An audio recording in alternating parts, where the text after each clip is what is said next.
this meeting is being held in person and by electronic means. Council members and the public may participate by either method. Any council members joining electronically are reminded to enable their video to confirm quorum, and this will also be required to vote. The meeting is being live streamed on the city's website and YouTube, and meeting progress will be updated regularly on X at Van City Clerk.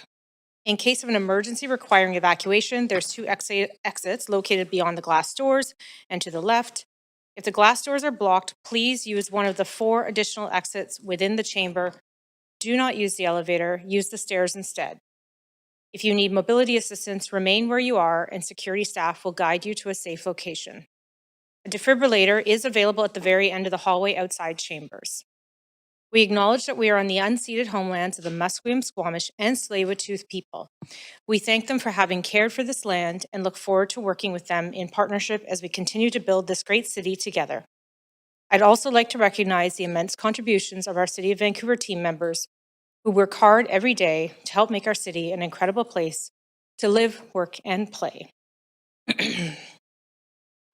Just before we begin this evening's business, I would like to acknowledge the Provincial Day of Mourning to honor the victims of the Tumbler Ridge mass shooting. I know many of us are still reeling from this week's violence and tragic events in Tumbler Ridge. For this community, these families, the unthinkable took place, and it has shaken our province and our nation. The City of Vancouver offers its deep condolences to the grieving parents, families, and friends who lost loved ones, and gratitude to the first responders and healthcare providers who were helped. There is a candlelight vigil taking place downtown at this time. While we can't attend, I ask that you join me in a moment of silence to honor the victims, their families, and to send little Maya strength for her recovery at BC Children's Hospital.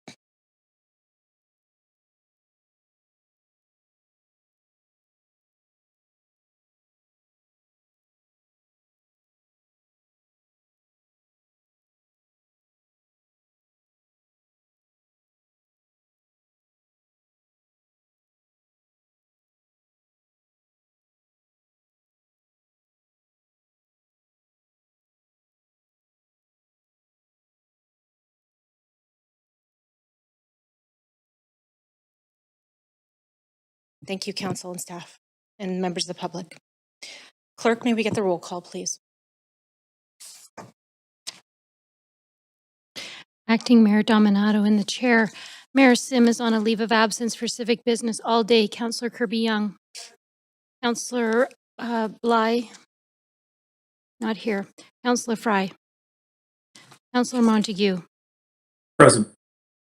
Councillor Klassen is on a leave of absence for personal reasons all day. Councillor Meisner is on a leave of absence for personal reasons. Councillor Joe. Present. Councillor Orr. Councillor Maloney.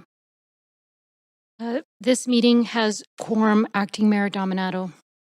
Thank you, clerks. Before we begin, a few announcements and reminders. The public may speak in person or by phone, or may submit written comments to Mayor and Council.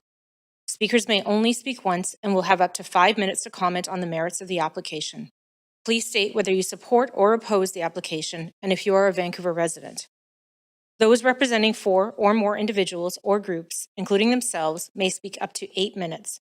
Each person being represented must confirm their name and presence in person or by phone, and may not speak separately. Please follow the live stream or the @Van City Clerk on X to track meeting progress and know when your turn to speak is approaching. Please note the live stream has a slight delay. Written comments can be submitted through the Mayor and Council public hearing feedback form on the city's website and linked on X. If you pre-registered with the presentation, say next to have the clerk advance your slides. The procedure bylaw prohibits council members from the use of words, tone, or gestures that express negative views of individuals or groups. Members of the public are expected to not engage in improper conduct such as hateful, defamatory, or discriminatory language. Council members may raise a point of order if language is not respectful. As chair, I may ask speakers to adjust their remarks accordingly. A reminder, at public hearings, council acts as a quasi-judicial body and must focus solely on the merits of the rezoning or heritage application. Members may ask clarifying questions of staff or speakers, including the applicant, but should reserve debate until after the speakers list has closed. After hearing from speakers, council may approve the application in principle, approve the application in principle with amendments, refuse the application, or refer the application to staff for further consideration. Finally, if all speakers are not heard this evening, the public hearing will recess and reconvene on Thursday, February 26, 2026 at 3 p.m. So our first item on this evening's agenda is CD1 rezoning 324 West 10th Avenue. Before we begin this agenda item, if anyone believes they have a conflict of interest, now is the time to declare it. Are there any conflicts? Hearing is seeing none. The clerk will now read the application and summary of correspondence received to date. This is an application by Third Space Properties Incorporated to rezone 324 West 10th Avenue from R5-3 Residential District to CD-1 Comprehensive Development District to permit the development of an 18-story mixed-use building containing 181 rental units with 20% of the residential floor area for below-market rental units and commercial space on the ground floor. A floor space ratio, FSR, of 6.8 and a height of 58.0 meters, 190 feet are proposed. The General Manager of Planning, Urban Design, and Sustainability recommends approval subject to conditions set out in the summary and recommendation. The following correspondence has been received since referral to public hearing. 8 pieces of correspondence in support, 13 pieces of correspondence in opposition, and 5 pieces of correspondence dealing with other aspects of the application. This represents all correspondence received up to 5 p.m. today. Thank you, clerks. This is the first call for speakers. If you wish to speak to council this evening, please call 1-833-353-8610, followed by the participant code 1061445# before the close of the list. Number will be posted on X and displayed during the recess. There will be an opportunity for new speakers and missed speakers to be heard at the end of the registered speakers list. We have staff from Planning, Urban Design, and Sustainability here to present the application. Good evening, Acting Mayor, Council, and members of the public. My name is Hannah Jarrett, rezoning planner for this application being considered under the Broadway Plan. The site, outlined in red, is located on the south side of West 10th Avenue between Yukon and Alberta Street in Mount Pleasant. The surrounding context consists of low-rise apartment buildings and single-detached houses, as well as commercial buildings on West Broadway and Main Street. Is there an issue with the Just pause, we slides? don't have your Yep. application showing. Can we just get the... Just give us 1 minute. Yeah.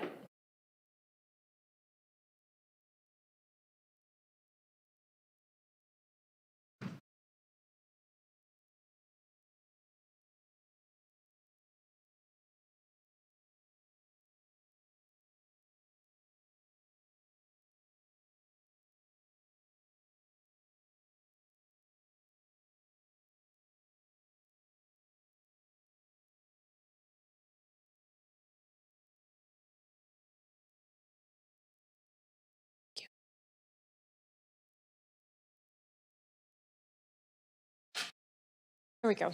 Should I restart? Do you want staff to restart or keep going? Yes, if Yeah, you could restart, okay. that'd be great. Thank you. Yep. Good evening, Acting Mayor, Council, and members of the public. My name is Hannah Jarrett, rezoning planner for this application being considered under the Broadway Plan.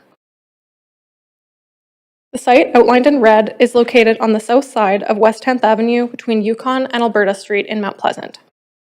The surrounding context consists of low-rise apartment buildings and single-detached houses, as well as commercial buildings on West Broadway and Cambie Street. Currently, there is a 3-story apartment building on site with 35 units of primary rental housing. There are tenants eligible for protections under the Tenant Relocation and Protection Policy. This application is under the Broadway Plan, a 30-year plan that focuses on integrating new housing, jobs, and amenities around the new Broadway subway line. The site is located in the Mount Pleasant South Apartment Area A, which allows for consideration of rezonings for 100% rental housing with 20% at below market rents. Buildings up to 20 stories and 6.5 FSR can be considered at this location, with minor increases in height and density considered for ground level retail and service uses. The application proposes an 18-story rental tower with a height of 58 meters, density of 6.8 FSR, and commercial units on the ground floor. 181 rental units are proposed, with 20% of the residential floor area secured for below-market rents. To accommodate eligible tenants in one-bedroom units returning to the new building, we have allowed a phased approach to the number of family units, allowing for more below-market one-bedrooms at initial occupancy. The below-market family units would then increase over time as units turn over. The conditions and bylaw reflect this phased approach. Please note, in December 2025, Council approved a 2-year time-limited rental development relief program to improve the viability of rental projects. This application is not eligible to apply for the program because there are more than 10 existing rental units on site. A virtual Q&A period was held in May 2025, and 85 pieces of correspondence were received. Support was expressed for adding much-needed housing units, transit-oriented development close to the Broadway subway, design and form, and the local serving retail and amenities. Concerns related to building height and the tower dominating the streetscape, impact of the development on the neighborhood aesthetics and community feel, and affordability and displacement. In response to the concerns, the proposed height is consistent with the Broadway plan, and the project does not impact a protected public view. The proposal is consistent with the plan's expectations, and conditions are included to further enhance the design. Regarding affordability and displacement, tenants meeting the requirement of the tenant relocation and protection policy will be eligible for the right of first refusal to return to the new building at either 20% below market rents or at the tenant's current rent, whichever is less. In addition to the 181 rental units with 20% of below market rents, the public benefits accruing from this application include the development cost levy and public art contribution, estimated to be approximately $1.8 million in total. The applicant is seeking a citywide development cost levy waiver for the residential floor area, which is valued at $2.5 million. Real estate services staff reviewed the application and the cost of securing the rental housing units, including 20% of below market rents, and have determined no community amenity contribution is expected. In conclusion, this proposal aligns with the Broadway plan and advances the city's rental housing targets by delivering 181 rental units with 20% at below market rents. Staff recommend approval subject to conditions in Appendix B of the report. Staff and the applicant team are available to answer questions. Thank you. Thank you for the presentation. Would the applicant like to make a presentation?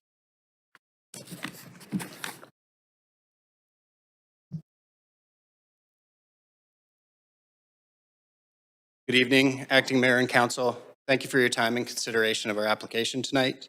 My name is Nathan Shuttleworth with Third Space Properties. I'm joined by Peter Odegaard of MCMP Architects and Shaughnessy Luke, our tenant relations consultant, who is joining us virtually.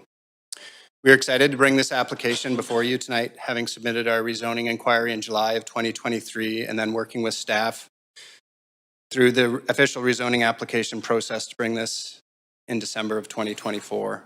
Through this proposal, we are increasing rental homes on the site fivefold, contributing both market and below market homes. We feel the proposal sensitively balances increased homes in local context, the scaled podium design, and street front retail. It leverages its unique context to improve the delivery of homes while simultaneously reducing carbon emissions compared to a typically sized Broadway area plan tower. The existing building, built in 1968, contains 35 units, and the proposed development secures 35 below market homes with unit types that accommodate all eligible tenants. In addition to securing below market homes, it adds 146 homes to the Mount Pleasant area.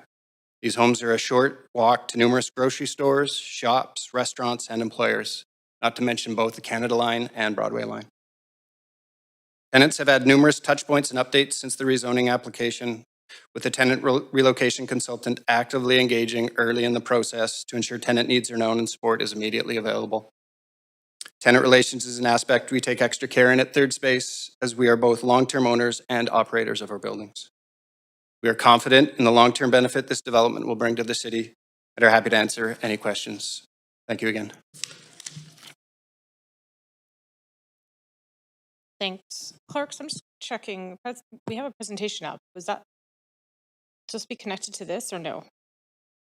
I don't think so. This one right now.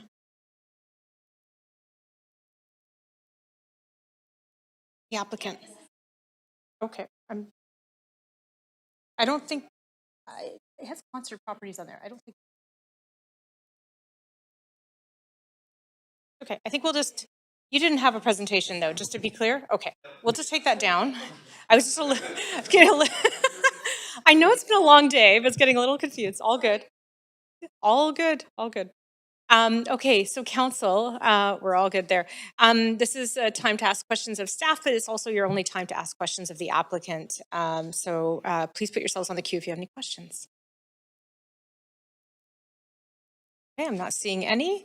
Okay, well, in that case, we're going to do a second call for speakers. Oh, okay, sorry, Councillor Kirby-Young, can you put her on the queue? I can.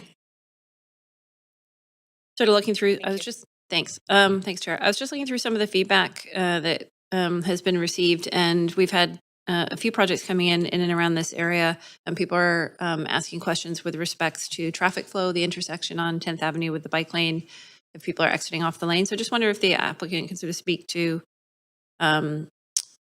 what that flow is going to look like, any related support or improvements with respects to how people are going to enter and exit.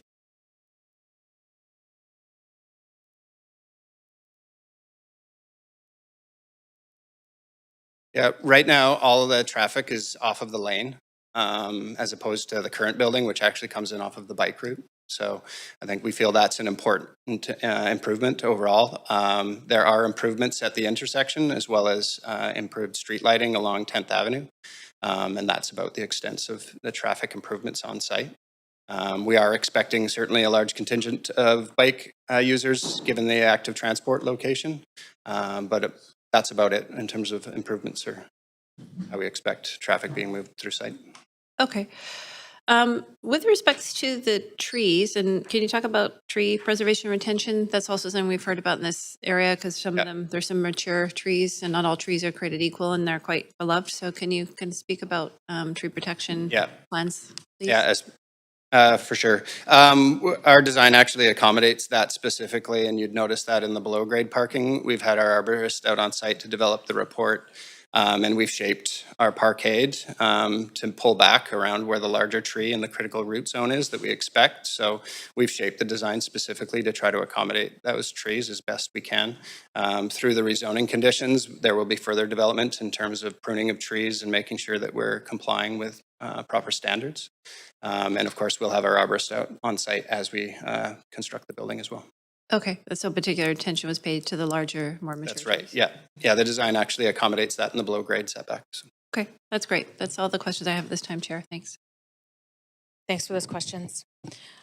Seeing no one else on the queue, we'll do our first call for speakers. If you wish to speak to council, 1-833-353-8610, followed by the participant code 1061445#. The phone number will be posted on X and displayed during the recess. There'll be an opportunity for new speakers and missed speakers to be heard at the end. We'll now hear from members of the public. Any speakers in council chambers, please come forward to the left podium when it is your turn. Phone in speakers will be unmuted when it's your turn as well. Speakers have up to 5 minutes to make their comments and should limit their comments to the merits of the application being considered. Our first speaker, registered speaker, is Brian Gregg, and Brian should be in person. Welcome, Brian. Yeah, you have up to 5 minutes to address council. Perfect. Thank you, Acting Mayor Dominato and councillors. So my name is Brian Gregg, and I live at 2528 Alberta Street. I would say about 20 to 30 meters away from this subject rezoning. So I can see it right off my front porch. In fact, it's so close that my neighbor was asked to consider a crane swing agreement because the crane is going to be that close that it'll swing over his roof. So just to provide context, I'm very close. With that, I do want to say I am a supporter of this project, subject to some traffic management considerations being taken into account. I won't delve deeply into my ideas that I've written down here at length. I think what I'll rather do is submit those subsequent to this meeting to Third Space and to the proponent and through to the city. But I do want to touch on the fact that I have been finding that due to not only the subway construction, but also to some of the construction activities in the area in general, as well as what's now planned here, as well as at the MEC site and beyond, Alberta Street has become, I would say, the path of least resistance. And the reason being, all of the other adjacent side streets have some form of traffic calming. So if you go to Columbia, it's an exit only near the lane at Broadway. If you go to Yukon, it's been blocked off for effectively the entire duration of the subway construction for staging of equipment and building of the subway station there. If you go to Quebec and Ontario, there's portions where it's completely blocked or one way. There's the Parquet, for example, at Quebec and 11th. At Yukon, not too far from this proposed project, you can exit in a vehicle, but you can't, drive into the neighborhood. So that's numerous examples that I've just listed, and that's not all of them.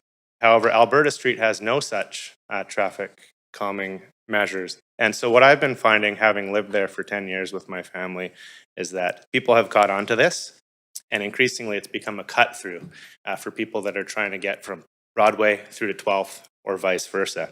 We've also become the key corridor for service vehicles, construction vehicles, and so on and so forth. And I think this is going to be increasingly the case with not only this project if it moves forward, but also the MEC site and others. So I think there's a couple of ways that this could be dealt with. I would actually favor getting rid of all of the traffic calming measures in the entire neighborhood so that the burdens can be shared equally. Or all the streets should have the same traffic calming measures in place so that no one street is bearing the burdens sort of unequivalently. So those are my ideas in a nutshell. It's become a substantial safety issue, not only for my family and my neighbors, but also cyclists. And I think when this project hopefully moves forward, some deep thought needs to go into how to make this safe and tenable for the neighbors that have lived there for a long time and will hopefully remain in place. So with that, I want to offer, if the proponent would like to reach out to me or vice versa, I will even write them a letter of support subject to some of these traffic solutions being considered. Thank you. Thank you, Brian, and thanks for those comments for coming in this evening. If there's any additional speakers in the chamber, please come forward to the podium now. I'm not seeing anyone. Are there any additional speakers online, clerks?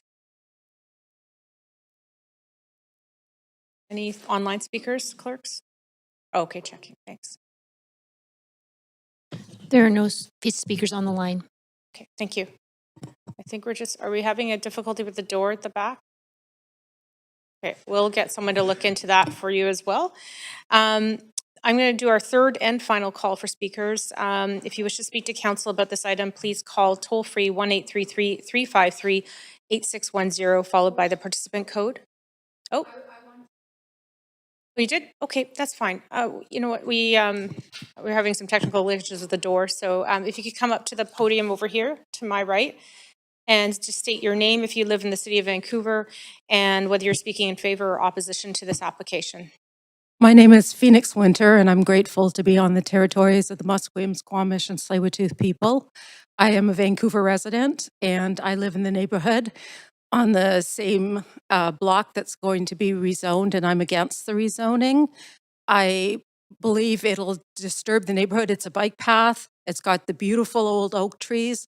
People come to the neighborhood that are tourists to walk through the neighborhood, and especially with the Broadway construction going on, people are using the path along 10th and having construction come into that and disrupt. The lanes aren't very big as it is. I don't know how they're going to construct an 18-story tower on the land that's there, and what's going to happen to the bike path, what's going to happen to the people that are walking there. And I'm also concerned about the trees. And the trees are very, very old, mature trees, and it would be a real shame to see them cut down. And I understand there's a tree management plan, but I don't know what that plan is, and it's not very clear to the neighbors. And if you take those trees down, you're just going to create a desert. And if you stand right at the corner of Yukon and 10th, you can see the trees coming up above people, and people come and take pictures. And if this rezoning goes ahead, it's going to destroy a very, very special part of Vancouver that's accessible to everyone. So that's what I wanted to say. Thank you. Thank you for sharing your thoughts and for coming in this evening. Just triple check. Any other speakers in chambers? Okay, go ahead. Again, state your name if you live in the city and whether you're in favor or opposition to the application. Sure, You have thank you. 5 My name minutes. is Julian Hills. Can you hear me okay? Yeah. I live immediately adjacent to the property in question on the east side. So we face Alberta and our suite looks out at the laneway. I have submitted, I am opposed to this project. I submitted about 10 points of concern to council, but I would like to highlight a couple in particular. And it's to do with, first of all, parking. There's already heavy congestion and limited parking in this neighborhood, even for those who own parking permits. I do not believe that the number of lots that has been allocated in this building is sufficient. The reality is that many families and couples have more than one car, and there will be extra cars, there is no doubt. So my question is, where are these people going to park, even if they have a parking permit? My second concern is around traffic and safety. So I have a front row seat to Alberta and to the laneway. And this neighborhood has definitely traffic control issues. I concur with the earlier speaker that with the Canada Line construction, Alberta has become a very noisy street and a spot to avoid Yukon off 12th between Broadway and 12th. So we're getting a little bit of a taste of what it might be like. My concern is, first of all, the proponent is incorrect in stating that there are cars merging out into that block on 10th, and that moving the parking to be, excuse me, but underneath and behind through laneway access will improve the situation. There are no cars merging in because there are no driveways or parking in front of any of those buildings. So I just wanted to address that. Excuse me. But Alberta is not a wide street. It has parking on both sides, which is often at full capacity. And then you have people coming up off of Broadway up to Alberta Street, and they're getting stuck in traffic with people coming out of the No Frills parking lot, other cars coming out of the laneway on the opposite side, and I see congestion there, I would say daily. What I'm concerned about is you're adding 200 plus cars to this area that's already a problem for traffic, safety, and parking. And from my own experience, I know that when I come out of the laneway and I want to turn left or right onto Alberta, I have a blind spot, depending on how tall the cars are that are parked along the west side of Alberta. There's a blind spot. And so now we're adding 200 cars. Of course, they're not all going to be leaving at the same time, and some of them may be taking Yukon. But it's a problem because sometimes you can't see what car is coming on Alberta until you're in Alberta and right in front of another car. And I hear a lot of honking. I've seen a lot of near accidents. I also am concerned that in the winter months, when it's very snowy and icy, we have a constant background of spinning tires with people who don't have sufficient winter tires, and people get stuck, the cars slide. I've reported this to the police a few times, requesting that the street be closed during that period because I've seen so many cars lose control. And what happens then is the car is stuck and everyone has to back out, either up and down the street. This is a safety issue, and while it only happens in a short amount of time in the winter, it's still, to me, too risky.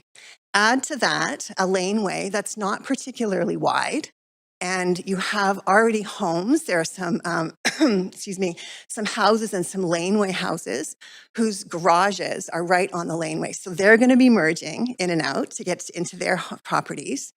Then you have one set of garbage trucks, recycling trucks, coming on the north side of the street one day. Another day of the week, there's another fleet of recycling and garbage trucks servicing the other side of the laneway. You have food delivery trucks, you have other delivery trucks, and it only takes one van or one truck to block the entire laneway access.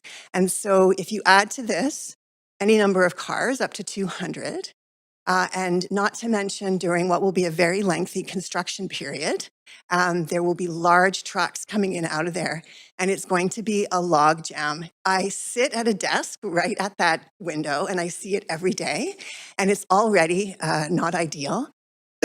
Excuse me. And I have a real concern around safety.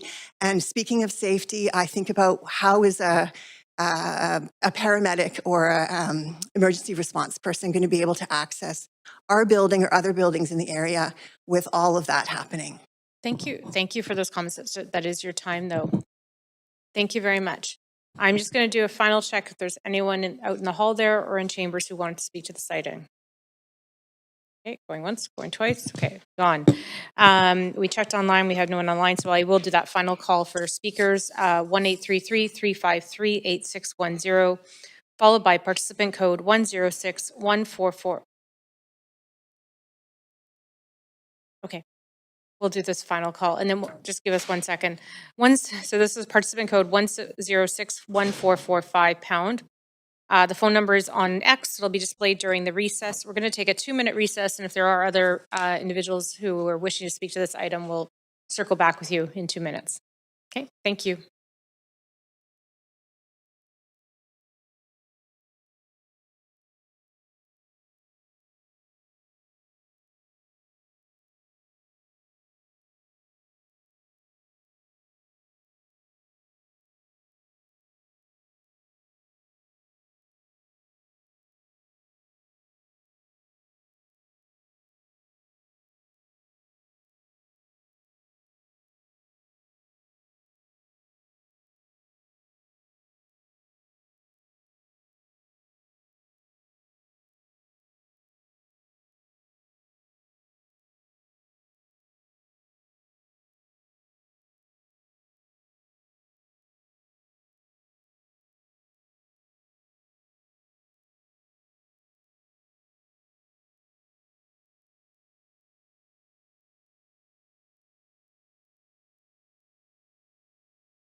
So should we can,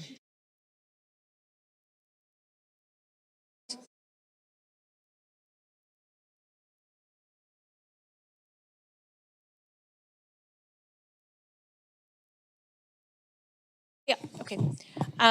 We're just going to take a 5-minute recess to deal with some technical issues. So hang tight.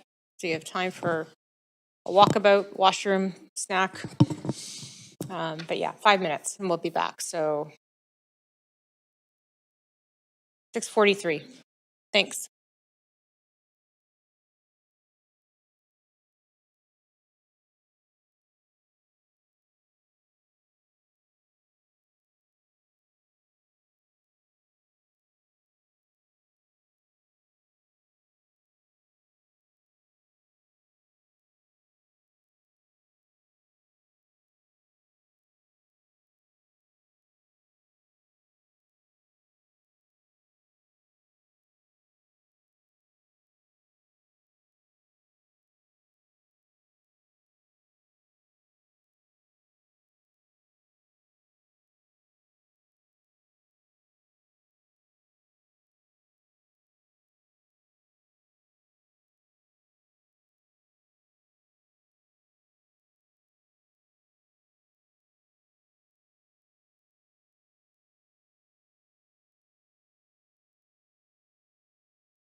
Okay, welcome back, council. We have quorum. So I'm going to check clerks. I understand we have a couple of people in chambers who want to speak. Do we have any? We'll start there and then we'll see if there's anyone else online. Anyone here who's in person and want to speak to this application, please come up to the podium, the one on my right. And just a reminder to state your name if you're a resident of Vancouver and whether you oppose or support the application. Hi. And you have 5 minutes. In 5 minutes? Or? Yeah. 5 minutes to speak. You have, 5 minutes to speak, yes. Yeah, so go ahead. Okay, hi, my name's Melissa Selfie. I live in Vancouver. I'm at 309 West 11th Avenue. It's the alley house that faces the proposed building, rezoning, and I'm opposed to the application. I have 2 children. One's aged 8, the other one's aged 3. It was extremely difficult to get our daughter into our neighboring school. Currently, there's only one catchment school for both Mount Pleasant West and all of Olympic Village. Even though Olympic Village is 25 minutes walking away, this is the only catchment school. I believe the proposal to build the Olympic Village School is not until 2029. Simon Fraser Elementary has one of the longest wait lists in all of Vancouver. My understanding is that in most years, there are about 40 kindergarten spots, and there's over 120 children applying. This means that most of these children in our neighborhood are going to overflow schools. They're going to schools as far away as General Wolfe, which is located around 27th and Quebec or Ontario, around there. And in order to get there, of course, the parents will need a car. So more traffic is added. Simon Fraser is complete. I've seen this. It's at capacity. It's built portables. It's done everything it could to accommodate as many kids as possible. If this goes ahead, more children will be in our neighborhood. More children will be going to overflow schools. And as a result, I'm opposed to the application because there's not enough infrastructure to accommodate more children. There are also not enough daycares in the neighborhood. Many individuals are needing to turn to nanny sharing, or grandparents, or are unable to return to work because they are not able to get their children into daycares in our neighborhood, or they have to drive to other neighborhoods in order to accommodate their work and be able to return to work, essentially. Another concern that I did want to raise is also the traffic situation. I live in the alley, and so I agree with previous speakers about Alberta being a very dangerous zone. I've seen accidents. I've had trucks almost hit our garage a few times because the alley is very narrow. So I can imagine that this is going to be a hazard during the construction. I've received already a proposal in my mailbox about a crane company is wanting to negotiate with us because in order to complete this project, they will need to swing a crane over our home. Of course, this is something that I'm concerned about for the safety of my own children. And so that's something that I'm not wanting to agree to. And I think at this point, we're not ready for a project of this scale until these concerns are addressed in terms of traffic, safety, parking, and schooling. We're not ready for a project of this scale. And another, just going back to the parking, I know I only have a minute left. So for the parking situation, right now, we park on the street. We have a permit, we park on the street. We only have one car. There are hardly any spots as it stands. We find it very difficult to get parking during peak times. Of course, like on the weekends, easier, but during peak times, it is very difficult to find parking as it stands. And there's going to be a lot more cars coming into the neighborhood if this project goes ahead. Our car has been hit a few times because of lack of space while it's been parked. And I understand that a few neighbors have experienced this as well. Okay, that's all for me. Thank you. Thanks very much for your comments. Do we have any other speakers in chambers?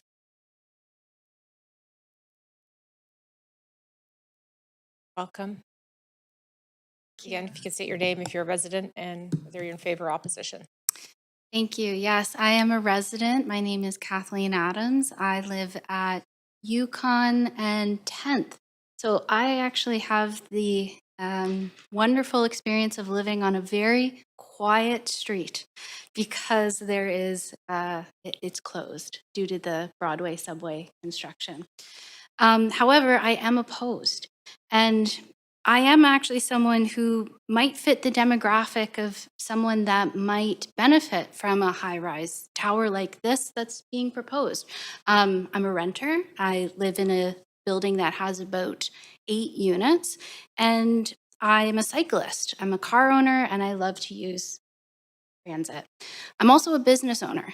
I work from my home. I have a law firm, and that is one of the reasons that I chose this neighborhood. I remote operate it from my home because I can get quickly from where I'm at to where I need to go, whether that is court in Port Coquitlam or take the train downtown.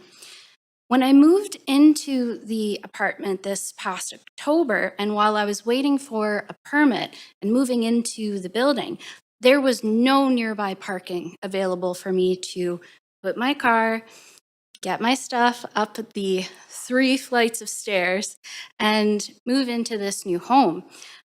There was paid parking right across the street. No one's using it for now. But in terms of that in-between period, there truly was nothing available, nothing in the alleyway for me to use. I've found since getting my permit, living in the area, I've experienced what the others have pointed out. Street parking within that one block is usually about 90% full. Luckily, my parallel parking skills are legendary. However, I will say that I have really benefited from living on the zero traffic street of Yukon as opposed to my neighbors on Alberta, 11th, and so on. From a zoning perspective, I don't doubt that everyone involved has done all of their research. It sounds like you've met the Broadway plan.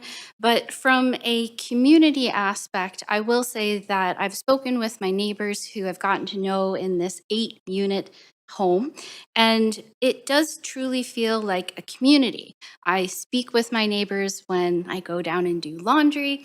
I get to see everyone in the neighborhood that has their families, and it doesn't seem like this proposed development, for lack of a better word, really fits.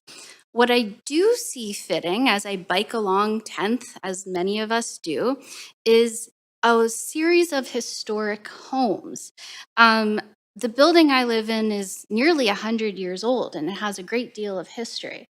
And although I think advancements and the amenities that would come with this sound, of course, very shiny, I would take a moment back to reflect on the current economic status, the current vacancy rates, and the current sales market.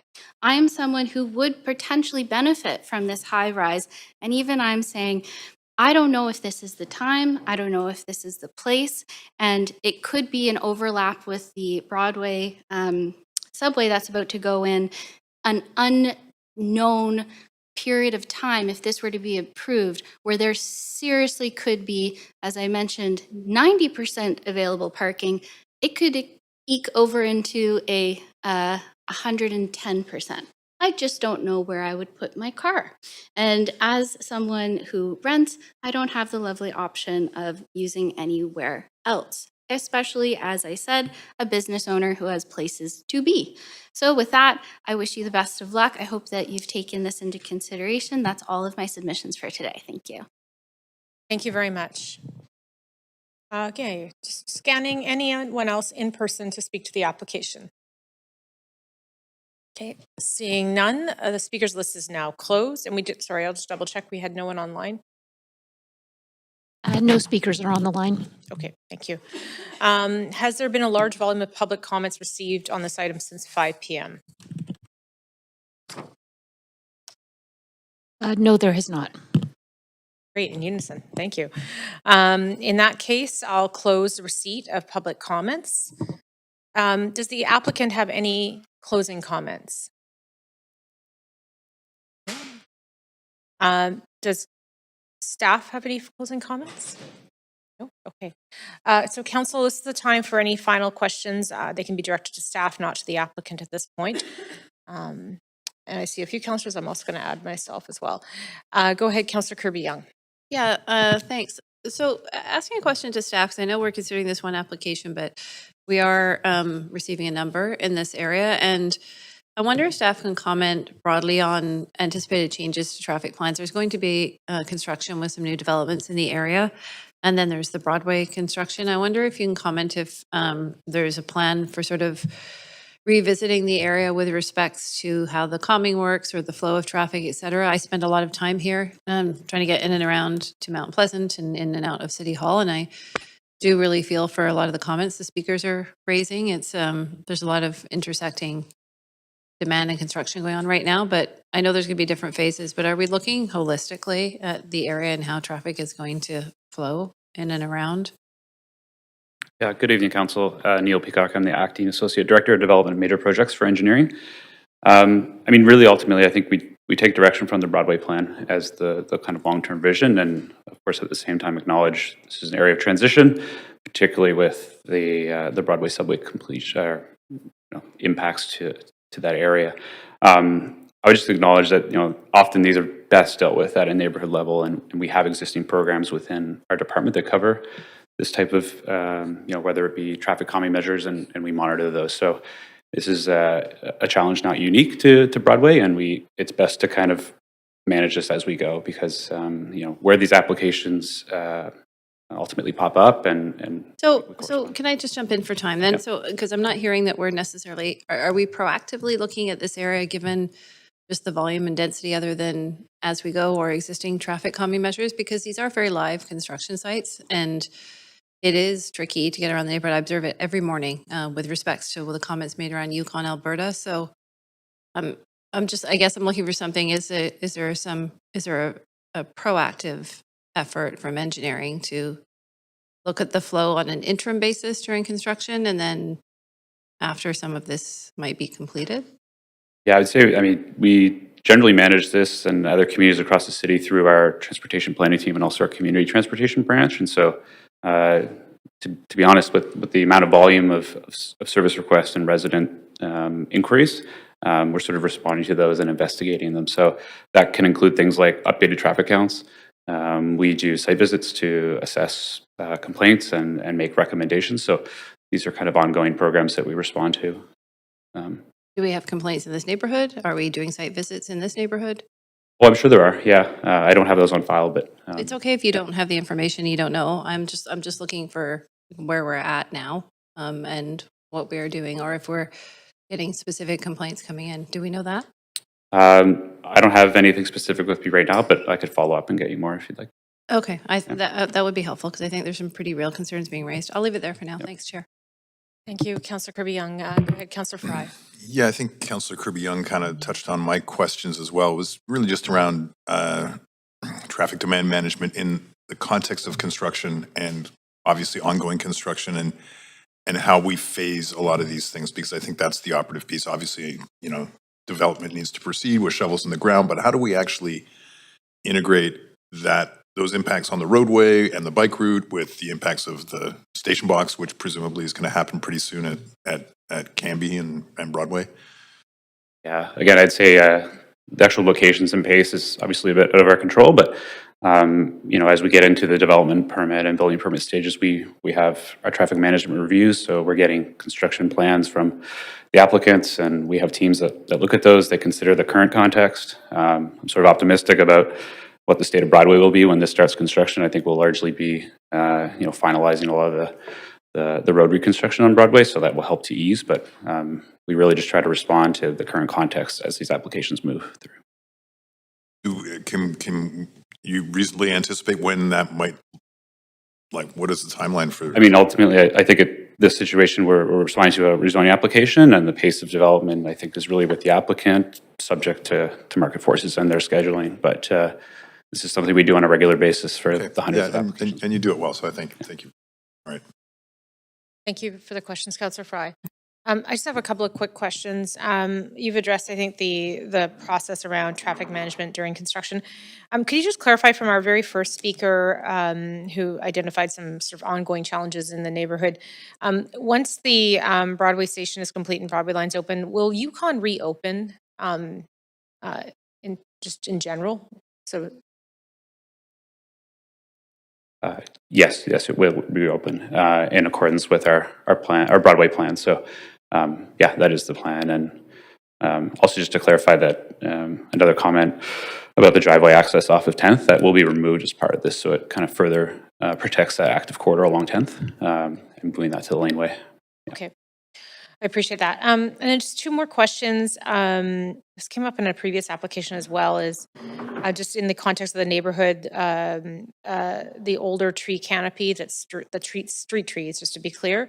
Will they be retained or impacted? You comment on that, and I have one more question after that. Thanks for the question. Urban forestry staff from Park Board did review the application. There isn't any proposal to remove the street trees, and we do have conditions to provide an updated arborist report with the development permit and the building permit stage, highlighting low-impact construction methods related to protecting the roots and things like that. The applicant will also need to provide a construction logistics plan showing where site and machinery access is proposed, and then their arborist will have to comment on if there's any pruning that needs to take place with the trees and ensuring that that's according to arborist best management practices. Okay, thank you.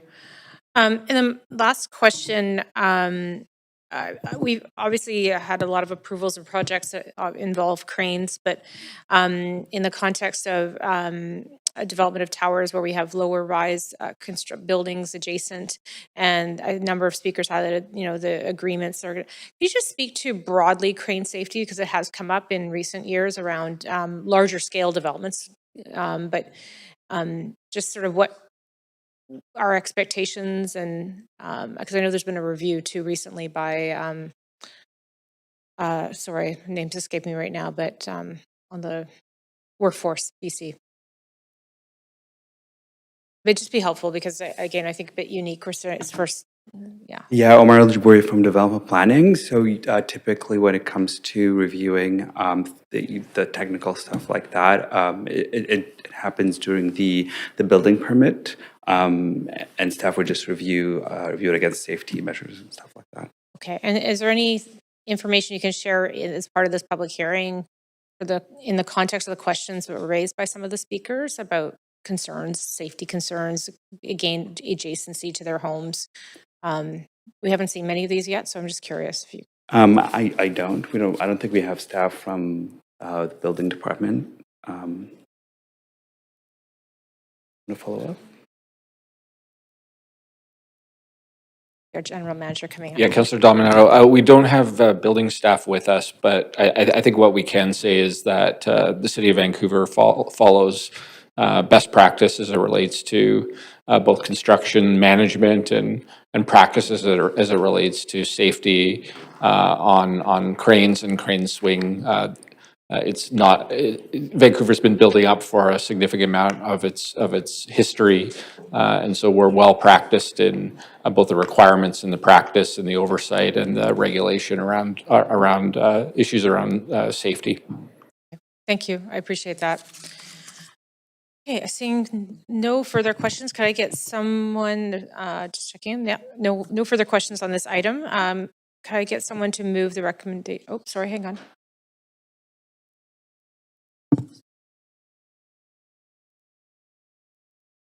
I'm just going to check with the clerks and see if there's any further correspondence.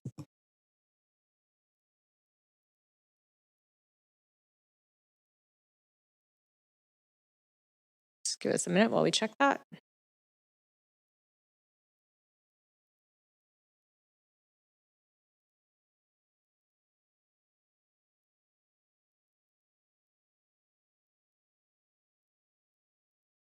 Yeah, there is no more correspondence. Okay, thank you. I think that then closes final receipt of all correspondence.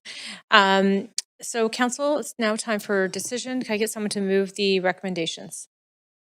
Moved, Councillor Orr, seconded by Councillor Kirby-Young. This is our time for debate and discussion. I'll just clear the queue. So please put yourselves on the queue if you'd like to speak to it. Councillor Kirby-Young, go ahead.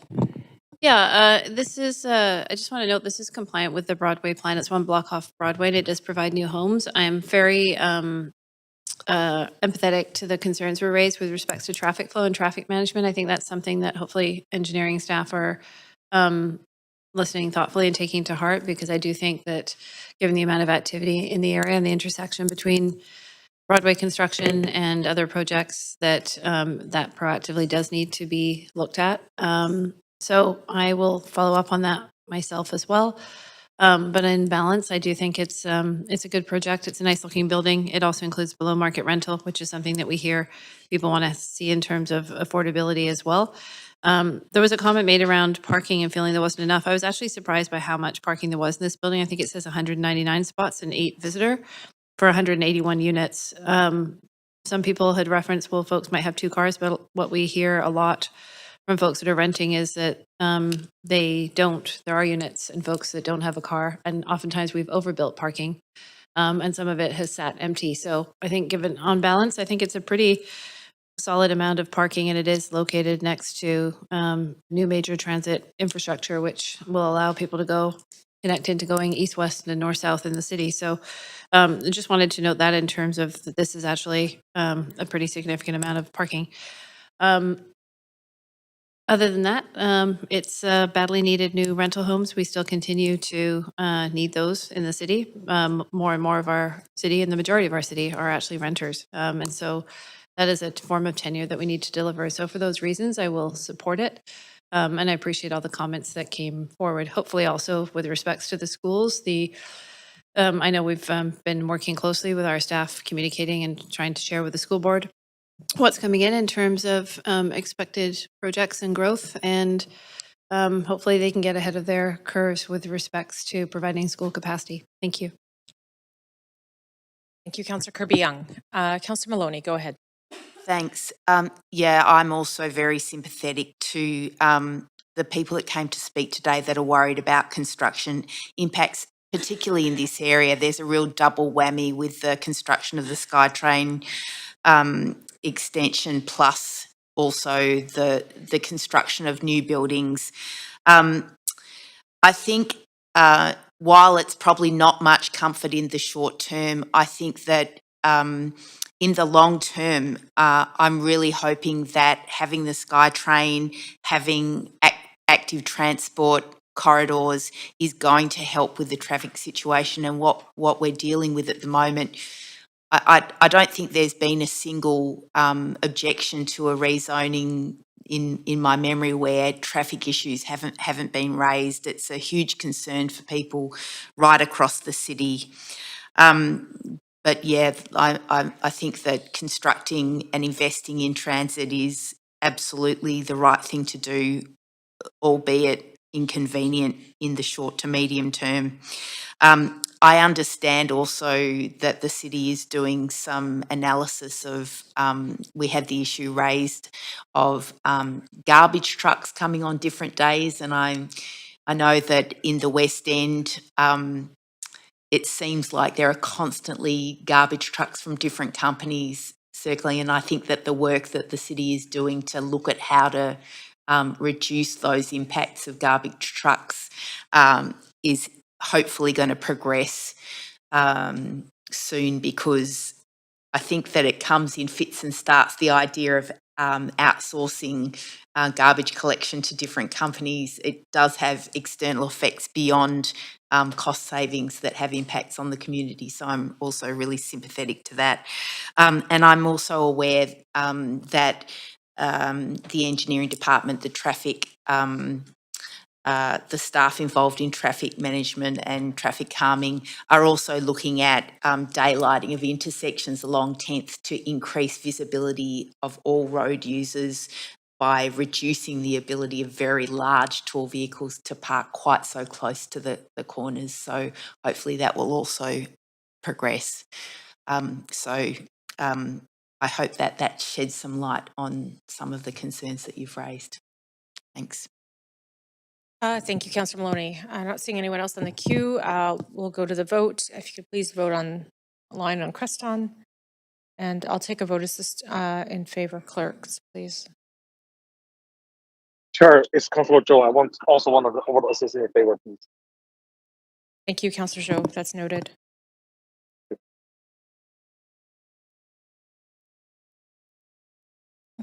Thank you, Council.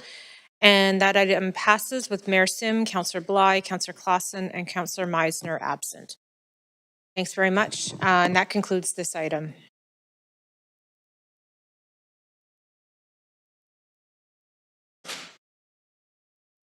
Okay, we're going to move along to item 2, which is CD1 rezoning 7051 Ash Crescent, Langara Gardens. Before we begin, are there any conflicts of interest to declare? Hearing none, I'll have the clerk read the application and summary of correspondence. Actually, just pause on that. I need to make sure I have quorum. I'm not sure I do.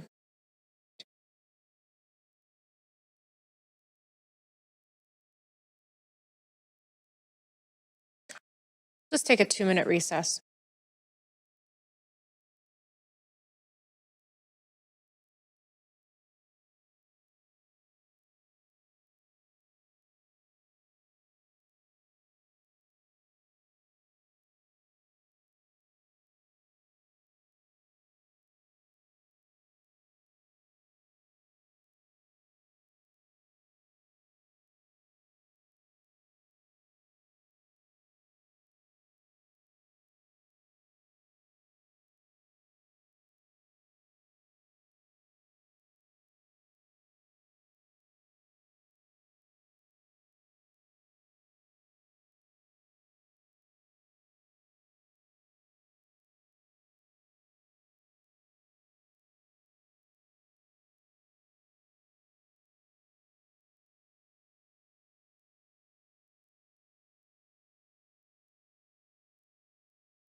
Resuming where we were, we're on CD1 rezoning 7051 Ash Crescent, checking if there's any conflicts of interest.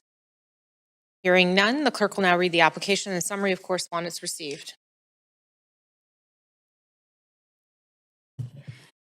This is an application by Concert Properties Limited to rezone 7051 Ash Crescent, Langara Gardens from CD-1 Comprehensive Development 47 District to a new CD-1 Comprehensive Development District to permit a phased mixed-use development with building heights ranging from 3 to 45 stories and includes retention of the existing 4 rental towers, 335 units, approximately 2,600 residential housing units, and a mix of rental, below market rental, social housing, and strata residential units. A 74-space childcare facility, a 1.8-acre new linear park adjacent Churchill track, and improvements to Canby Park. A total floor area of 259,393 square meter to 2,792,083 square feet is proposed. The General Manager of Planning, Urban Design, and Sustainability recommends approval, subject to conditions set out in the summary and recommendation. The following correspondence has been received since referral to public hearing. 29 pieces of correspondence in support, 2 pieces of correspondence in opposition, and 2 pieces of correspondence dealing with other aspects of the application. This represents all correspondence received up to 5 p.m. today. Thank you, clerks. This is the first call for speakers. If you wish to speak to council on this item, please call 1-833-353-8610, followed by the participant code 106-1445#. The phone number will be posted on X and displayed during the recess. There will be an opportunity for new speakers and missed speakers to be heard at the end of the registered speakers list. We have staff from Planning, Urban Design, and Sustainability here to present the application. Welcome. Good evening, Chair and Council, and members of the public. My name is Scott Erdman, and I am the rezoning planner for this application at 7051 Ash Crescent, known as Langara Gardens. Langara Gardens is a 20.8-acre site located between West 54th and 57th Avenues, just west of Canby Street and Langara Golf Course.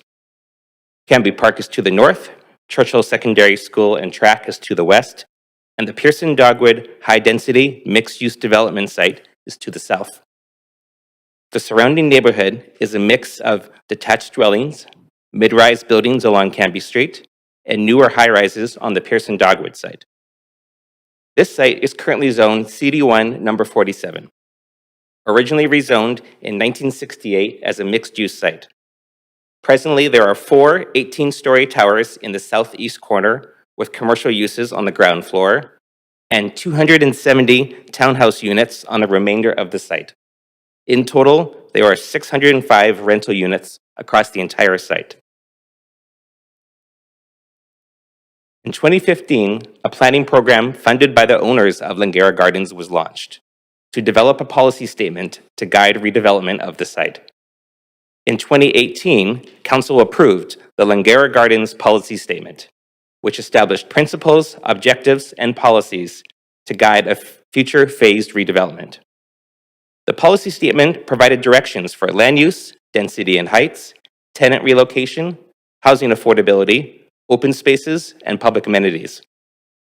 It anticipated retention of the 4 towers while redeveloping the remainder of the site with a mix of housing tenures. 20% of the net new residential floor area is to be allocated for social housing units.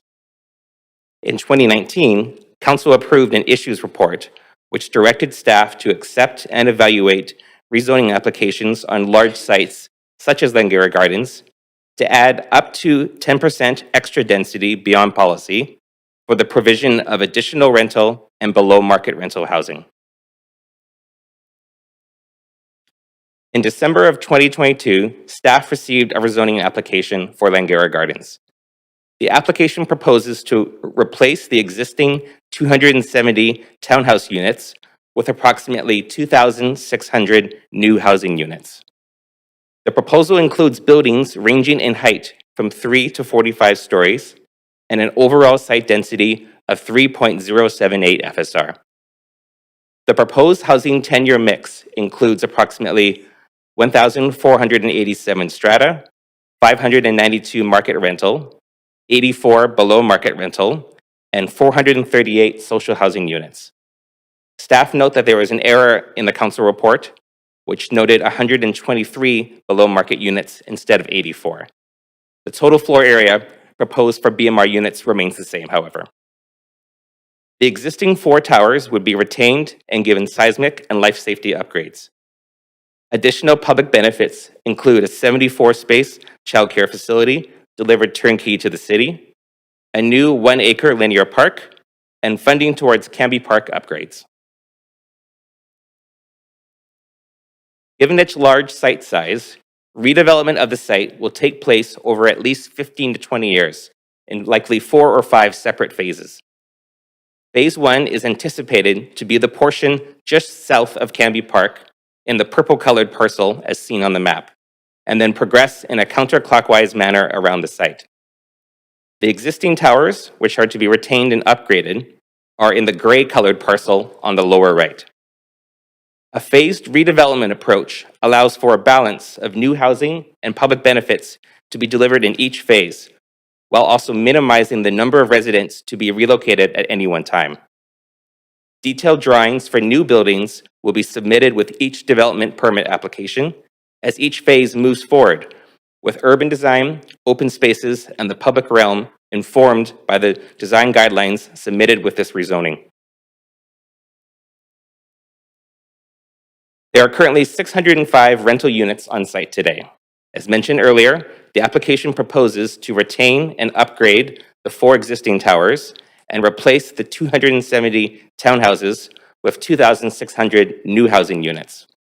One advantage of Langara Gardens is that being a large site, and with development taking place over multiple phases, it means there are opportunities for on-site interim and permanent relocation, thereby minimizing impacts for existing tenants.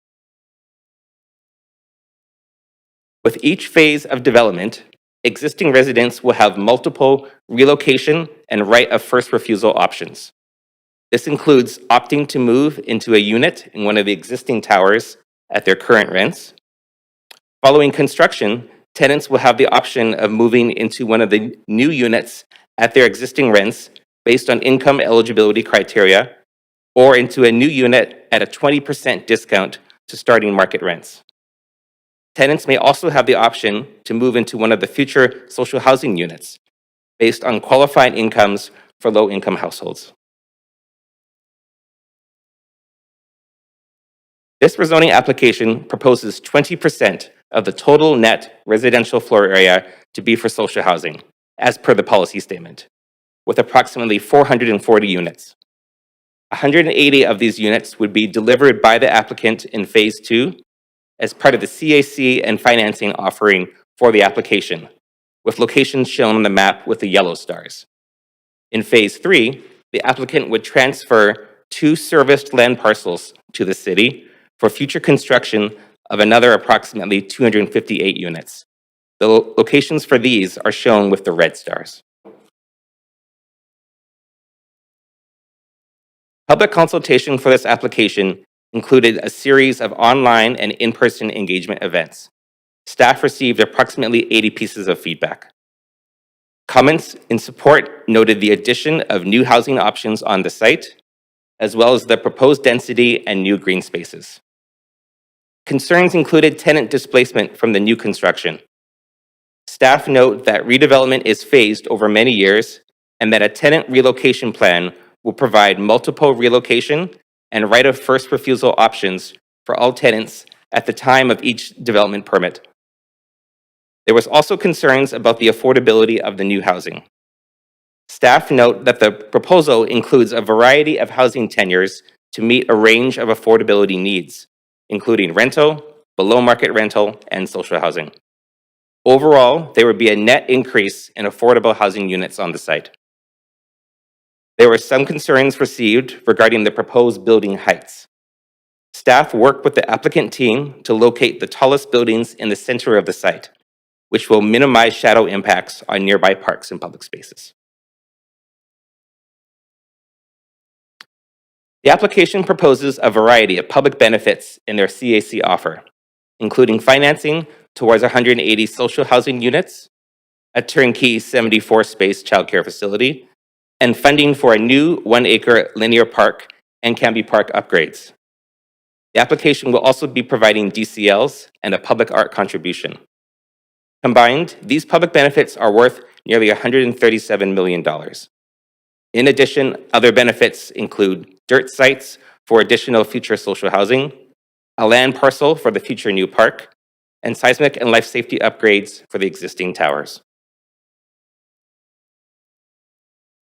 In conclusion, this rezoning application represents a significant delivery of new housing in a variety of tenures and affordability ranges, including strata, market rental, below market rental, and social housing. If approved, it would contribute approximately 2,600 new housing units towards the city's housing goals. It also includes a mix of public benefits and a tenant relocation plan to support the existing and future residents on this site, and is generally in alignment with the Langara Gardens policy statement. Staff recommends support of this application, subject to the conditions in Appendix B of the report. Staff and the applicant team are available for any questions you may have. Thank you. Thank you for the presentation. Does the applicant have a presentation or remarks?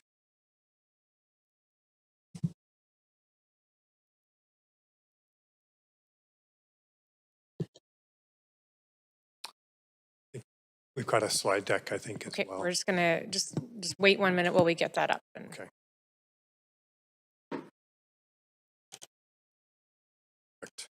Here we go. Good evening, Acting Mayor and Council. My name is Craig Waters. I'm the Chief Operating Officer at Concert Properties. I'm honored to speak here on behalf of our Langara Gardens co-owners, including our partners at Peterson. At Concert, I'm just going to speak, maybe can we move to the next slide? Yep, we'll get that moved. At Concert, we have a long and proud history of building resilient, inclusive, and sustainable communities in Vancouver. We were founded in 1989 with a mandate to build assured rental housing in the city of Vancouver. We partnered with the city, the province, and Canadian pension funds, and together we delivered 971 purpose-built rental homes on city leased land, which we continue to manage today. Since that time, we've delivered several master plan communities, significant master plan communities, including Collingwood Village, with nearly 800 rental homes, and one of the city's first transit-oriented developments, Arbutus Walk in Kitsilano, and most recently, The Creek in Southeast Falls Creek, where we partner with the city to deliver 135 turnkey affordable rental buildings. As a community-minded developer, we've also contributed important social infrastructure over the years, including the Robert Lee YMCA, BC Professional Firefighters Burn Fund Center, multiple childcare facilities, the St. James Cottage Hospice, and a community center and elementary school, amenities that have all strengthened neighborhoods across Vancouver. Our partner Peterson is a Vancouver-based family-owned development company as well. They've been active in real estate investments, property management, capital lending since 1978. As a long-standing property manager at Langara Gardens, they share our commitment to building communities grounded on respect and integrity. You could move to the next slide, please. We're incredibly pleased to be here this evening. Since partnering with Peterson since 2004, the journey to reach here has been more than a decade in the making. Much too long, quite frankly, from our perspective. It's taken a significant effort, collaboration, perseverance from all parties to bring this application forward here tonight. We'd like to sincerely thank city staff for their years of dedicated work, and I'd particularly like to also acknowledge the city leadership team. They've been instrumental in engaging and providing guidance over the past 18 months to resolve some complex issues that had been holding us up to getting us here this evening. Before turning over the presentation to our design team, I'd like to just briefly highlight the significant opportunity this redevelopment represents. You could just move to the next slide, please. As Scott said, this delivers much needed housing at scale. We're caring for the existing residents and we're preserving what people value most about this community. This proposal has the potential to deliver approximately 2,600 new homes, ranging across the 10 years in affordability levels, or retaining all 4 existing towers, which continue to provide critically needed affordable housing today. Move to the next slide, please. Key benefits, again, as Scott outlined, I'm just going to touch on a few of them. Over 1,100 purpose-built rental homes, including 440 social housing suites, a turnkey 74-space childcare facility, funding for upgrades to the Canby Park, and a dedicated one acre parcel for public land, or for public park, as well as critical infrastructure and transportation improvements. As Scott said as well, our phased redevelopment approach, combined with retaining the existing towers, creates a rare opportunity to offer on-site relocation options for residents affected by redevelopment. Next slide, please. Over many years, we've engaged extensively with our residents and worked closely with city staff to develop a thoughtful relocation strategy that gives residents a range of future housing choices. Combined with our recent experience redeveloping older rental stock in the city of Coquitlam, we're confident in our ability to be able to manage this important and sensitive transition with care and respect. Next slide, please. We have several members from our team here this evening that would be happy to answer any questions that acting mayor and council might have. In closing, we're very proud of our development proposal, proud of the thoughtful engagement behind it, the commitment that we're making to the existing residents, and the significant public benefits that we're offering to the city. We hope with the care and collaboration and long-term value that this proposal is evident, that we respectfully ask for your support this evening. With that, we'll turn it over to James Chang, who has led the design for our master plan and has been a vital part of our team from the beginning. Thank you.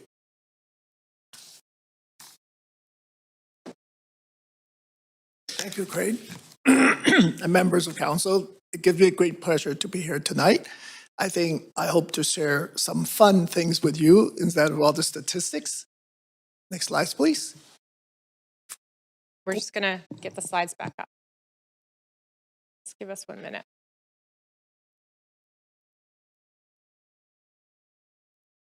I think we can skip this one. You know the site very well, and Scott have well explained all the amenities surrounding the site, including some new parks. Next, please.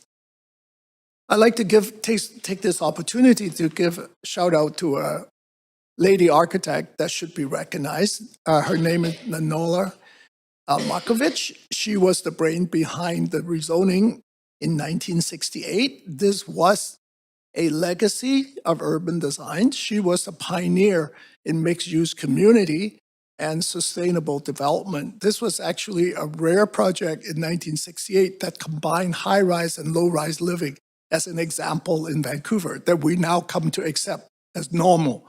But in those days, it was exceptional. And her work is still amazing today. Next, please. I'd like to show you what it looked like in 1970 when the project was first built. That's the picture on the left. And the picture on the right is today. And you could see the number of trees and the park-like setting that this project has become. Next, please. And now the city has evolved with Oak Ridge, Pearson Dogwood, Langara Garden, and Marine Gateway. The city profile has changed. Next, please. When she did her project, that's the skyline of Vancouver in 1970. And today, you could see Marine Gateway on the left, Pearson Dogwood, Langara, as well as Oak Ridge. So we are transforming the city to accommodate the housing that we need. Next, please. What is so brilliant about her plan and the neighborhood planning is the amount of open space and the connection to the existing community. So with Langara Garden and Pearson Dogwood, we are able to link for pedestrians and the residents northwards as well as east-west to connect all the schools and circulation safely for children and senior citizens. Next, please. And the most important is we're able to preserve, I would say, all of the major significant trees, including the giant sequoias and the oaks that lines to make this project a park-like setting. Next, please. And part of her genius is that she only had 2 roads to serve this 20-acre, and that's extremely efficient and sustainable. As you know, blacktop takes away the permeability of rain, and the trees that's been planted since have become a natural character for this. Next, please. And the other ingenious part of her planning is to create communities within community. She started a series of courtyards, and with swimming pools in some of them, they became the neighborhood center. So when we did the public consultation, that was the main thing the residents want us to make sure we retain so that they maintain the scale of a community. Next, please. And you can see this is what Ash present is today, and is open to the public. Anybody can drive through it and walk through it. Next, please. And then the courtyard with high density and low density mixed together. Next. With the swimming pool as a social center. Next, please. And so we're following her footsteps. We're densifying with the same footprint. We're replacing the two-story townhouses with some of the higher density. But we're able to maintain the trees, create a central open space, and connect and a new park. Please. And this is a typical courtyard that will be carrying on the tradition of mixing higher buildings as well as low buildings with green roofs and garden spaces. Next, please. And that's the final site plan. I just wanted to show council what it looks like to walk through the project. Next, please. This is coming in, connecting Pearson Dogwood through the central open space that we newly created. And it will feature bike path, multimodal thing, as well as wetland for water collection and so on. Next, please. 11:57. Awesome. Excuse So me, just I'm just going to go through this. Is two more slides. Thank you. Just to walk you through. Just go through them very quickly. Thank you. This is looking back from Canby Park. The last slide. Thank you very much. Thank you very much. Appreciate the walk through memory lane there. That was great. So council, if you have questions, I see a couple of councillors on the queue. This is also your only time to ask questions of the applicant. So I'll advance Councillor Fry. Go ahead, Councillor Fry. Thank you. And for the applicant, and thank you, James, for that presentation. It was really interesting, the historical retrospective and really the innovative design in urban planning. The only thing, and I love all of it, the phasing, the tree retention, the design, it's all great. The only question I have is that it is a bit of a retail desert there. And I know that there's the only retail around there is in the old towers. And is that sufficient to support the new population? Is there plans to add more retail or anything of that? I can answer that. Councillor Fry, yes, we do believe that the community will be well served with not only the existing retail that exists on the property today. So there's roughly about 20,000 square feet of retail, which is in the base of the existing towers. There's also obviously what's already been approved by council. Our neighbor across the street at Canby Gardens has got approvals for about roughly 130,000 square feet of local serving retail. And this site is also, which I'll remind, is centrally located between both Canby Gardens and also Oak Ridge Center in terms of having the opportunity for major grocery and retail and shopping experiences. So, okay, and that's because it is still a bit car light, I'm taking it, yeah? Car light in terms of? The amount of parking on site and... Well, we haven't really, in terms of, the amount of parking we'll actually offer, we'll do that at development permit in terms of design development when we go through that process, so. Interesting. Okay, thank you. Thank you for the questions. Councillor Kirby-Young. Yeah, thanks. I'll direct my question to the applicant since this is the one opportunity. I wonder on the slides that were presented by James Cheng, can we pull one of them up? Can you walk us through where the additional 1 acre parcel falls for that could be built out by the city as a designated additional park or green space? I just was trying to synthesize that in my head looking at your slides. You want to put back up some of the slides? Is that? Yes, if you could show us that, if that's helpful. I think we can do that. Okay, thank you. Give us a moment. We actually tried very hard to improve on Lenora's site plan. And after about 10 tries, we gave up. She had the best site plan. We can really improve on her work. Which slides do we want to go to? Let's scroll through. Just let us know when you want us to stop. Somewhere around 22-ish, I think. Might be. I don't know if this is the right one. Mr. Cheng, you can let us know. Slide 22 might be a good one. I'm just looking if you can demonstrate for us or show us where would the additional 1 acre park designation appear. I'm just trying to understand where the additional park space would be. Oh, yeah. Can we go back one slide? I think it shows a site plan. Okay, I can use this one to demonstrate. The site to the north is the existing Canby Park, and then the green space to the left is the new central space that we have created for the residents in the neighborhood to use as they go through the site. So are you saying on the left of this slide abutting Ash Crescent? The left of the slides, yeah.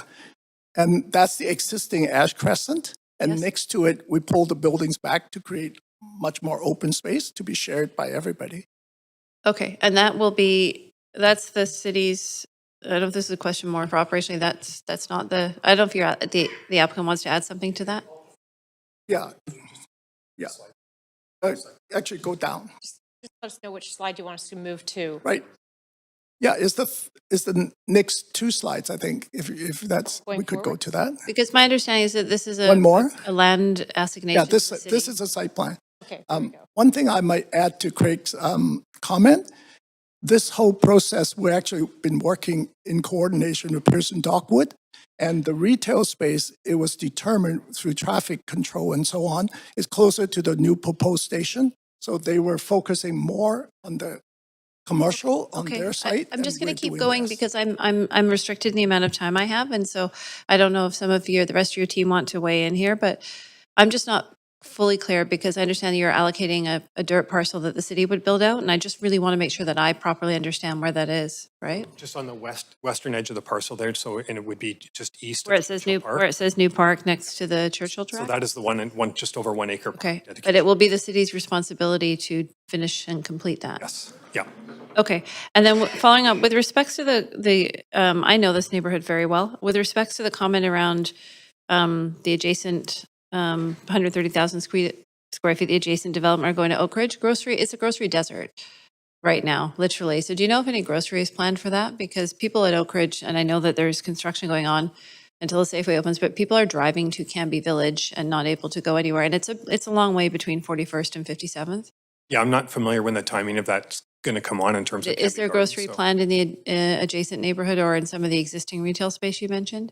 Not on our property, no. Okay, are you aware of, do you happen to know if there Canby Gardens, there is one? which would be your neighbor immediately to the south? Yes, yeah. Or sorry, yes, that's the south. Sorry, not Canby. Canby Gardens is immediately to the south. Sorry, yes. Yeah. And they have provisions for, There's no grocery store there today. okay. It is- Is there any opportunity within, you mentioned the existing retail space on the site to tenant grocery It style? would not accommodate a grocery store with the tenancy that we have in there today, so.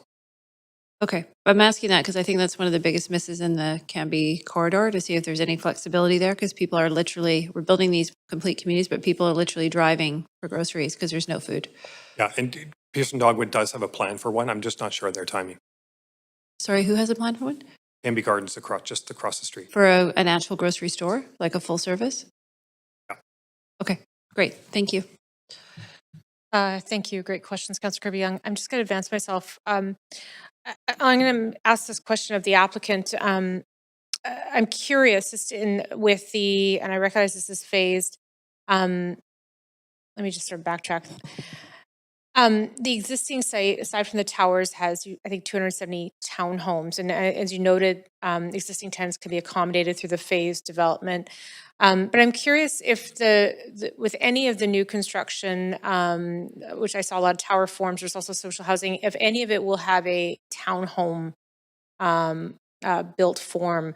And I ask because it's been a challenge. A lot of people in the city have wanted townhomes, and they're not necessarily wanting to live in a tower form. And so I'm curious if anything that you're going to be building and replacing will be in a townhome style built form. Sorry, I don't have the right words for it, but if you kind of get my drift, Yeah, particularly families and others. So there is a requirement for family housing to begin with. Secondly, the unit mix at this point, we have ground level oriented homes with patios and so on. And some of them will be two-story like a townhome. So it will be further developed when we apply for development permit. that's helpful. Could you give me just a sense of how many homes or units might look like that? Be that ground oriented, maybe?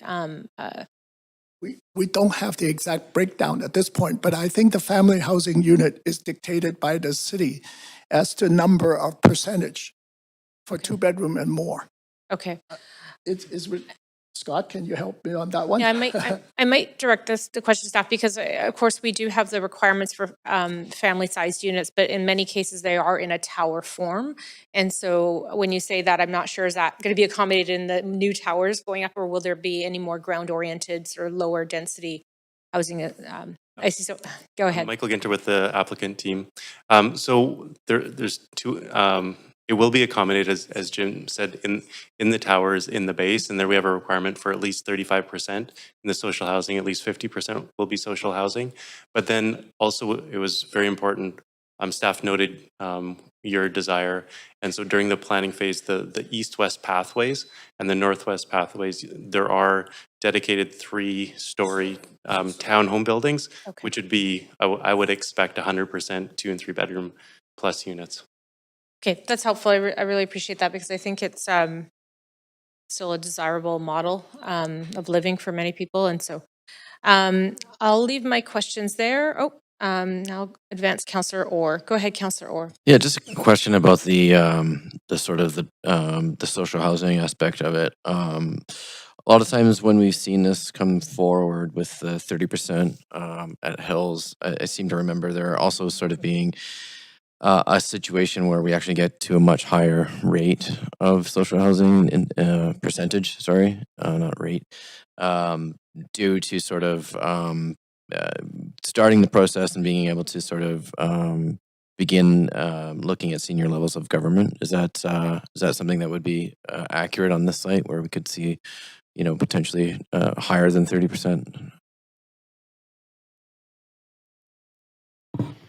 Hi, thank you. Dan Garrison, Housing Policy and Regulation. Councillor, that is exactly the plan. The plan sets out a way to get the social housing built through a combination of CAC allocation and financing with the applicant. We've used as a starting assumption just conventional financing. When we go forward, we intend to, the city will work through our non-market development operations group with concert and with a social housing operator that is selected through a procurement process to try to secure government financing, to try to secure funding to deepen affordability. So that's definitely part of the plan and part of the construct. And then for the dirt site, could you just walk me sort of around how that would look? Would you have to partner with a different developer, or?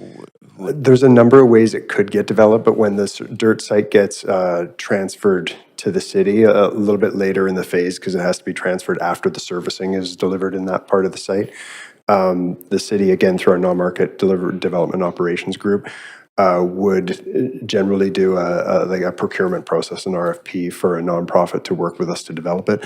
How it actually gets built would then be a part of that process that would come back and be approved by council. It could be an extension of the partnership with the developer on this site. It could be through a nonprofit and a builder that they work with. So that's sort of to be determined.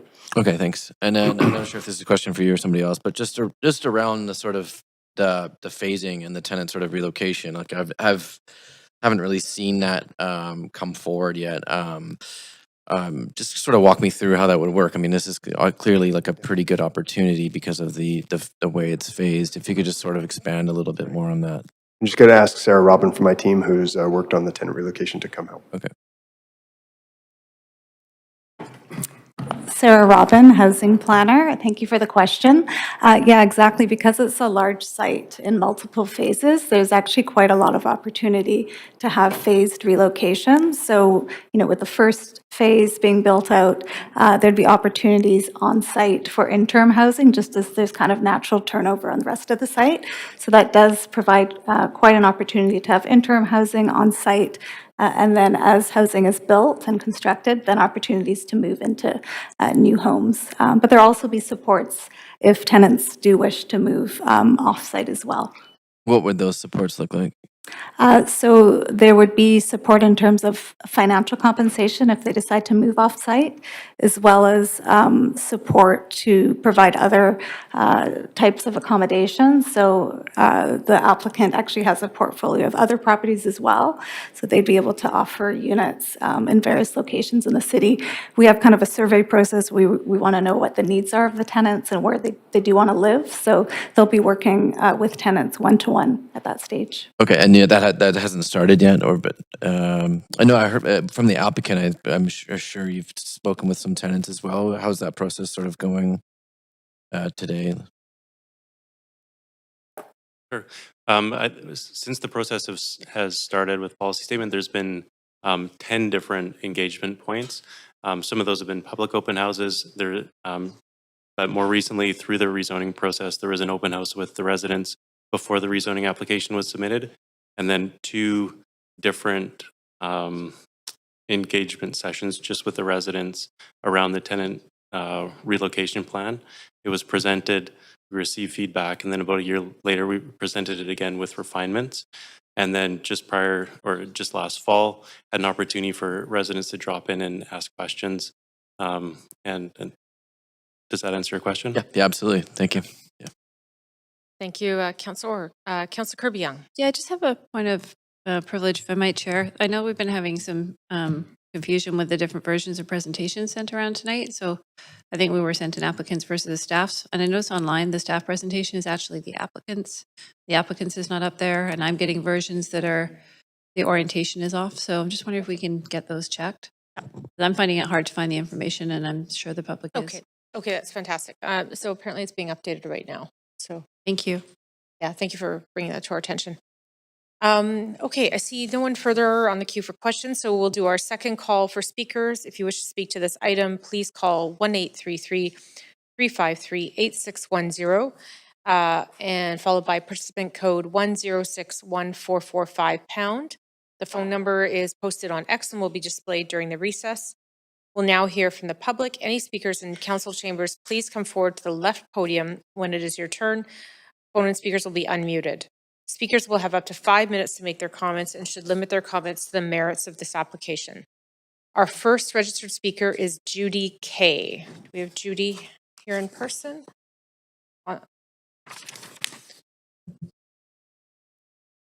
Welcome, Judy. Good evening. I'm Judy Kelly, and I'm the rental office manager at Langara Gardens, but I'm also a tenant. I've been at Langara for over 31 years. From the time I started back in 1994, redevelopment of Langara Gardens was discussed. I'm absolutely in favor of redevelopment. The garden apartments are getting old, and more there are issues that cannot easily be repaired. Many people want air conditioning, freezers, and in-suite laundry, which we're not able to offer or allow. We don't have the power or the plumbing to allow this. Being accessible is so important. I found this out as my husband was disabled, excuse me, and in a wheelchair for years. Now, as I'm getting older, not old, I find stairs can be difficult and painful. Carrying laundry would be difficult or impossible for some, and stairs are currently unavoidable in the garden apartments. We have a photo of the original Langara Gardens in our office from 1970, the days before trees. The architect showed this in his presentation, along with Langara Gardens and the future Langara Gardens. I could imagine the opposition before Langara was built. I believe we are now ready for a new phase of this complex. It will look even better than now. I understand this change is not to inconvenience us, but to prepare us for the future for the young and older populations. With redevelopment going on all around us, personally, it is not unbearable. When buildings are completed, they're beautiful and refreshed.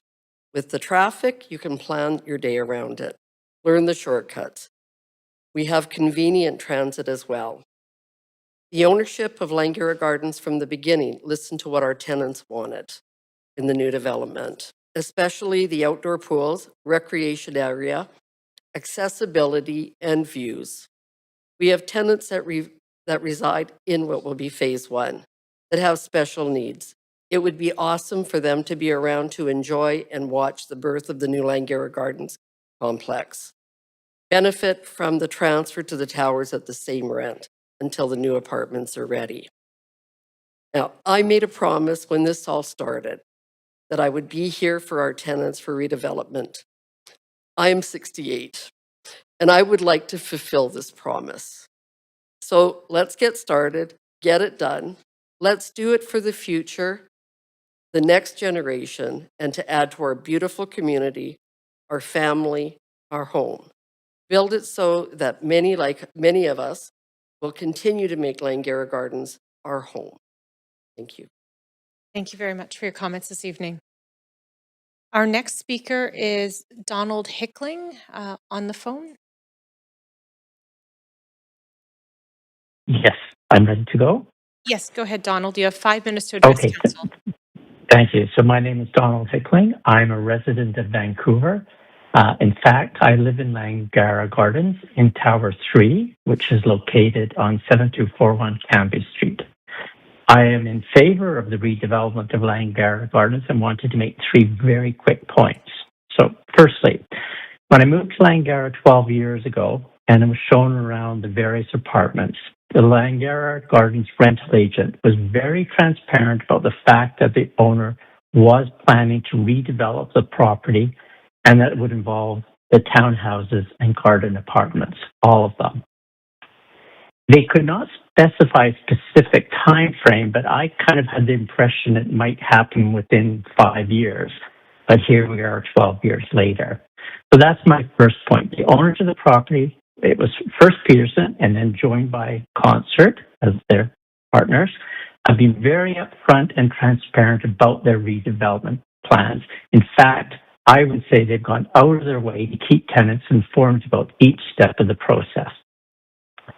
My second point I wanted to make, even to a somewhat untrained eye, but I did do a bit of construction work in my early years, it is easy to see just from walking around that the garden apartments and the townhouses are nearing the end of their useful life. Peterson, as the rental agent, does an excellent job of maintaining them, but really they're coming up on being 60 years old, and there's really a limit to what you can do with wood frame construction of that era and age. So in my mind, it's not a question of if, it's really about when and who does the redevelopment.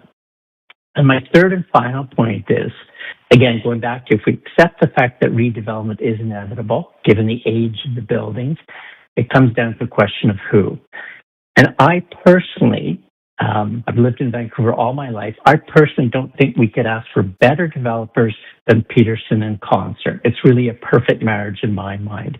They're 2 excellent developers and they've enjoyed a sterling reputation in the community for all the projects they've done, top quality every time. And I say this with all respect, you can't say that about every developer, I think, but you can say that about Peterson and Concert. And on top of that, they're good community partners and landlords. I really do feel confident, but I am also concerned about renters. I know it's hard moving, but I really do feel confident that Peterson and Concert will do everything they can to help the renters who will be temporarily displaced. And they will also, for the people that will be staying on the property, myself and the towers, they will minimize to the greatest extent possible the disruptions that will be faced by residents. And ultimately, and this is most important, I've looked at the plans, I've studied them, I've listened very carefully. We're going to end up something that's really spectacular on Langara Gardens. I love the fact that they keep in mind the original intent of the architect. I think that's spectacular. So for those reasons, I'm in support. And I want to thank you very much for giving me an opportunity to speak this evening. Thank you so much for your comments and for calling in this evening. Our next speaker is Jared Foreman, also on the line. Jared, go ahead. You have 5 minutes to address council. Thank you so much. This is Jared Foreman, and I'm a resident of Vancouver, and I am here today to speak strongly in support of the Langara Gardens project being proposed. And I say that because while I didn't grow up in this city, I chose to build my life in Vancouver because it's an ambitious place, it's a diverse place, and I see it as a city full of possibility. And yet, for a lot of young professionals like me, the biggest barrier to putting down roots in this place is housing. Rent eats up too much of our income. Ownership feels like a distant dream. And quite frankly, too often major housing proposals like this one get delayed or watered down, leaving real concerns about whether the city is serious about providing serious and real opportunity for the next generation. Langara Gardens really is the sort of project that can turn the tide. It would deliver thousands of new homes in a transit-connected neighborhood, including a substantial number of purpose-built rentals and below-market units. It's the sort of scale that truly matters, and it would show that we can meaningfully address affordability instead of just continuing to add housing in small increments. Projects of this size and scale are truly rare, and this is the sort of project that can have citywide impacts. Young professionals like myself, but also tradespeople, healthcare workers, entrepreneurs, and so many others just want an opportunity to contribute here in Vancouver. We want to build careers, we want to start families, and we want to invest in our communities. We want to stay here. But realistically, that's not possible unless there are homes we can realistically afford. And so it's for that reason that I strongly support the Langara Gardens project, because it moves Vancouver in the right direction towards more housing, more opportunity, and a city where young people can see a future for themselves. Thank you so much. Thanks, Jared, for calling in this evening. Our next speaker is Brianne Lapierre by phone. For taking the call today. I'm glad to be speaking to all of you. I am speaking as a resident of Vancouver, and I'm speaking strongly in support of this proposal.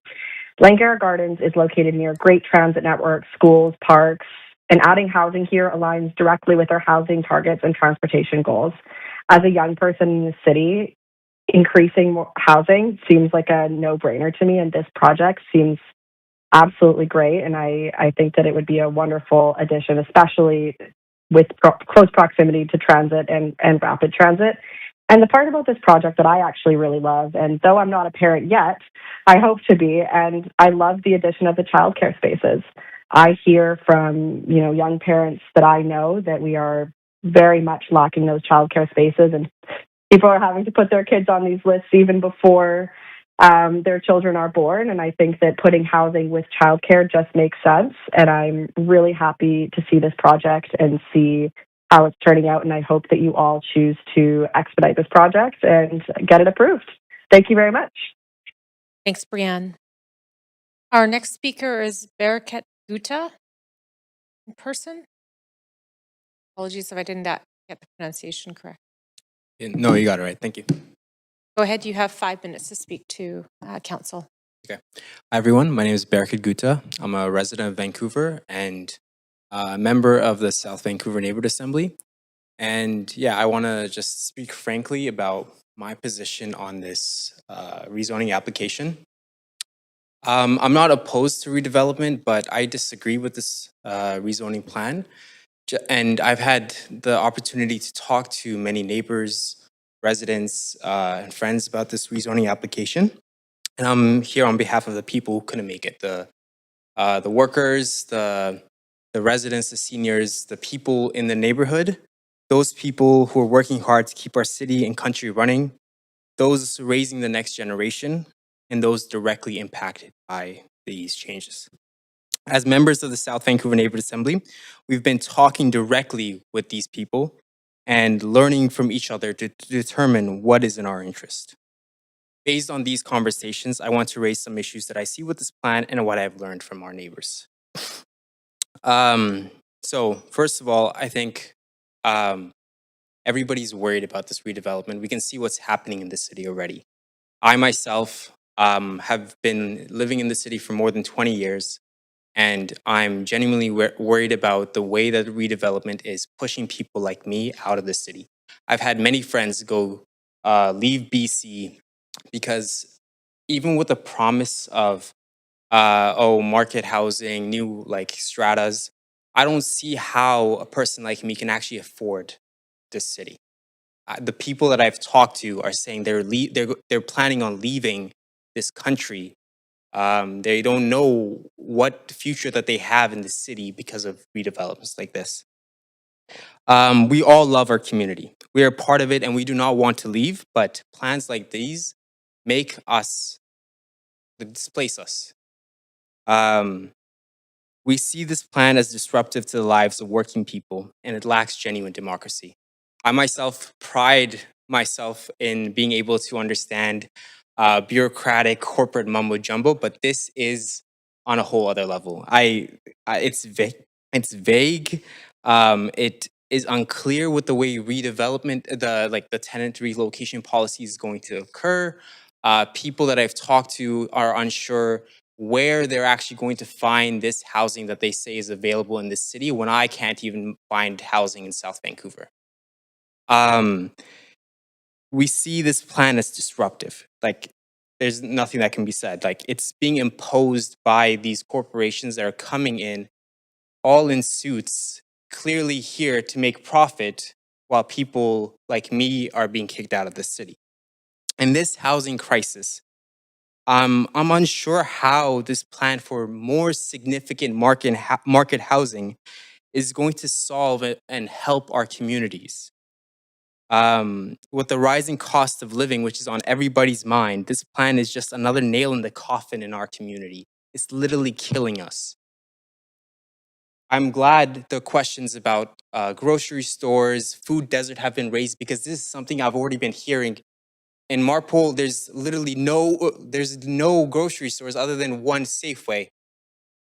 In this area, there's literally one bus station, one train station right at Langara and 49 that's filled every day with working class people just trying to get home. I don't see this plan as being meant for working class people in this neighborhood. I see it as profit for Peterson and Concert Properties, which already own a ton of properties across the city and are just going to continue making more and more money. Something else that's been raised by residents of South Vancouver has been the lack of schools in this plan. Where are the kids going to go? There's no space for us. Again, I'm not opposed to redevelopment, but I'm opposed to redevelopment that's based on corporate interests, not working class people. So what I ask you to consider is make a plan that's actually for working class people. This 20% social housing is not enough. In this housing crisis, we need decent and genuine social housing for working people, not more housing for corporate profits. Thank you. Thank you for your comments and thanks for coming in this evening. Our last registered speaker is Emily Luba in person. Is Emily here? Welcome, Emily. You have 5 minutes to address council on this item. Thank you. So I want to start off with a quote that I've been trying to understand for the past bit. It says, any approval that may be granted following the public hearing shall not obligate the city to enact a bylaw rezoning the property, and any cost incurred in fulfilling requirements imposed as a condition of rezoning are at the risk of the property For owner. a moment, could you just pull away from the mic a little bit because we're not. Is this better? It's a little better, yeah. Well, thanks. So my understanding of that quote, and I am not a lawyer, I'm not a planner. I did spend a lot of time trying to understand the Vancouver official development plan. Is this better? Is the mic still weird? That was better. Okay. But I still get a bit lost, so I might be wrong. But my understanding of this is that whatever happens tonight, it's not legally binding. So if, for example, Peterson or Concert were to have financial troubles, they could change the plan. And this concerns me because I've seen it happen before. I used to live in Burnaby. And I understand the tenant assistance policy is not the trip, and then Peterson is doing something based on the trip, so it also might not totally be the trip. But what happened with the tap is a developer in Metrotown did go bankrupt, thinned, so couldn't pay the tenants who were evicted and supposed to, so they'd be paying the same rent, and it's not quite the same for the trip. So these tenants are not getting any money, and also the building isn't being constructed, so they can't move in. And I bring up this example, 'cause even though it's all staying within Langara Gardens, which sounds good, right? Like that's, you don't have to move too far, although you still have to move. And the units people are moving back into are going to be smaller, and also there's no, like, what if something goes wrong? Like there's no guarantee. And also if the towers aren't being torn down, where are people going to go? Like I just really don't understand what this relocation is going to look like, and it worries me. And it also worries me that there's no guarantee it will even have to happen. Whereas in a wild timeline, there are empty condos and rents going down like a little bit. So I'm not sure. And do we need more units? It's not a problem of supply. There are empty units, empty condos. So to me, it's missing the mark. Like what this proposal is trying to do. It's as though we're like, oh yeah, and also like it sounds good, like social housing. Yeah, we need that. But again, I go back to my initial quote. I worry that it won't actually end up happening if something happens. The daycare facility, it also sounds good, but there's no mention of how much it will cost. And daycare that costs like $20-30 a day, it's not affordable. I know parents who stay home with their kids, like aren't working right now and trying to get by on disability and whatnot, because daycare is expensive, and the plan doesn't mention that. And I'm not shocked that all of this is happening. If we go back to 2018, I think it came from the city, that first document. I appreciated the history. It's been a long time. And then I think that Peterson and Concert came up with the second, something very similar. So I can see that the council is working with the developers for more housing. And yes, but what about the people who are already living there? What if we reverse this? And did they come? And Judy might actually know, like, did people come to you and did they say, like, I want a new building? My building's from 1950 and it's old and stuff's not okay, but I don't want to leave. And no one I spoke to in these towers wanted to leave. But I could be wrong. Like maybe you had like 100 people demanding you go to new building, relocate us. We want to live in smaller units. Like, I don't know. The people who live in the building are really important, and I get why they're not here as many of them are here tonight. Because I have spoken before. I've been cut off at council. I've spoken through hundreds of other people, and none of us were listened to. And I even know these hearings are going away. A city planner told me this, that they're kind of a sham. Like, we can say whatever. They can listen to us. I hope you do, please, because maybe something can change. But you don't have to. There's no guarantee. And I think there's something to be said for people who live in the buildings, who work in the neighborhoods, being the ones who get to decide what happens. We're early days, but not really. I've been speaking to council for the last 8 years, and the South Vancouver Neighborhood Assembly is a place where we should go to have our voices heard, because we're going to get there. Emily, and I have seen thank nothing. you. Oh, it's the Thank you time's for coming. done. That's your 5 minutes, but thank you for addressing council this evening. Thank you. Thank you. I am just going to check and see if we have any additional speakers in chamber wishing to speak to this item. Anyone in the hallway? No. Do we have any other speakers on the line, clerks? Okay, so it sounds like we do have some speakers. So I'll do a final call, and then we'll take a 5-minute recess in this case, just to clarify, because there's quite a few people on the line. So I'll do a final call for speakers. If you wish to speak to council on this item, it's 1-833-353-8610, followed by the participant code 1061445# before the close of the list. The phone number will be posted on X and displayed during the recess. We're now going to take a 5-minute recess, and then we'll come back and see how many speakers we have online. Thank you. Thanks, council.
Okay, council, we're gonna resume.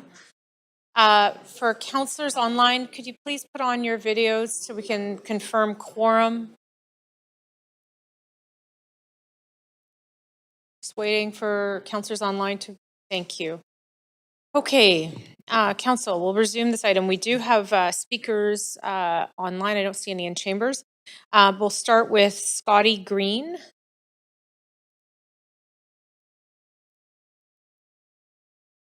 We have Scotty on the line.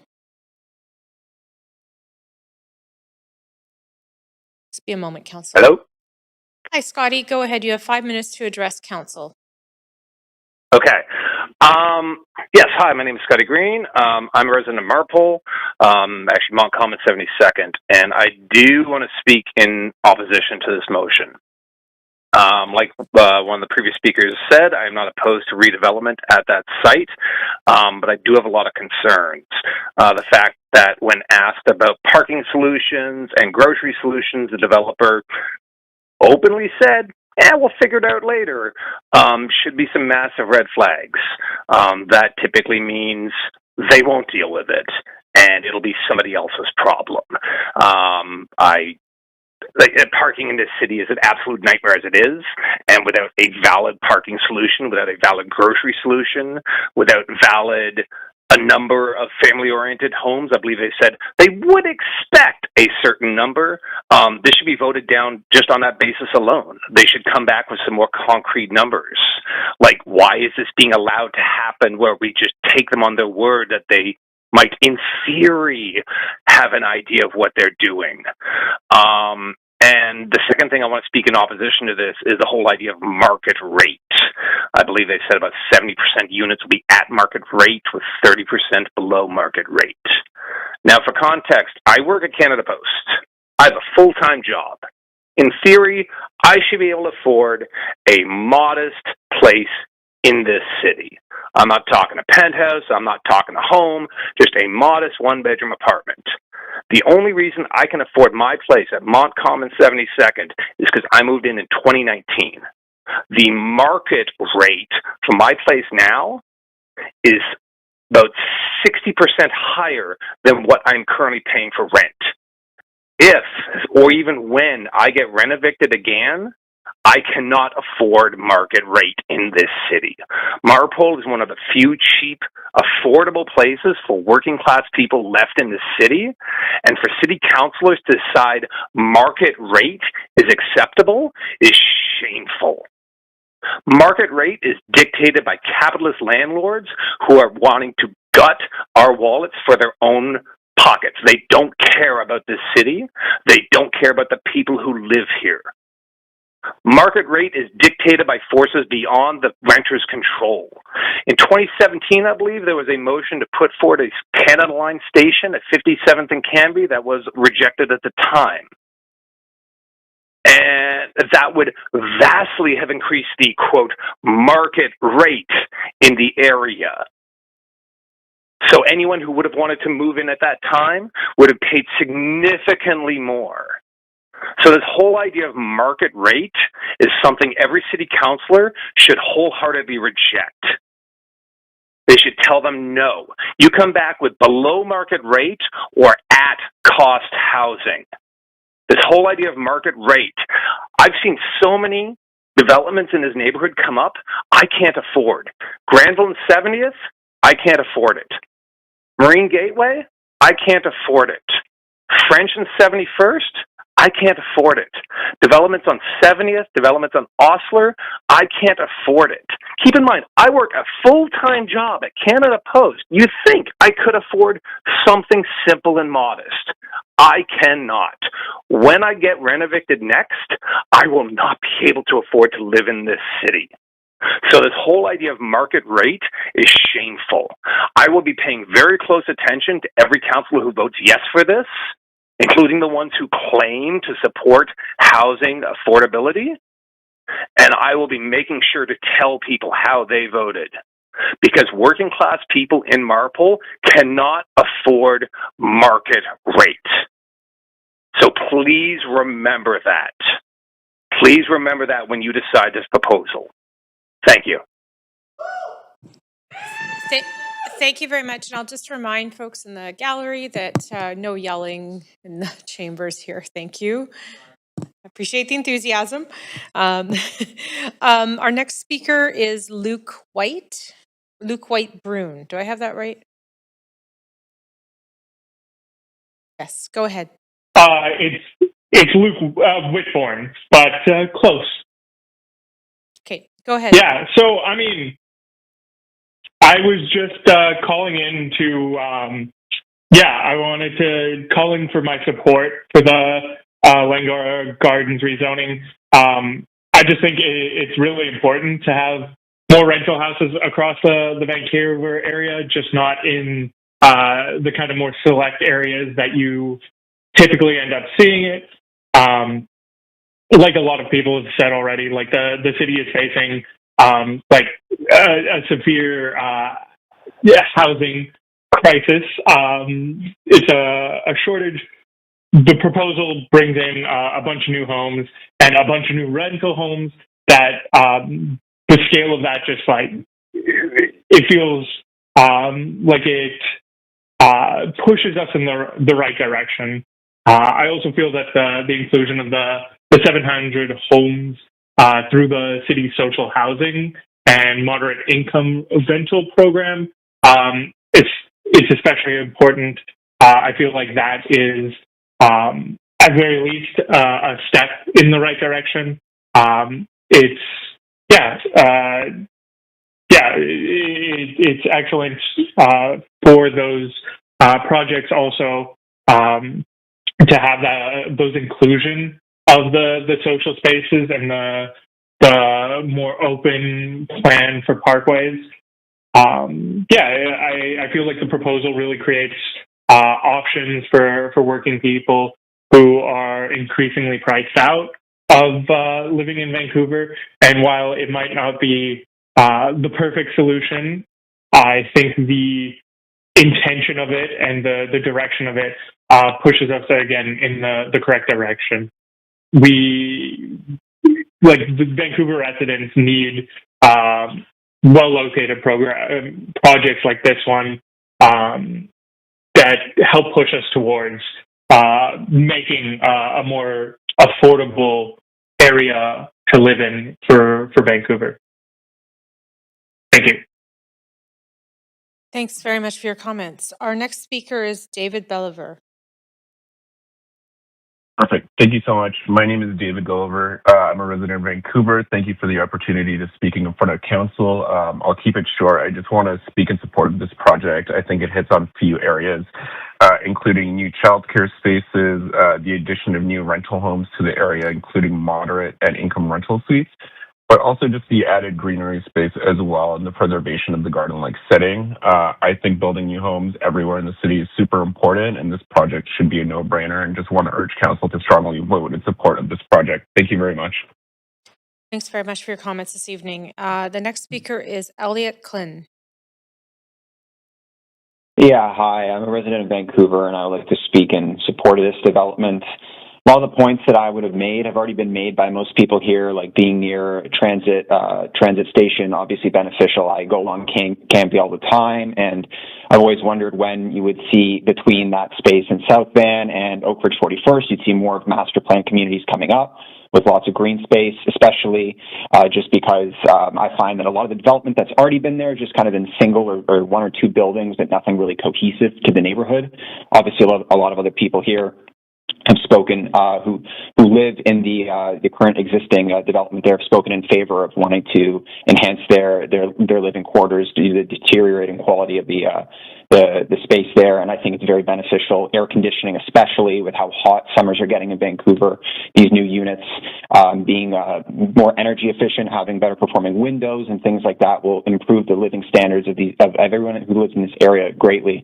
But one thing I really want to touch on that's been brought up a lot with relating to working class people being priced out of the neighborhood, I find this really frustrating because you need to be able to meet the housing demand in order for rents to be low enough for people to afford housing.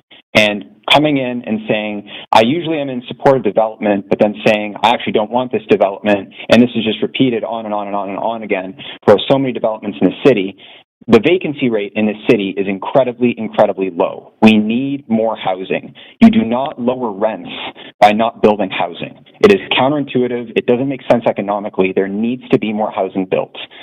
You can read posts in the articles in the CMHC that they've released about how the vacancy rate is affecting the cost of housing and how building more houses, especially now as the vacancy rate has actually gone up because more housing is being built, we're seeing a lowering of the rent. And this needs to continue. If we go back to times post-COVID, 2021, 2022, 2023, when the vacancy rate was around 1%, you were seeing people in bidding wars to rent apartments. That can't happen in the city anymore. People like myself are paying almost way too much to afford rent in this city and just essentially pushing off housing projects because we're worried about developers being greedy, and it's not a solution. It's not practical. There needs to be more housing built in the city, and I support this development. Thanks very much for your comments this evening. Just checking in, clerks, if there's anyone else on the line. There's no one else on the line. I don't see anyone else in chambers or in the hall. Okay, hearing none, I'm going to close the speakers list. So the speakers list is now closed. Have we had a further large volume of public comments received since 5 p.m.? No correspondence has been received. Thank you, clerks. In that case, I'm now closing the receipt of public comments. Does the applicant have any closing comments? Okay, thank you. Staff, any closing comments? No closing comments from staff. Thank you. Thank you. Council, do you have any further and final questions for staff? Okay, I'm seeing none. Clerk, did we receive any additional public comments since the close of comments? No, we did not. Okay, in that case, we'll be making a decision now. Could I get someone to move the recommendations? Moved, Councillor Kirby-Yung.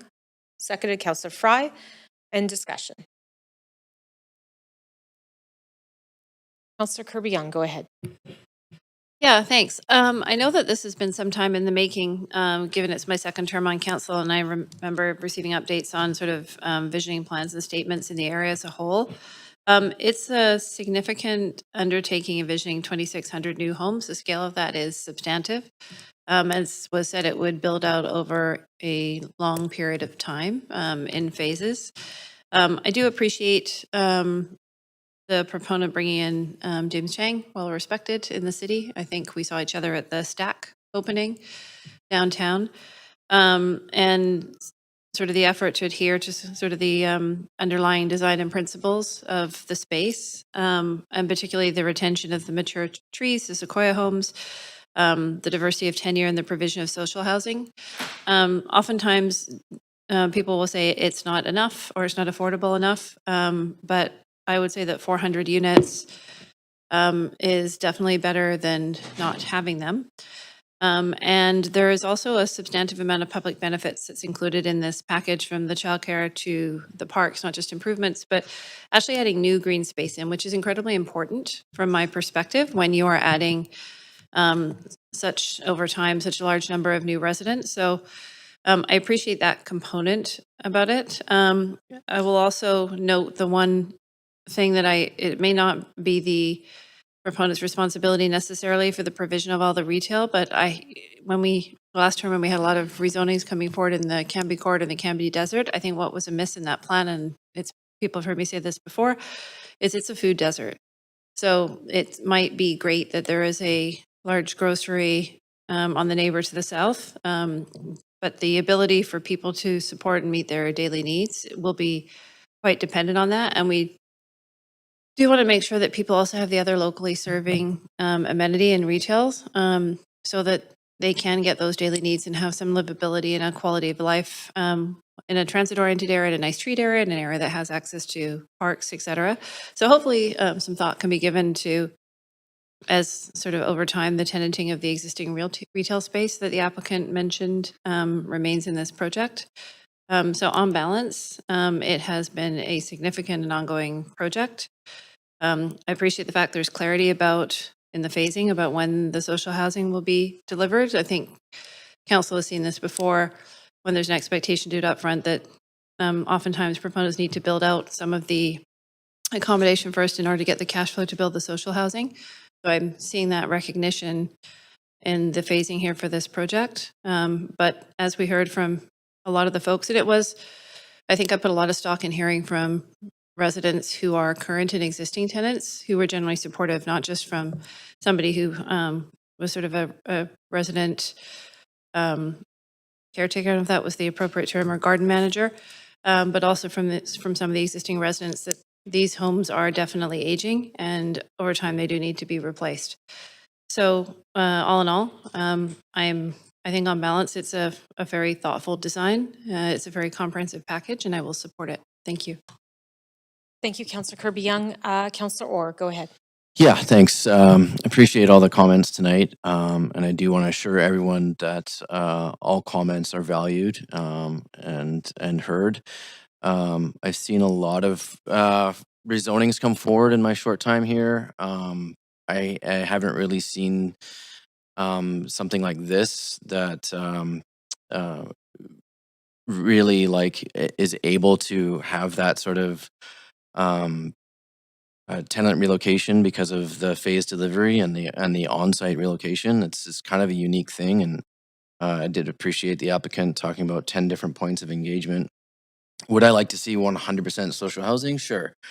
Which is why I think we should be using city land to do that. But this is 438 social housing units and 84 below market rentals. And unfortunately, this is the reality of how we can deliver this for low-income families, seniors, and workers to be able to afford. And like my colleague said, this is the way that financing works with senior levels of government, and we can have even deeper affordability at this site. And we heard from tenants around accessibility and elevators and air conditioning, all super important. I do think there's time to litigate the shortcomings of our housing policy in general, and I don't really think public hearings are for that. I do understand the trepidation. It's a big project. But in our quasi-judicial role in public hearings, we must judge how the project fits within the existing policy, and this one does. Thank you. Thank you, Councillor Orr. Councillor Maloney. Oops, sorry, we lost you there. Glad you're back on. Sorry, I'm there. Keep pressing the button There you off go. that you just pressed on. Sorry. Go ahead. Yeah, thanks. I appreciate Councillor Orr's comments, and I won't repeat them, but I am very sympathetic to people who are working a full-time job and absolutely can't afford market rent in this city. It's an absolutely massive problem, and we have so many people living in this city who are perpetually stressed that they are paying a rent because they've been in a home that they wouldn't be able to afford if they were displaced and required to pay market rent. But as Councillor Orr says, there is a lot of affordability incorporated into this redevelopment plan, and having 2,600 new homes built over the next decade and a half is certainly going to contribute to pressure to increase the vacancy rate, which helps people to find housing. We absolutely need to be doing more to advocate to senior levels of government, do everything we can to build affordable housing, social housing, co-ops. I absolutely agree, and I can see why it's frustrating in this forum to raise those concerns and not have the project rejected. But I think that on balance, it's a good project, and it's very important to provide the homes that this is going to provide. So I will be supporting it. Thank you, Councillor Maloney. Seeing no further speakers, we'll call the question on this item. Please vote online. Thank you to the counselors online for having your videos enabled. I'll take a vote assist in favor, please, clerks. Chair, can I also take a vote assist in favor, please? Thank you, Councillor Zhou. We've noted that as well. Thank you. Thank you, Council. This item passes with Mayor Sim, Councillor Klassen, and Councillor Meisner absent. Thank you very much. That concludes this item. Thank you. We're going to take a 1-minute recess. Don't go very far, just so we can get people to clear out.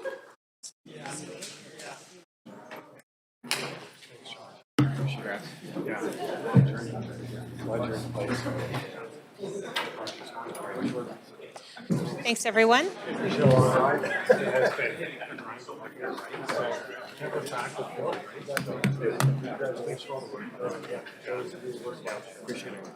Councillors online will resume in about 1 minute. I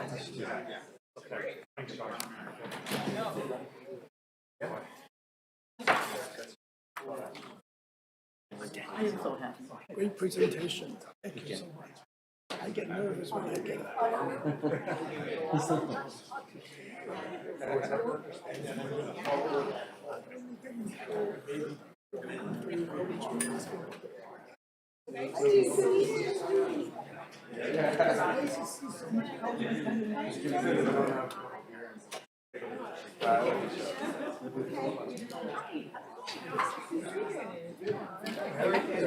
Jesse, good luck. Jesse, how's it going? Good, how are you?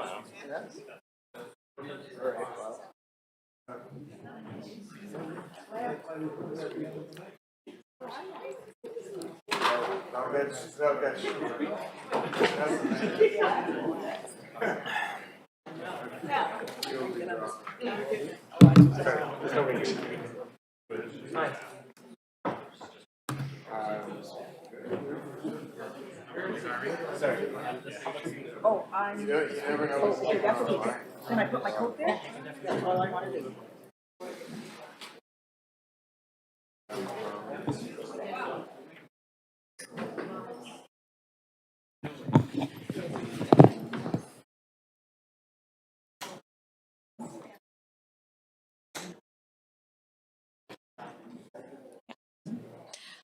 Okay, Council, we're going to continue with item 3 on our agenda, CD1 brackets 454 text amendment for 215 West First Avenue. Before we begin, are there any conflicts of interest on this item? Okay, hearing none, the clerk will now read the application and summary of correspondence received. This is an application by McFarland Mercu Architects and Vancouver School Board to amend CD-1 Comprehensive Development District 454 for 215 West First Avenue. The application is to increase the maximum building height from 13.5 meters, 44 feet, to 18.8 meters, 62 feet, to permit a 4-story elementary school. The General Manager of Planning, Urban Design, and Sustainability recommends approval subject to conditions set out in the summary and recommendation. The following correspondence has been received since referral to public hearing. 741 pieces of correspondence in support, 56 pieces of correspondence in opposition, and 2 pieces of correspondence dealing with other aspects of the application. This represents all correspondence received up to 5 p.m. today. Thank you, clerks. We'll now do our first call for speakers. If you wish to speak to council on this item, please call 1-833-353-8610, followed by participant code 106-1445#. The phone number will be posted on X and displayed during the recess. There will be an opportunity for new speakers and missed speakers to be heard at the end of the registered speakers list. We have staff from Planning, Urban Design, and Sustainability here to present the application. Welcome. And we're just going to make sure your slides are Sure. before you start. So here we go. Go ahead. Good evening, Acting Mayor, Council, and members of the public. My name is Daniel Feeney, planner for this text amendment application being considered under the Southeast Falls Creek Official Development Plan. The site in red is located within the Olympic Village area west of Columbia Street between Athletes Way and Walter Hardwick Avenue. The parcel is surrounded by Hinge Park, which is outlined in green. However, the city-owned development site shown in red functions as a publicly accessible open green space. The surrounding context consists of residential with commercial uses clustered around the village and along 2nd Avenue. Temporary uses occupy the adjacent lands to the west, which include urban farming, parking lots, works yards, and temporary modular housing. The site is well connected with pedestrian and cycling routes along the seawall. There are also cycling routes along Columbia Street and West 1st Avenue. The Olympic Village SkyTrain station is also located half a kilometre to the west. The Southeast Falls Creek Official Development Plan, as shown on the map here, was adopted in 2007. It is a framework to transition the area from predominantly industrial to a complete neighbourhood with a mix of uses. A core component of the complete neighbourhood objective is the delivery of public facilities like schools and community centres. Marked by the yellow star, the site is within Area 2A of the ODP and contains its own custom CD1. The policy and bylaw require an elementary school with a minimum floor area of almost 40,000 square feet and a maximum height of 13.5 metres. This maximum height was intended to accommodate a 3-storey elementary school at the time of bylaw adoption. There is no maximum density applicable to the school. This application proposes to amend the CD1 zone to increase the building height from 13.5 metres to 18.8 metres. This request for additional height is to permit a 4-storey elementary school. There is no density maximum and the proposed school use is consistent with the ODP and CD1 zone. The proposed school includes instructional spaces for up to 630 students with a rooftop play area above the 4th storey. As noted, a 3-storey school design was originally envisioned.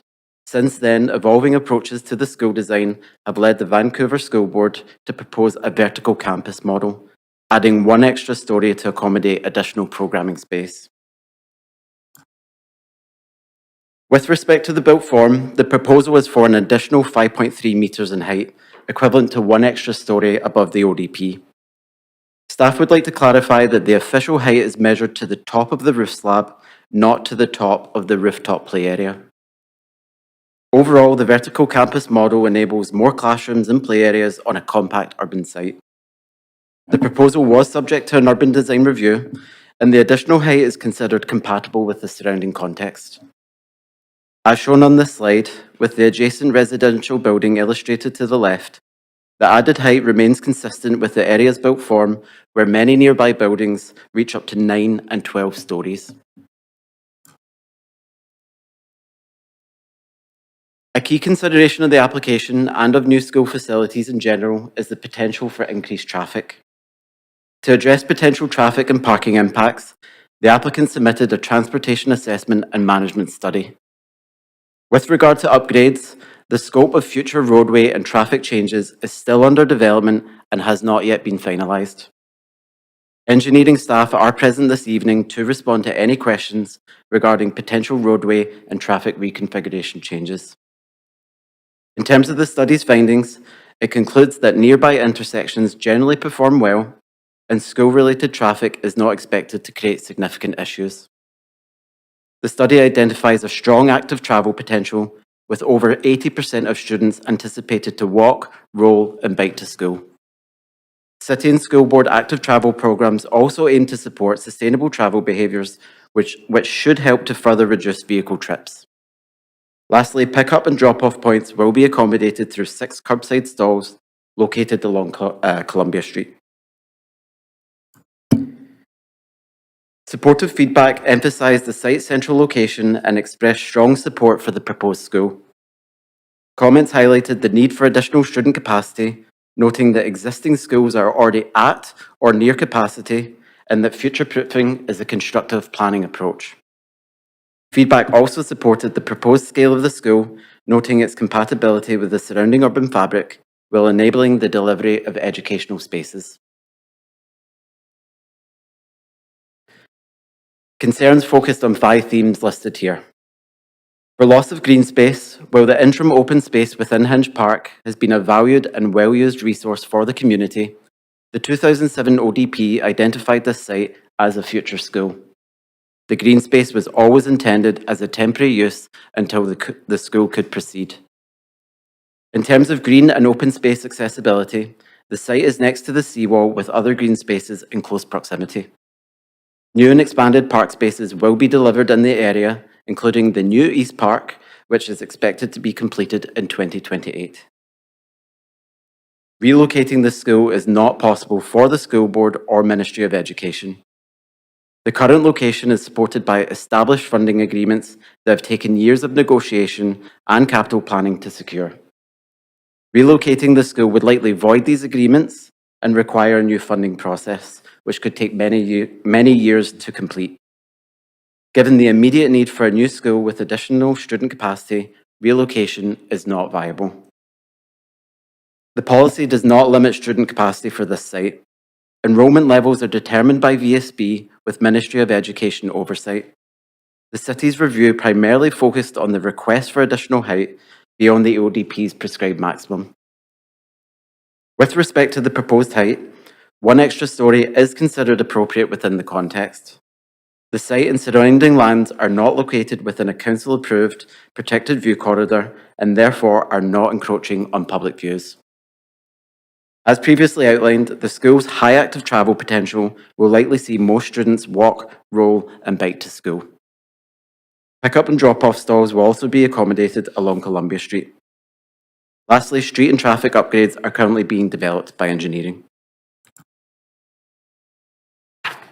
Public benefits for this project include an $86,000 DCL contribution and the construction of a new school facility.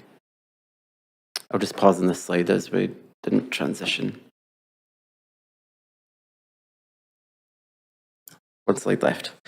In conclusion, this application meets the intent of the Southeast Falls Creek Official Development Plan, and staff support the CD1 text amendment to increase the maximum building height to permit the development of a 4-story elementary school. Staff recommend approval, subject to the conditions in Appendix B of the report. Staff and the applicant team are available to answer any questions. Thank you very much. Thank you for the presentation. Does the applicant wish to make a presentation or make remarks?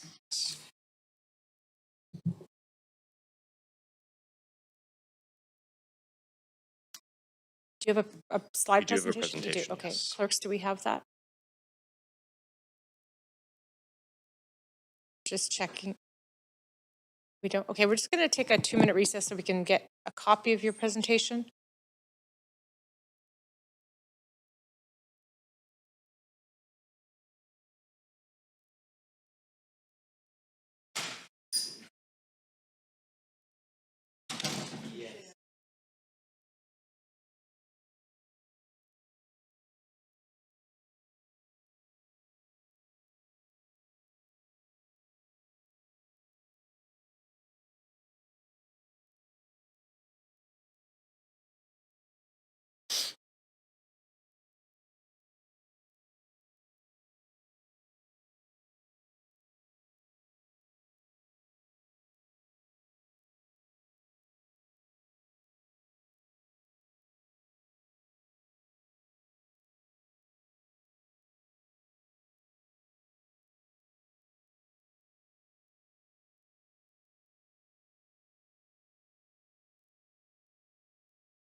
Send it.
Okay, Council.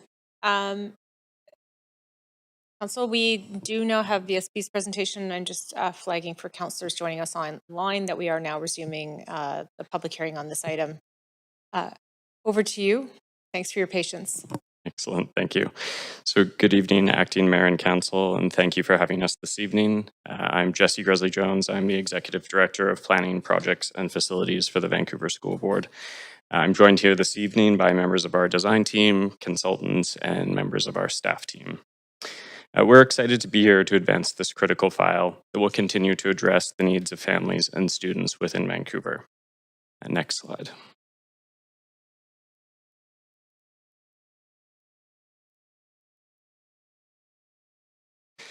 I want to start off by thanking city staff, including engineering, planning, real estate, and parks board, who've contributed to shaping this file and ensuring we meet the needs of the community and considering how this neighborhood has evolved and continues to grow. Next slide. As planning staff mentioned, the ODP was adopted in 2007. As part of the ODP, the city earmarked this parcel of land for the future construction of an elementary school. As we know, since that time, the neighborhood has significantly evolved. It has become a vibrant community, retail has flourished, residential densities have increased beyond what was originally envisioned, and adjacent light industrial areas have taken shape as new hubs of job space.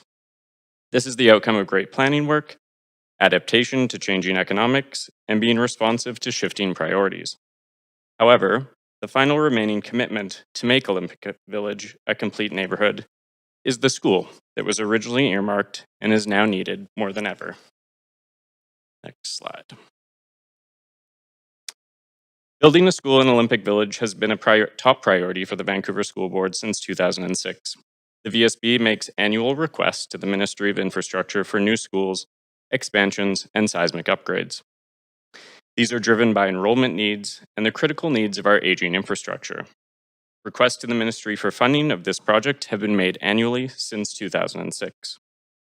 Over the past decade, Olympic Village has seen significant population growth, including growth amongst families with school-age children. City Council and the VSB took the first major step in this process when the ground lease was established in 2022. In 2024, the Ministry committed funding to support this new school, and tonight we are here to consider the next big step in this process. Slide. So the proposed elementary school will accommodate a school population of 630 students, which is necessary to serve the Olympic Village neighborhood given current enrollment pressures and future growth in the area. As noted on the map, you can see the extensive capacity pressures at Simon Fraser Elementary, which is the current catchment school. Nearby schools are also above capacity, including False Creek, Edith Cavell, and Crosstown. Therefore, students in the area are continually placed at nearby schools, including Nightingale, Mount Pleasant, Wolfe, and Livingston. School capacity must be properly calibrated to accommodate future enrollment demand over the next many years. There are currently around 800 more elementary students than capacity enables across the 4 closest schools. Next slide. Enrollment forecasts also show increased demand for an elementary school in the area over the next 15 years. The above map shows the forecasted capacity utilization in 2039, which is based off the VSB's forecasting system and is inclusive of local knowledge, integrating development data from the city to ensure development growth is considered appropriately. By 2039, all nearby schools would be at or above capacity. Enrollment pressures underscore the urgent need for a future-ready, accessible, seismically safe school within walking distance of Olympic Village.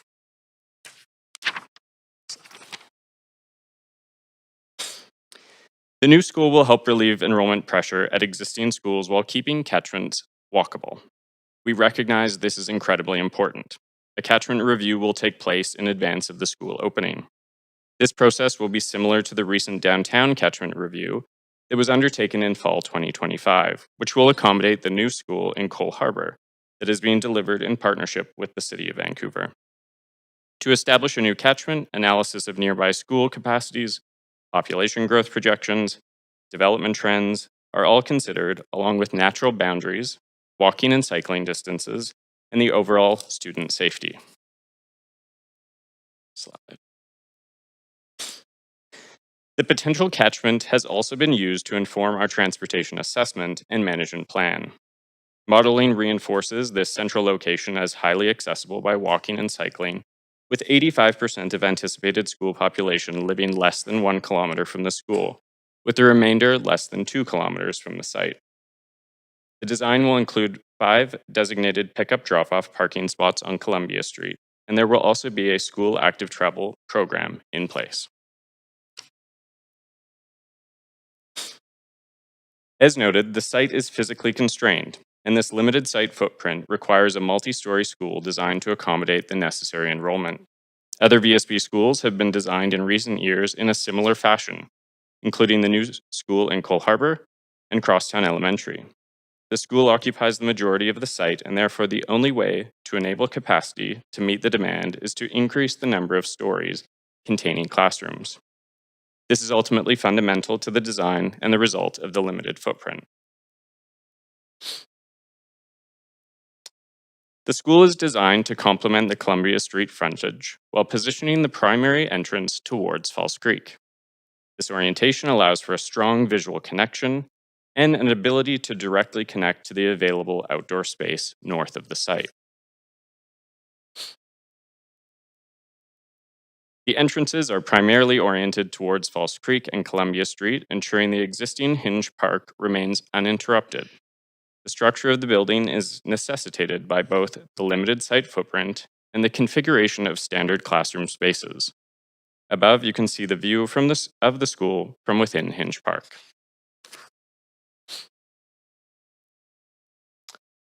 The rooftop area included in the design is also needed to contain children's play within a screened structure that is intended to be light but secure.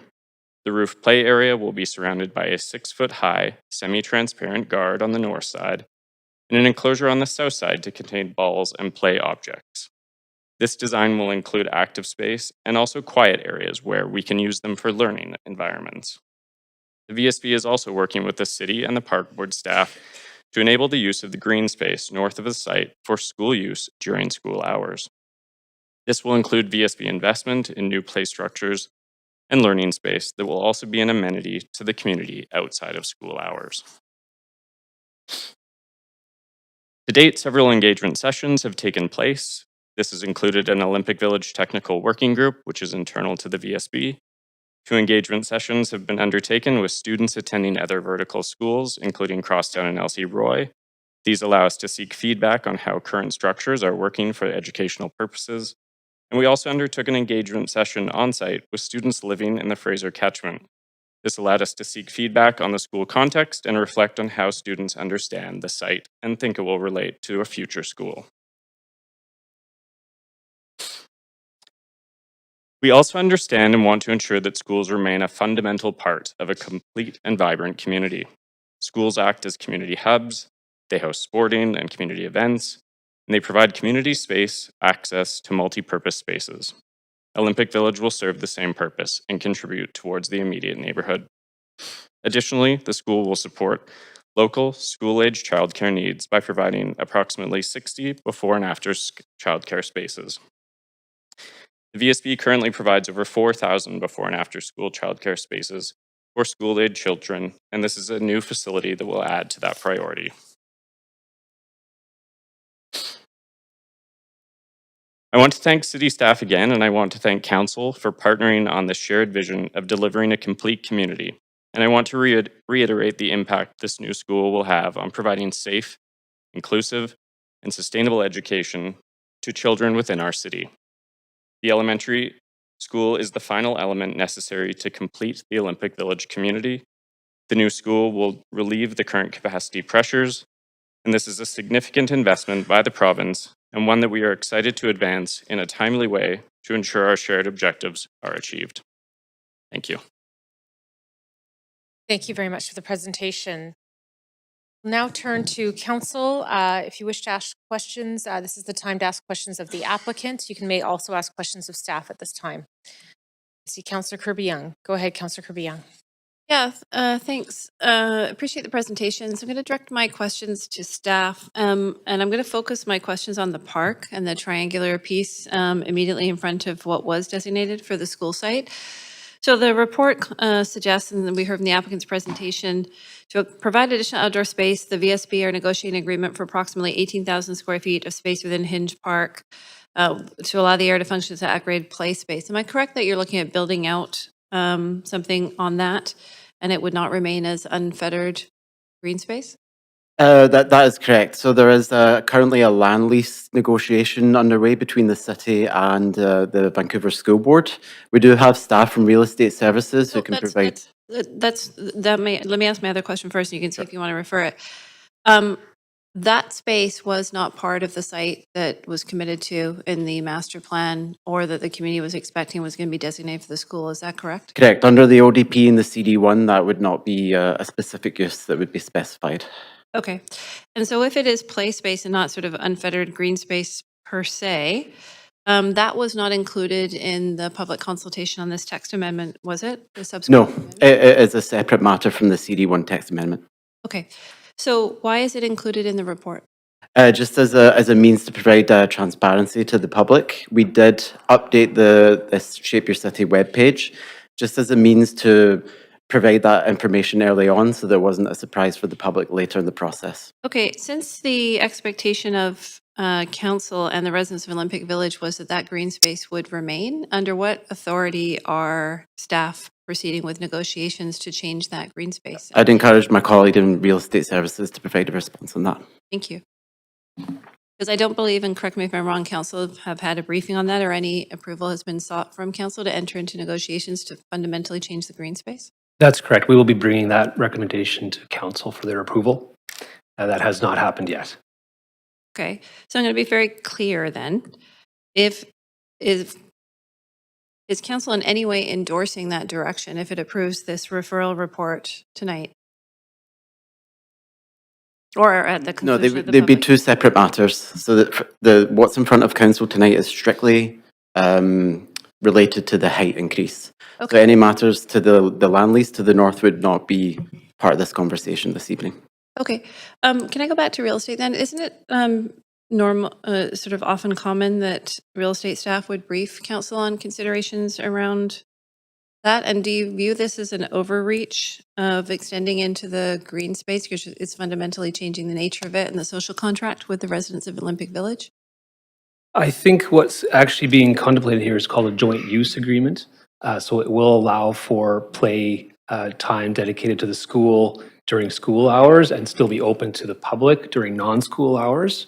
This is a similar but in reverse relationship to what we have with other VSB sites throughout the city. But you would be building out, there was a rendering that suggested it looked something like a court. Would you be asphalting and building out some type of structures on the space? Not to my knowledge, although the specific So plan. why was there something that looked like a court that had a cage around So it? that would just be a concept at this point. The actual design is yet to be determined between Parks Board, Real Estate Services and VSB. And it's important to note that that space would be available to the public before and after school hours. Okay, So but access wouldn't be it would limited. lose- But the public would lose access Monday to Friday during the day. That would be correct. Okay, does council council would also have the ability to provide alternate direction at this point if it didn't wish staff to continue down that road, is that correct? I think what what we're trying to achieve tonight is to focus on the height increase. I think there will be a I process for I understand that. I Yeah. want to be very explicit on my questions. My time is limited. Does council have the ability within this process, you can come back to me with the answer, to give alternate direction so that staff don't continue to negotiate something that council may not support? I'd also defer to senior staff to provide direction on council's ability on that matter. I would suggest, Councillor Kirby-Young, we would, if council desired to create separate direction on that, it would require a separate motion of council independent of this rezoning application. Okay, can I, you don't have to give me an answer now, but I know we have a lot of speakers ahead and other comments, but I'd like to get information back as to why that would require separate direction when staff are referencing this as an intended direction in the referral report in front of us, and it is for, quote, transparency and to be considered, so. We'll double check that with our colleagues in law. Thanks, Before I the end of the would hearing. appreciate that. Framing my question is that we had an Auditor General Committee this morning that pointed out discrepancies between seeking council direction and staff negotiations, and I'd like to be very clear on this one. Thank you. Thank you, Councillor Kirby-Young. I just added myself to the queue. Just in that vein, could staff or the applicant, whoever feels like prepared to answer the question, could they just cite any examples where the City of Vancouver and the VSB have joint use agreements involving schools and green space? That's certainly welcome. Our Parks colleague can attend to that question. Thank you. Good evening, Tina Mack, Director of Planning and Park Development at the Park Board. We have several locations across the city where we have shared use agreements. Most recently, we received your authority to have a joint use agreement for Vancouver Technical Secondary School, as well as Kitsilano Secondary School, where we have shared playing fields. So we also have many parks without agreements where, for example, Elsie Roy Elementary School downtown in the Yaletown neighborhood and David Lamb Park, where we have a park without an agreement that's enjoyed by the school and students as a schoolyard during school hours without a license agreement. So we have various structures across the city where we're sharing lands. Staff have entertained this possibility for Hinge Park to give that clarity and also to share some maintenance responsibility potentially with the school board if we have a shared site here at Hinge Park, whereas currently in all of the other locations, this park board is bearing the operational ownership and burden for the school children during the school day. So this is a great opportunity for us to further explore, probably outside of this decision tonight, a different construct for an agreement to support children who need outdoor space to play during their school hours, access to nature, because the existing construct of Hinge Park isn't sufficient to support a school body of 400 or 600 students. I hope that helps your discussions this evening. Yes, just one follow-up question to that. And so the two secondary schools, Kitsilano, Van Tech, you cited, Elsie Roy and Crosstown Elementary. And then what about, I thought there was a joint use, shared use agreement in the West End as well. Is there not? We have none. Well, we have the West End Community Center, which is a shared site for indoor spaces and shared use. Thunderbird and Strathcona Elementaries have indoor shared use and joint use agreements. We also have Eric Hamber and Oak Meadows, where there's a joint use agreement for an outdoor sports field. And I may be missing a few, but that's, I think, a good sample there. I don't know if VSB has anything else to add. If I may just clarify comments earlier, I've got direction from law that it is your purview to provide direction on that tonight, if you wish. And I'll also just add further comments that the ODP for this area does contemplate a significant amount of park space in the adjacent site 1A, but it is your purview to provide direction on the joint use agreement tonight. Can I just clarify actually that point, because I made a note earlier when you did reference the, sorry, just grab my notes, the future East Park to be open in 2028. That would be for me. Again, the question is East Park opening timeline. So we're in design stage for East Park right now. That's about 1.2 hectares of new green space envisioned in this ODP as green space. We'll have a large open space, a songbird meadow, and seating. Our timeline is complicated a little bit by some of the changes happening in the expo deck and the waterfront and the greenways there, but we're in design, expect construction to begin in 2027 with opening as soon as we can after that. So 2028 at the tail end, the worst case for an opening date for the new East Park. Okay, that's helpful context. I appreciate that. Okay, I'll leave my questions there. I see no one else in the queue, and so we will move to do our second call for speakers. If you wish to speak to this item, please call 1-833-353-8610, followed by participant code 106-1445# before the close of the speakers list. The number will be posted on X and displayed during the recess. We will now hear from the public. Any speakers in council chamber, please come forward to the left podium, and that's the one to my right, when it is your turn. Phone-in speakers will be unmuted. Speakers will have up to 5 minutes to make their comments and should limit their comments to the merits of the application being considered. As a reminder, please state your name if you live in the City of Vancouver and whether you're in favor or in opposition to the application. Our first registered speaker is Kathleen Thornacross. Kathleen, welcome. Thank you. My name is Kathy Thornacroft, and I'm a resident in the Olympic Village. I'm opposed to the rezoning amendment. I'm an educator with over 40 years of experience. I'm also a parent and a resident in Olympic Village. I'm speaking on behalf of a group of educators who are up there in the gallery. I am not in favor of the rezoning Hang on just amendment one before moment, you. just one moment, Kathleen.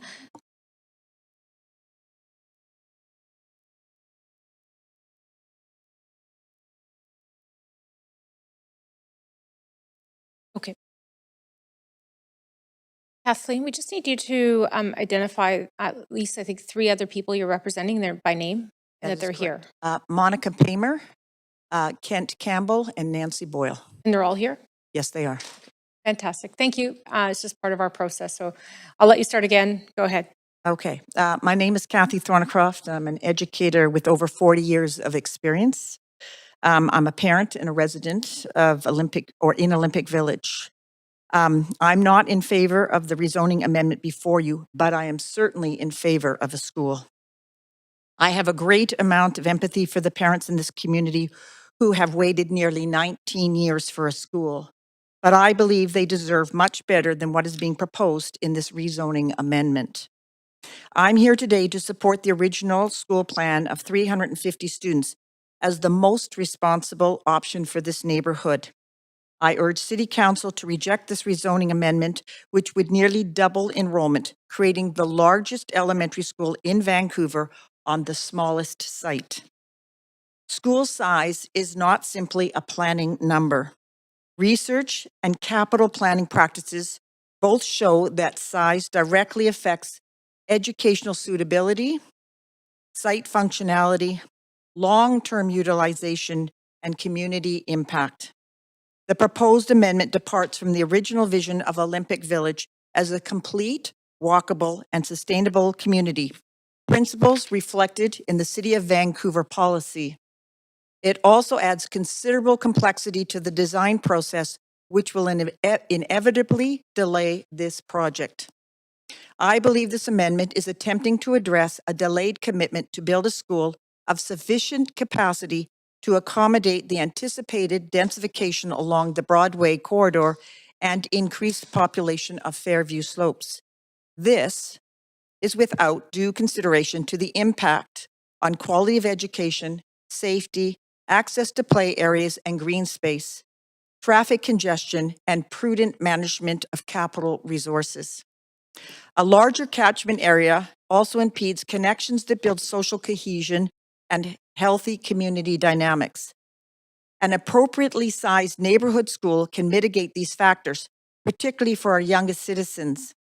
A neighborhood school invites families to congregate and connect before and after school, as well as on weekends, mitigating the effects of high-rise living.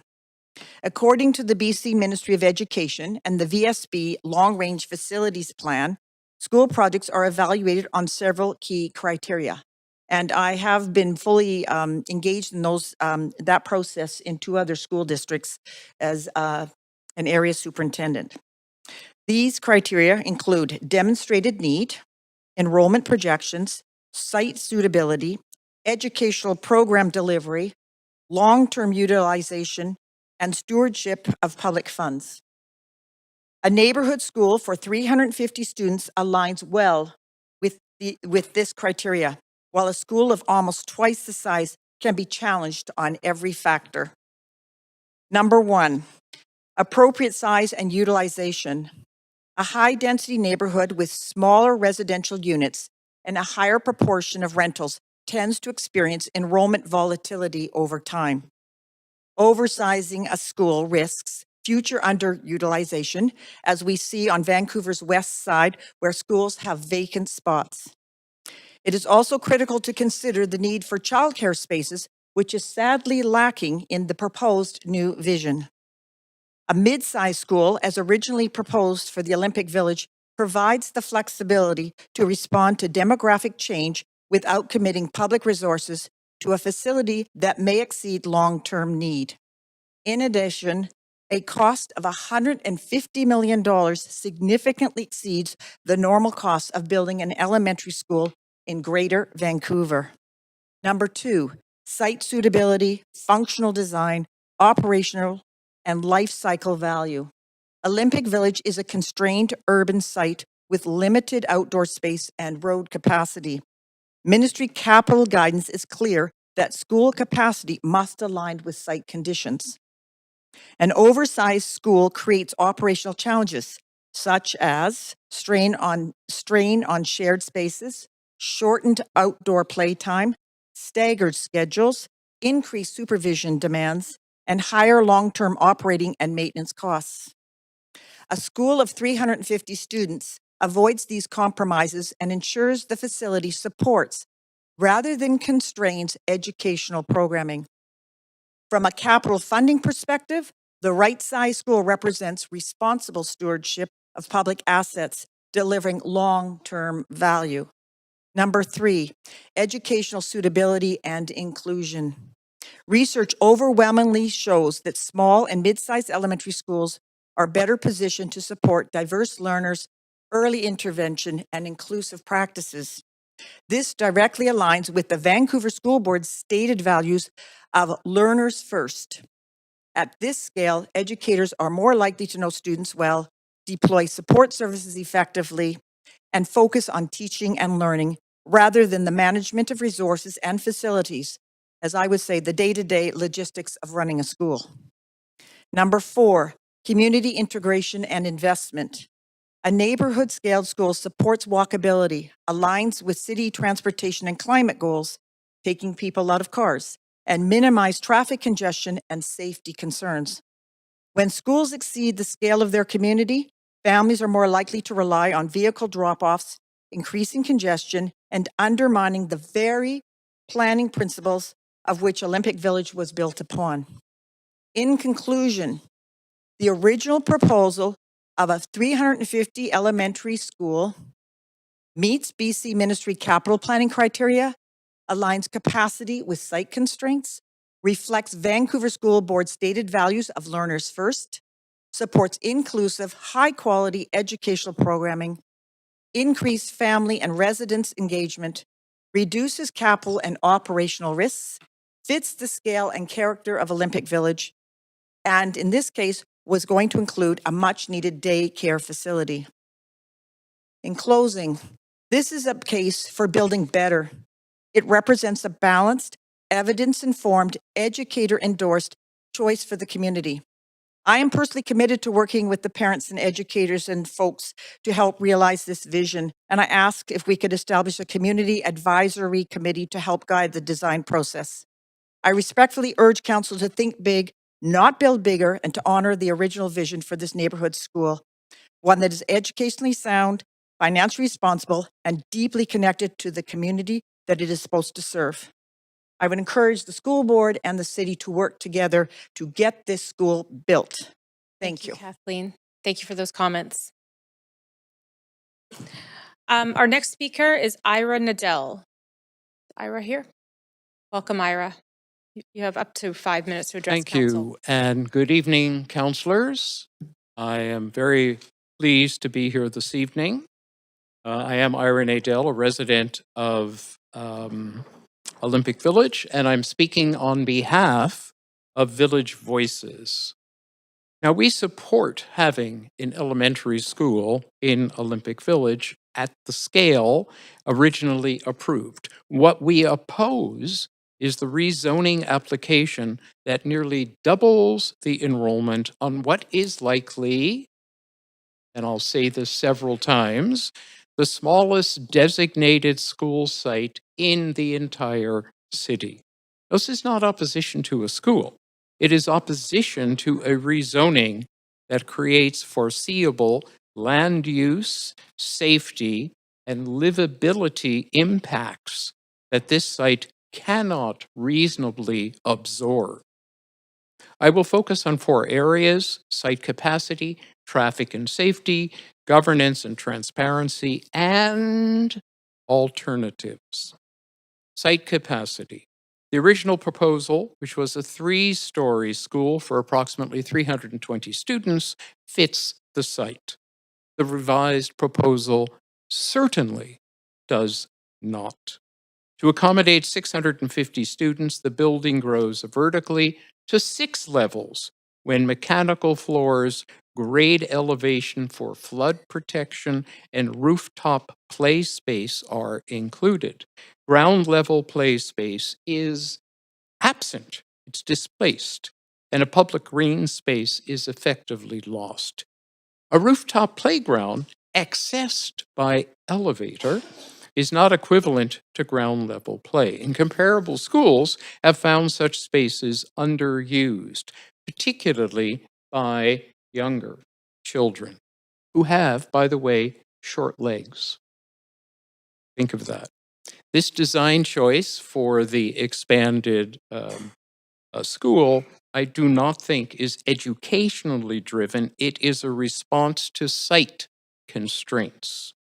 The rezoning asks council to approve a building form that overwhelms its context and forces operational compromises such as parking, which was not really identified as an issue by the Vancouver School Board. But believe me, it is a big issue. So I'll turn to traffic. Olympic Village was designated as a walkable neighborhood, not as a high-volume school drop-off location. A school with 650 students with, let me repeat this, six drop-off spaces hardly suits on-site staff parking. It has no space for buses or delivery areas. It creates predictable congestion. And the proposed one-way street changes funnel traffic onto Manitoba Street, limiting access not only for parents, but for emergency vehicles, deliveries, waste removal, and local businesses. This must be rethought. Even under optimistic assumptions about walking and cycling, daily pickup and drop-off congestion is unavoidable, particularly for kindergarten and primary students who require supervision and often, frequently, if not always, accompaniment to their classroom and certainly to the school. 6 parking drop-off locations. This is not simply inconvenient. It creates safety risks, rushed drop-offs, illegal stopping, double parking, and conflicts, should I say, with cyclists and pedestrians. These are not hypothetical concerns. There are documented patterns at other high-density schools. Council is being asked to accept what I would call a hope-based traffic scenario rather than a comprehensive school transportation safety plan. But let's talk about governance and transparency. There are unresolved questions that matter to a rezoning decision. Enrollment across Vancouver schools has generally been declining, and we understand the primary pressure on the system is seismic upgrading. There are also unanswered questions about funding. The amount is $150 million. There is no transparency on how that money is going to be Ira, used. that's your 5 I will minutes. close because I see the little flashing lights. Yes, I you've normally reached your don't pay time. attention to them. I lecture at UBC, so you know we don't have to pay attention. I can see a smile. I'm suggesting that there be another consideration for a site. I think it's been mentioned, and of course, that is on First Avenue. Sorry, Chair, we the do have intersection 3 with hours and more Columbia. speakers. Ira, thank you for speaking. We do have to respect the time because we're giving everyone up to 5 minutes and some groups up till 8 minutes. So thank you very much for your comments. Thank you. Thank you. And our next speaker is Myrna Leslie. And Myrna, I understand you have a PowerPoint. Oh, you have some, okay, that's great. Thank you. I just want to make sure that we have those available. Yes,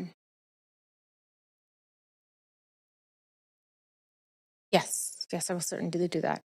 Can we just make sure that we have Myrna's photos? We have the, yep, we're ready. Okay, just noting, Councillor Orr just have leave of absence at this time. So just, if you're wondering. Go ahead. Mayor Dalmanato and city councillors. Thank you for the opportunity to speak tonight. My name is Myrna Leslie. I am a resident owner in the village of Falls Creek, otherwise known as Olympic Village, and I've been there for almost 14 years. I am here because I believe approving this text amendment will have serious and permanent consequences to the character and livability of our award-winning community, and I respectfully oppose this application. I have long been an advocate for green space, and after consulting with urban and city planners, I fundamentally believe this site should not be developed at all. Could I have next picture, please? This parcel is the only level usable green space in the village now and in the foreseeable future. It has direct access to the water, views of the city, sea, and mountains, and it sits on a floodplain beside an ecologically sensitive wetland and creek. In a village of concrete, it has functioned as our community's backyard for 15 years. Over time, amendments to the original Southeast Falls Creek plan have increased density without adding green space. This site must be preserved. Once it's gone, it cannot be replaced. Next, please. I am presenting a petition, 2,119 signatures, requesting that this site remain part of Hinge Park. I urge council to give serious weight to this level of voter response, particularly in light of our greenest city commitments. I want to be very clear. I support a school. It grounds and completes our community. We need one, and we have waited a long time. However, I believe this site was never appropriate for a school, and it's certainly not appropriate for a school of this magnitude. The Ministry of Education's own area standards indicate that a school of this scale requires approximately 12,000 square meters of play space. Even with rooftop play areas and adjacent park space are included, this site provides only about 25 or 30% of that requirement. Next, please. This proposal would create the largest elementary school on the smallest footprint in the city. The building would cover the entire site with no setbacks and no meaningful ground level green space for free play. Small children thrive in accessible, unstructured outdoor environments. Rooftop play areas are limiting, not available after school hours, and not accessible to the public. In effect, our community park disappears into the shadows of this very large structure. As growth continues under the official Vancouver plan, we should be planning a school that serves the future, not forcing an oversized school onto an undersized site. More appropriate alternatives exist within or near the community, including the parking lot west of Hinge Park on First Avenue, could be a site in the East Park plan, or locations such as 7th and Columbia. These options would allow for safer access, appropriate scale, and the preservation of much-needed green space. Finally, this rezoning application came as a complete surprise to residents. Despite stated commitments to consultation and transparency, the community was not meaningfully engaged, and many residents received inconsistent or conflicting information from all levels of government. This has eroded trust in the process. Our children and our community deserve better. Children's health and well-being depend on thoughtful school design, and a vertical campus with limited access to green space for our youngest of students moves us in the wrong direction. Yes, land is valuable, but so is our children's school life experience. We need a school that supports our community, not one built at its expense. I'm asking the city to reject this rezoning application and to immediately begin working with Vancouver School Board, the province, and a community advisory group to identify a more appropriate site that we can work together. I believe if there is a will, Thank you, there Mirna. is a way. That's your time. Thank you. Very much. Our next speaker is Raveen Mandir Pauls. Raveen? Welcome. Sorry, that was me. Hello, good evening, councillors. My name's Raveen. I live in Olympic Village and I support the rezoning application. I've lived here with my now husband and our small dog Bailey since 2019. In 2022, we welcomed our son Mason and we love living in Olympic Village. Like many of our neighbors, we chose to start our family here believing, perhaps a little naively, that this dense, thoughtfully planned, walkable community would be matched by the public infrastructure that families depend on: childcare, community programs, and ultimately a neighborhood elementary school. What we've come to realize is that the reality is far more complicated. In one of Vancouver's most densely populated neighborhoods, access to these services often comes down to chance. Chance in securing a daycare spot, chance in registering for swim lessons before they fill up within minutes, and most surprisingly of all, chance in accessing a public elementary school in the community where we live. It wasn't until after Mason was born that I realized our designated catchment school, Fraser, is about a 25-minute walk away from home. And that's 25 minutes for me, not for my soon-to-be 5-year-old child. I only recently learned that that placement for that catchment school isn't guaranteed. It's determined by lottery. Neighboring schools are also under severe enrollment pressure, and families are routinely displaced from their communities in search of a public school spot. Right now, we don't know where Mason will land for kindergarten, so we can't plan ahead to secure before and after school care. Nor can we make any concrete plans with respect to our jobs and routines to plan our pickups and drop-offs. And we will 100% have to drive him to school because that's the only practical option for our family. And that matters to us because our daily life is otherwise entirely walkable. We walk Mason to daycare, we walk to work, and the absence of a nearby school forces us to depend on our car. We were very fortunate that Mason secured a spot at the daycare in Olympic Village. It's been a wonderful experience. We're building strong relationships with the families whose children attend there. We support each other, rely on each other, and these kids are growing up together in this community. It'll be incredibly sad to see them scattered across different schools simply because there isn't enough capacity at the local school. I'm looking ahead to 2029 when Mason would be entering grade 2, and I'm hopeful about the possibility of a school within walking distance of our home.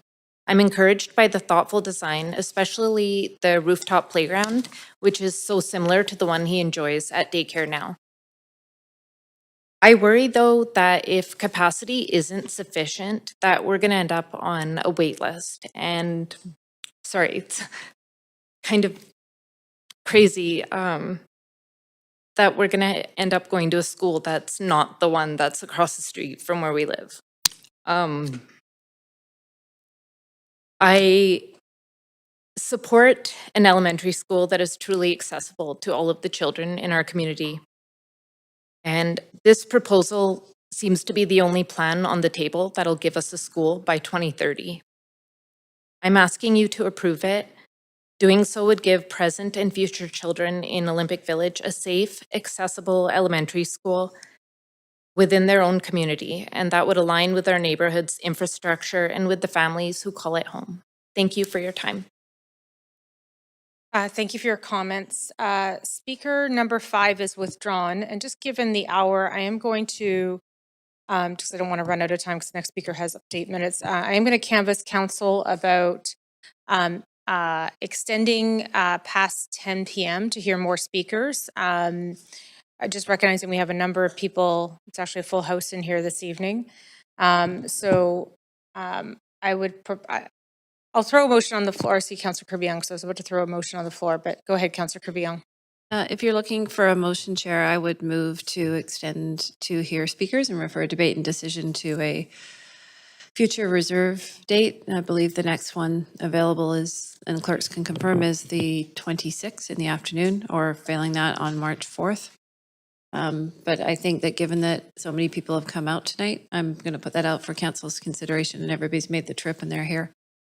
Thank you, Councillor Kirby-Young. That's on the floor. I need a seconder. And actually just seconded by Councillor Friend. I'm just going to pause for a moment just to consult with the clerks. So hang on a moment, everyone.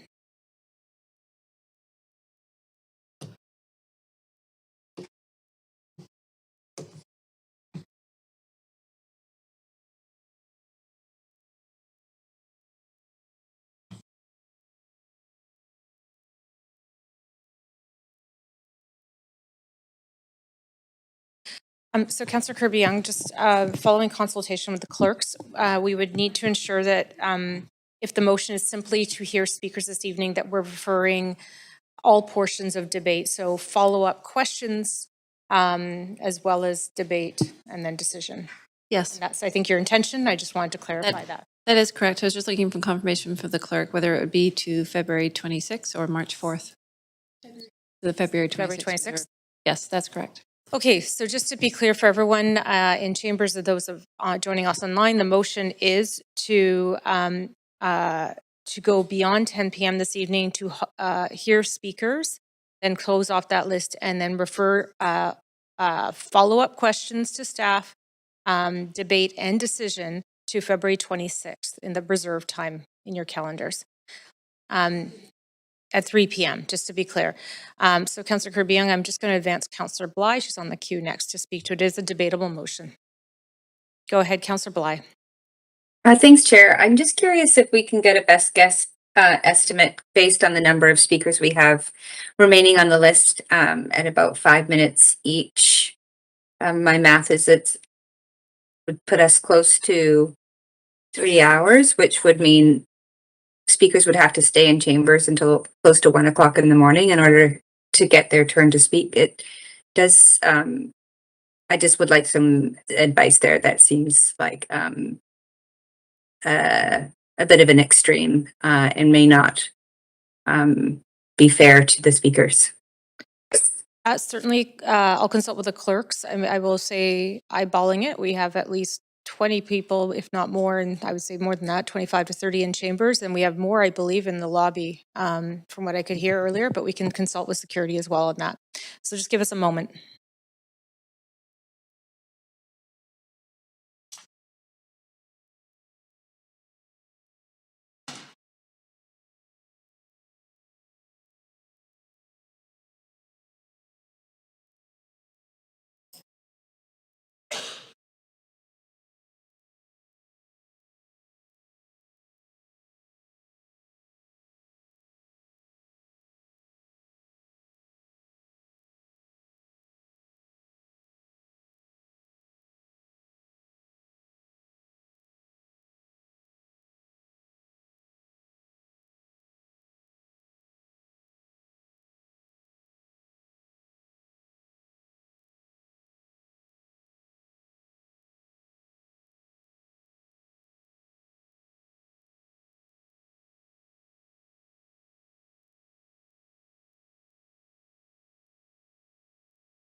Which is, we're trying to accommodate that as well. So I'm going to, and 13 online as well. So I think that gives you a sense of this scope.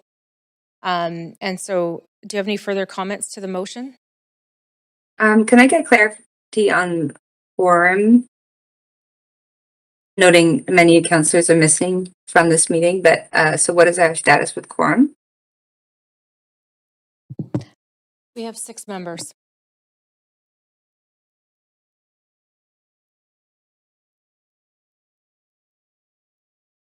Does that answer your question, Councillor Bly?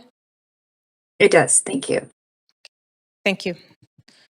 Okay, Council, I don't see anyone else on the queue, and so I'm just going to call the question. I hope everyone's clear on the motion. It's going to be a recorded vote, Council. Please vote online. Clerks, I'll take a vote assist in favor, please.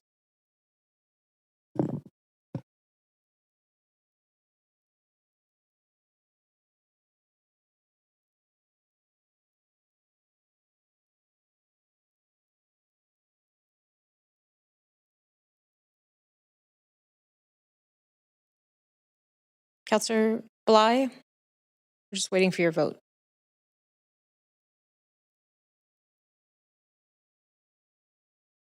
And thank you, Council. That passes unanimously. Okay.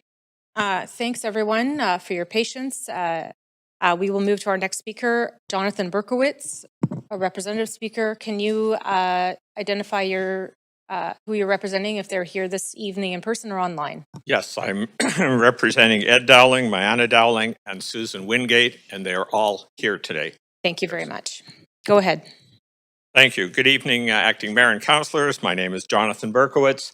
My wife and I have lived in Olympic Village since 2012, and I am speaking against the text amendment to increase the size of the proposed school. Now, I am in support of an elementary school in the village, but with 3 floors. A 4th floor? Well, that's another story. I hope I made you smile. It is getting late. I'm a statistician. For over 4 decades, I've taught statistics and analyzed data, and there are many lessons I've learned. Here are 3. First, if you can only see one way to interpret the data, you are probably wrong. Second, prediction is very difficult, especially about the future. And third, if the answer doesn't feel right, it probably isn't right, so take another look. Let's start with enrollment. The VSB, from their own report, says we've seen a decline in enrollment since 1997, leading to thousands of empty seats. And even in their enrollment projections update, June 2025, they write, quote, the consistently smaller cohort of annual births from 2019 to 2024 is expected to be a major factor putting downward pressure on enrollment levels in the school district in future years. End quote. That's their data. The data show that. Now, the same report lists factors that decrease enrollment. Low and declining birth rates. Yep. Cost of living. Undoubtedly. Out-migration. Also, yes. Reduced immigration of families. Absolutely. Economic uncertainty. No kidding. They're already happening. Another is low student yields from new development. Who will the new condo buyers be? What percentage will have school-aged children? We don't have those data. So enrollment data don't support the text amendment claim that space is needed for 630 students. The enrollment data do support the original plan for 350 students. The proposed 4th floor will likely be empty for a very long time. Now, transportation and parking. The amendment says, quote, reduced parking is not a concern, given the site's excellent walkability and strong connections to local pedestrian and cycling networks, end quote. Olympic Village is a tourist attraction. Where will the visitors park? Especially the older generation. Not everybody will be able to walk or cycle. Plans for the school call for 32 covered bicycle stalls. That's only enough for 5% of the proposed 630 students. So much for cycling to school. Are teachers and staff expected to cycle too? They don't live in the neighborhood. Now, the traffic study predicts that transportation to the school will be 83% walking and cycling, 13% car, and 4% transit. But there are other studies those numbers contradict hands-up surveys that are done of students, which show less than 60% of students actually walk to school, east side or west side of the city. Where are reliable data on walking versus driving, especially nowadays with public safety top of mind? Now, supposedly 3/4 of the 630 students would be from in catchment and 1/4, that's 158, from out of catchment. The latter are much more likely to be driven than to walk or cycle. Well, that contradicts the 83% walking or cycling prediction. Was Vancouver weather ever taken into consideration? How about differences in behavior between the lower grades and the upper grades? Was that considered? Here's another prediction they make. Of the 472 in catchment, the 3/4, nearly everyone, they say, will regularly walk, roll, or cycle to school. That includes 15% who live between 1 kilometer and 2 kilometers away. We know that a 2-kilometer walk is at least 20 minutes on adult legs. Obviously, a lot longer on children's shorter legs. Let's do just some tiny bit of arithmetic here. 15% of 472, 71. Add a large fraction of the 158 who are out of catchment students, and you find somewhere between 100 and 200 students being driven to school. Remember, that's a prediction. We don't know how good the predictions are, but pretty close. The report claims there is minimal likelihood of significant out-of-catchment enrollment triggering elevated auto use. Really? These predictions don't feel right at all. There's one more startling claim in the transportation and parking. Quote, no significant issues are anticipated with curbside parking for on-street pickup and drop-off, end quote. With only 6 spaces, as you've heard, does that claim actually seem reasonable? What about students, teachers, and parents with accessibility issues? Good luck to any resident wanting to leave Olympic Village during those times. I'm glad I'm semi-retired. Traffic.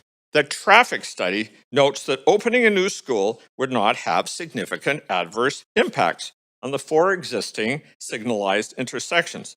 But it says, quote, modifications under the City of Vancouver's assumed scenario are expected to increase traffic volumes on Manitoba Street. The intersection of Columbia and West First may experience significant active transportation volume and heightened collision risks following the opening of a new school, end quote. A bigger school combined with the city's road network plans are a disaster waiting to happen. Now, Mayor Sim has identified public safety as a key priority. That should include safe neighborhoods, safe schools, and safe transportation.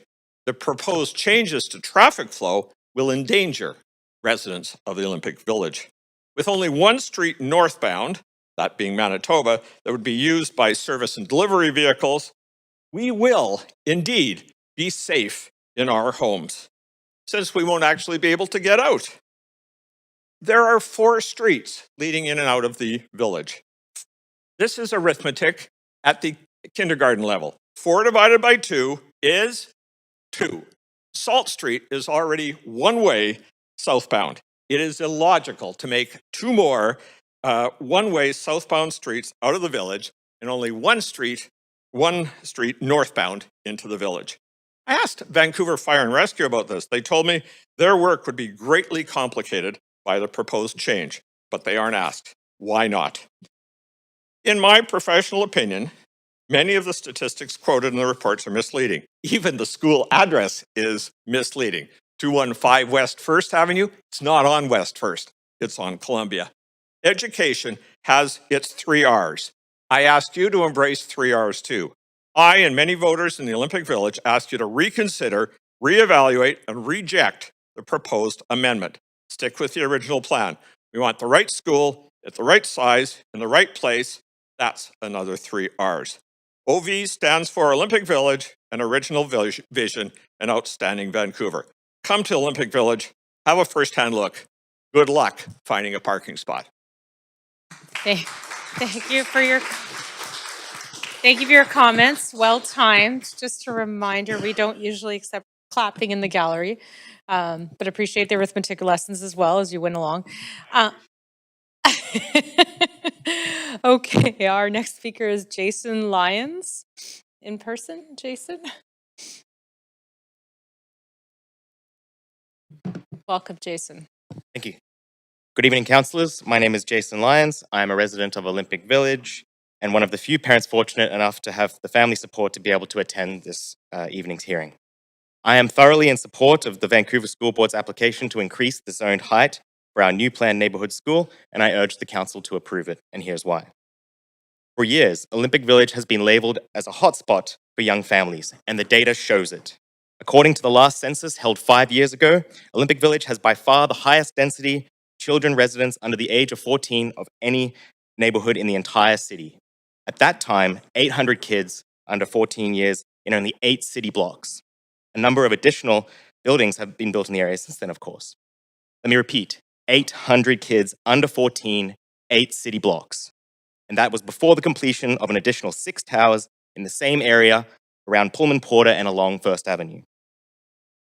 Existing capacity challenges have already been covered, so in the interest of everyone's time, I won't repeat that, but I will try to give a parent's perspective. Getting basic amenities for your own child should not feel like winning the lottery. Yet most parents in Olympic Village, that is a daily occurrence. Lotteries to get our children into daycare, lotteries to get our children a family doctor, lotteries to get our children swimming lessons, and of course, a lottery to get our children in a nearby school. Don't call us, we'll call you. That's what we hear on a regular basis. My wife and I, like many of our neighbours, moved to Olympic Village because of the promise of a walkable lifestyle, proximity to transit, amenities, and a school in the works, only to find families that have been waiting in this school for almost 20 years. 20 years. Neighbourhood kids have been born and reached adulthood in that time. We have seen delay after delay, and every year of inaction represents another cohort of children forced to crowd into schools far beyond our catchment's boundary. But this isn't just about education. It's about infrastructure and health. By building this school to the right capacity, you are taking cars off the road. Instead of parents driving across town to an overcrowded school in another catchment, our children could walk. Research shows that walking to school isn't just exercise. It fosters a sense of autonomy, independence, and maturity that children desperately need in today's dense urban environment. As mentioned earlier, at least 80% of the future students with this increased capacity of school will come from within 2 kilometers of that school. 2 kilometers. For most of the students, it would take their parents longer to get them down into the parkade, into the car, and then back out onto the street than it would just for the children to walk or cycle to school. Fastest way to get this 20-year delayed project moving is to stop the delays and let Vancouver School Board build what they believe is necessary. The existing schools don't exist where the kids are. That is the reality. Please relieve the parents of Olympic Village of one lottery tonight, prove the height increase, and help us finally bring this school home. Thank you for your time. I yield the remainder to the rest. Thank you. Thank you kindly, and thank you for your comments this evening. Next speaker is Peter Reese, in person with a PowerPoint presentation.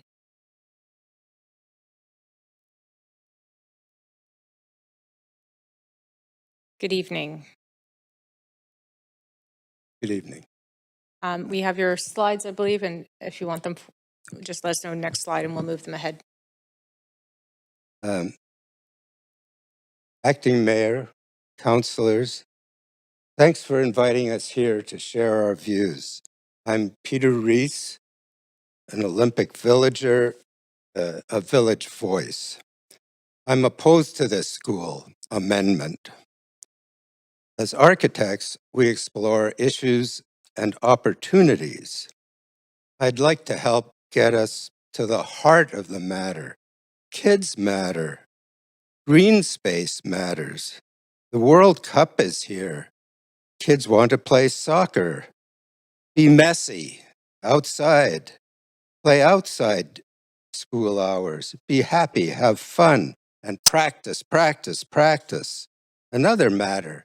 3 floors is faster to build than 4. Parents are tired of the wait. They look to you to start their school. We want it started, and it's our school too. Look both ways.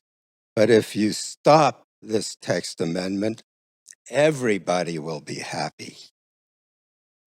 Stopping it would speed up, not delay the school. Now, buildings are designed inside computers. It's a magic box. The fourth floor is the same as the third. A few clicks and 4 would be 3. With less weight, some steel and concrete could be deleted from foundations. It could be done between breakfast and lunch. Slide 2. We've waited and waited for our school. Here's the original vision. A village school with green space and a future playfield by the bridge. Almost connected. That's what we see. Next slide. The current model, that's what we saw. People were happy for funding, but 150 million, 100 million contingency. I'll focus on 2 issues, process and green space. Slide 3 or 4. Slide 4. Process. Now we wait again for VSB's application to play out.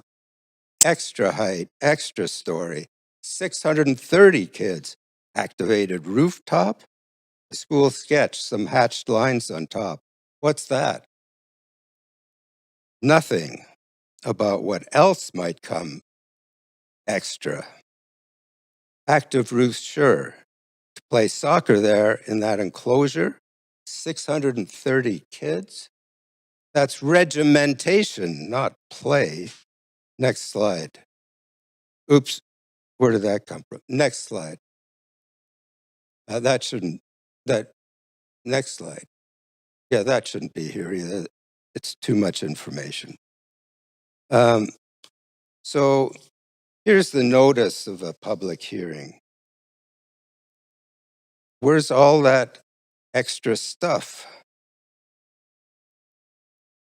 It's here, pages and pages of engineering minutia. Isn't that DP, conditions of approval? To me, it is.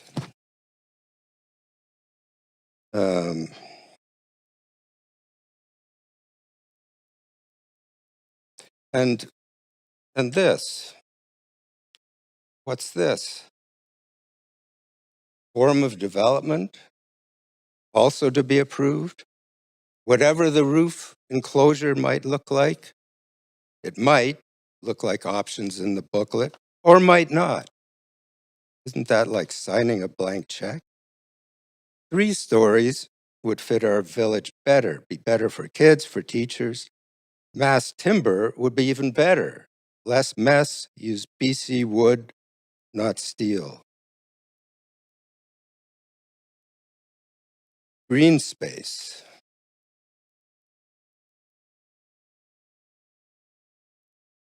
Yep.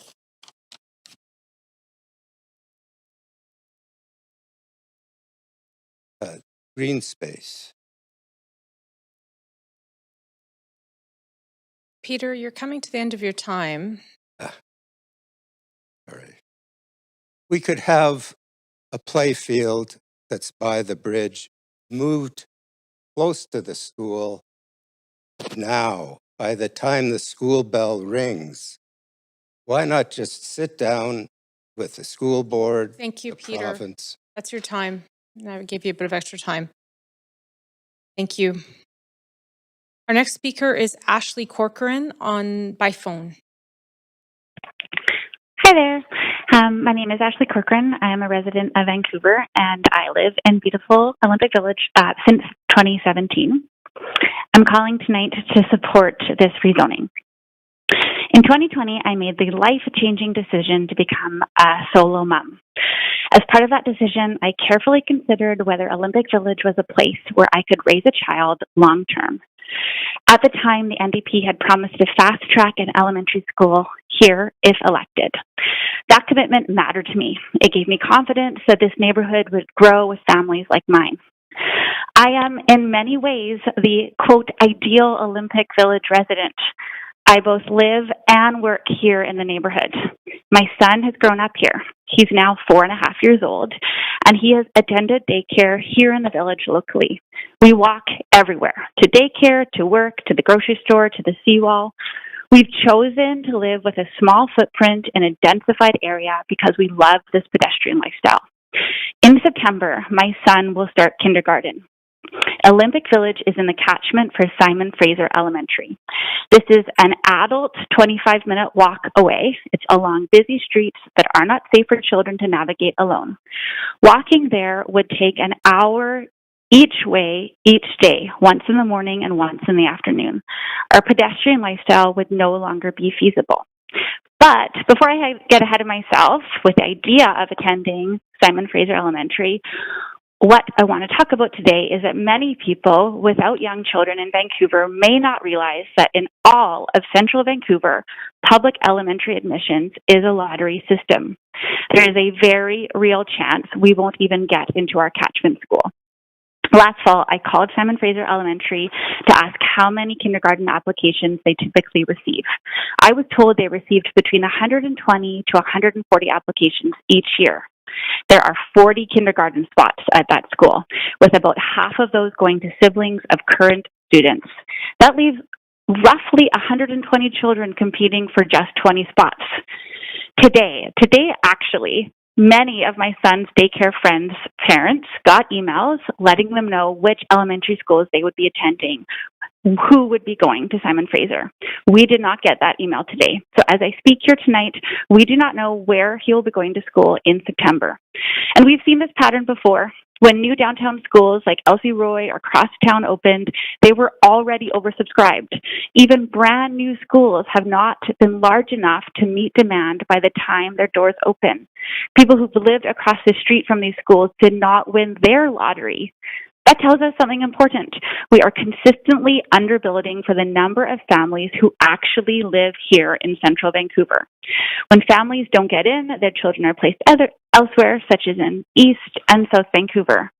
Some families don't find out where their children are going to until May or June. That uncertainty is incredibly stressful. It's not just about school, it's also about finding crucial aftercare once you know where your child is going to school. It's also about transportation, about work schedules, and stability. Parents are trying to plan their lives while waiting for a lottery result for public education. So I want to acknowledge concerns about traffic. I understand that some people feel this rezoning will increase congestion in the village. But the reality is that according to the last census, there are approximately 800 children living within blocks of the proposed school site. These children already exist. Without a local school, those families, including my son and me come this September, must actually get into cars and drive to Simon Fraser or even farther schools. In other words, not building a school here with appropriate capacity directly adds traffic to our neighborhood every morning and every afternoon. I also want to speak to something practical. As parents, many of us are genuinely excited about the rooftop playground, a common feature in our children's current daycares here in Olympic Village. 2 of them have this already. Olympic Village is a beautiful community, but we do face challenges with things like needles or sometimes even human waste in some areas around our parks. A rooftop playground would provide a secure, contained, and safe environment for children. This matters deeply to families. So let's build a school for today, not for a population of 20 years ago. In fact, let's build for the future. Schools are meant to serve communities for 50 years or more. If we build too small now, we are locking in another generation of lotteries, of portables, and of children being driven across the city. No child in Vancouver should have Thank to you, win Robin. a lotto. Sorry, Ashley, that's your time, Ashley. Thank you. Thanks very much. Thank you. Our next speaker is Robin Chan. I saw Robin in person. Go ahead, Robin. Welcome. Thank you, Chair and Council. My name is Robin Chan. I am a resident of Vancouver, and I'm here to speak in support of the proposed text amendment. As many councillors probably know, I don't live in the Olympic Village catchment, but I'll keep my comments brief. so you can hear from the families that do and from the many people after me. But I wanted to be here tonight both to support Olympic Village families, but also to support the proposed increase in student capacity that this text amendment recommends, which means that the school would be large enough to be the overflow school for Falls Creek catchment where I do live. I brought my son, Sebastian, with me this evening to witness democracy in action. He has learned there is a lot of waiting, and I'm making him read a book right now, not a screen. When Sebastian was entering kindergarten in 2022, we knew that we would have to enter the kindergarten lottery in our Falls Creek elementary catchment. Every year is the same perverse ritual of parents posting questions in chat groups about how to sign up for the lottery, what's going to happen, and then a few months later sharing their results. And actually, in really, truly ironic timing, parents all over the city found out their lottery results today. When we got Sebastian's lottery results, we found out that not only did he not get into the 2 French immersion schools that we had applied to, but he was also the last kid on the wait list at Falls Creek Elementary. I felt like I had failed my kid. We had no idea where he was going to go to school, no idea if he would be with friends, and no idea when we would find out. If the school in Olympic Village had been built when it was meant to be over a decade ago, so many families like ours would have been saved months of stress as they wondered what they were going to do. The proposed increase in size means that hundreds of families will be saved from that stress and anxiety every single year. So please don't repeat the same mistake of building schools too small so that they are over capacity at day 1. We've seen this time and time again, and the proposal by the school board to plan for the future is so needed and welcome.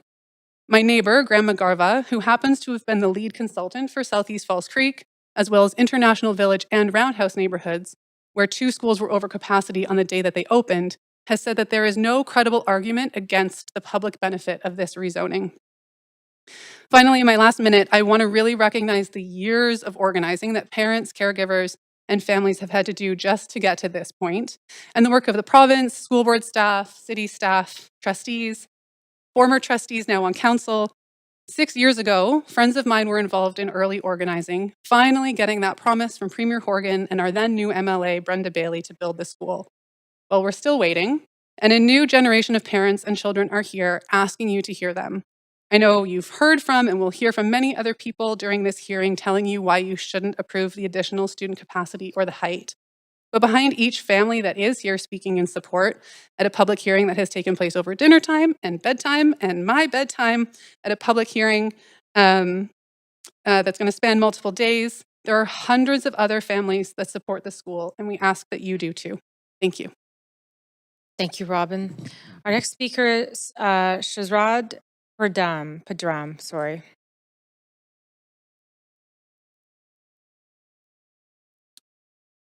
Welcome. Thank you, and good evening, Acting Mayor and Councilors. My name is Sharzad Pedram, and I have been a resident of Olympic Village for 10 years. I am in support of this rezoning application and text amendment. I have a 12-month-old son who I hope to be able to walk to school if this rezoning application gets approved. The parents of Olympic Village over the last 20 years have lobbied multiple levels of government to get this school project moving. I thank them. And I'm deeply sorry that their little ones were not able to attend school in our walkable neighborhood. I heard and read their stories about endless wait lists and doubling commutes to pick up and drop off their kids, about them attending overcrowded classrooms.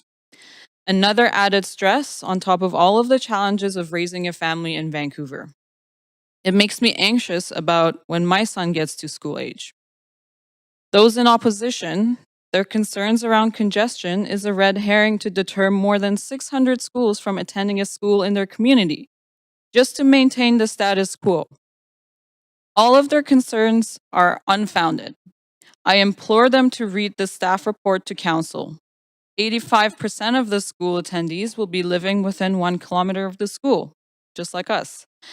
We choose to live here and not the suburbs because we don't want to rely on cars. I don't want to drive my son to school, but I won't be left with any other choice if he gets into schools that are in our current and nearby catchments. We need this school to be built to reduce congestion in our neighborhood. And we need the capacity of the school to meet today's and tomorrow's needs, not the enrollment projections from the year 2007. To quote Fred Rogers, We get so wrapped up in numbers in our society. The most important thing is that we are able to be one-on-one, you and I with each other at the moment. He also said, in times of stress, the best thing we can do for each other is to listen with our ears and our hearts, and to be assured that our questions are just as important as our answers. So I urge you to listen. Listen to the stories of those that have to raise families in this city. You'll see that the desire for maintaining a little patch of grass is minuscule to what this school means for our community. If Mr. Rogers was alive and lived in my neighborhood, he would be voicing his support tonight, I'm sure. I had to quote Mr. Rogers because my 12-month-old loves watching his show. And lastly, to council, I say please vote in favor of the rezoning application so that the school can finally move ahead. Let's get on with it and approve this application for rezoning. We, the present, past, and future parents of Olympic Village, have waited far too long. Vote yes, so that my son, along with many of his neighborhood friends, can enroll in the first class of kindies at Olympic Village Elementary without getting waitlisted. Thank you. Thank you for your comments this evening. Next speaker is Matthew Hogue on the phone. Hello. Hi, Matthew, go ahead. Hello, councillors and acting mayor Dominato. Thanks for this opportunity to speak in front of council on this matter. My name is Matthew Hogue. I'm a resident of Vancouver. I support the proposed modifications to the Olympic Village School design based on my experience, the community need, and hard data. Look, I have young kids, and I'm relatively new to the experience as an elementary school parent. I'm privileged, I'm blessed, I'm lucky. My family has 2 spots at Simon Fraser Elementary. Now, this chapter of my life has been new and joyful and an opportunity to build new community with other parents. Living only a few minutes walk from Simon Fraser Elementary has given me an opportunity to be connected with other parents, staff, and to lead community building events like kindergarten welcoming and movie nights. Look, I know that the experience is different from my friends who live a 28-minute walk away from the Olympic Village. Now, my hope is that this new larger school will be built for the Olympic Village and that local parents will have the opportunity to build community and maybe have an experience that's similar to mine. Now, the community need that I want to highlight is the lack of school capacity. The expert data from the VSB shows that the 5 adjacent school catchments, False Creek, Mount Pleasant, Simon Fraser, Wolf, and Crosstown, are over capacity by 210 students today. Now, with the increased development of the Broadway plan, my amateur interpretation of the VSB facilities planning data shows that we may need 2,000 spots by 2033. Now, on data regarding traffic concerns voiced by opponents to this proposal, the staff at Stantec Consulting have completed a traffic analysis of the proposed school and published the report September 2025. And the expert analysis concluded that the neighborhood can manage the additional load from a larger school. The recent data found that 49% of Olympic Village residents work from home and 42% take active transport to work every day. And that same report suggests that 83% of the students for this excellently serviced site will arrive at school by walking or cycling. Only 105 will arrive by other means. And this is why the 5 drop-off spots is actually a calculated and responsible use of space. It is not a concern. Because of this and other data, the report states that overall, and this is a quote, the addition of school-generated traffic to the 2029 background traffic has an insignificant impact on the operational performance of the studied intersections. And similarly, the report states that the parking loads for pickup and drop-off can be accommodated with 5 to 6 parking spots. The experts have found that parking and traffic will not be a concern. Now, I acknowledge that the opponents to this proposal are uncomfortable with the significant change, but the concerns that I have heard regarding parking and traffic have been addressed by the professionals. And just like any development in a vibrant, changing city, I agree, things will be different, but the experts have stated that the traffic will not be significantly worse than if the school was not built. Now, Simon Fraser Elementary School up at 15th in Manitoba has a material interest in the success of the Olympic Village School and this community. Since 2010, our school has welcomed students from Olympic Village area, but we must make a change to move out of the crisis of insufficient school capacity. Now, to manage this influx of students from the Olympic Village, Simon Fraser School is currently operating at 192% capacity with 162 more students than it was designed to support. Now, limited capacity is common in this growing part of our city, and across the 5 nearby downtown schools, there are 210 more students in the catchments than available capacity. And my opinion is that it's surprising that the original school design of only 350 students was proposed and during this crisis of capacity in this area of the city. Now, this lack of regional school capacity is concentrated at my children's school at Simon Fraser. Students eat lunch in shifts because there is no a space big enough to hold them all. 3 portables are used for the older kids, isolating them from the rest of the school and limiting leadership opportunities. 1 class of 4 to 5-year-old kindergarten kids is taught in a portable, and these young children regularly walk through the rain to access the main school as we don't have enough room for them. Now, these are significant consequences due to lack of capacity, but I'm hopeful that together we can resolve them with this larger Olympic Village school to reduce the load on Simon Fraser. Now, I don't sit on the planning committee and I'm not an expert at interpreting their data, but the worsening capacity trend is clear. And it seems that we may need multiple schools of 600 students to be ready for the 2039 enrollment. Currently, schools of this scale of 600 students already exist in the VSB based on the 2024-25 data. This 650-spot school proposal is not the largest in the VSB as stated earlier at this hearing. Norma Rose Elementary has 762 enrolled. Other schools, such as Lord Roberts, Laura Secord, Lord Selkirk, all have more than 620 spots. And excluding the annexes, only 21 of the 89 schools in the VSB have enrollment of 35 students or less. These small schools are not common. Again, I acknowledge this is a significant change for residents who have been comfortable with smaller schools. Matthew, thank you. I hope that we build this school and move forward. Matthew, Thank you. thank you. Okay, our next speaker is Helen Liu. My name is Helen. I'm a resident of Vancouver and Olympic Village specifically since 2014. We have been very lucky to recently become new parents, and I know most young parents don't have the luxury of time to call in at this time. But I support this rezoning, and I actually wish that it could even be bigger. I walk by the proposed site daily and weekly and have been for over 10 years. A lot of neighbors currently use the space for off-leash dog space, which is really great for them, but otherwise it's really not accessible for many others. I've not ever sat in the park because it's always muddy when it rains and has no shade when it's sunny. However, the playground just adjacent with a few swings and a play structure is always busy with lineups because it's programmed, has shade, and functional. And I wish that Hinge Park would have more structures to make it more usable. So I'm very excited to hear that it will become effective space as a school, and even more so with the added programming on the other portion of Hinge Park.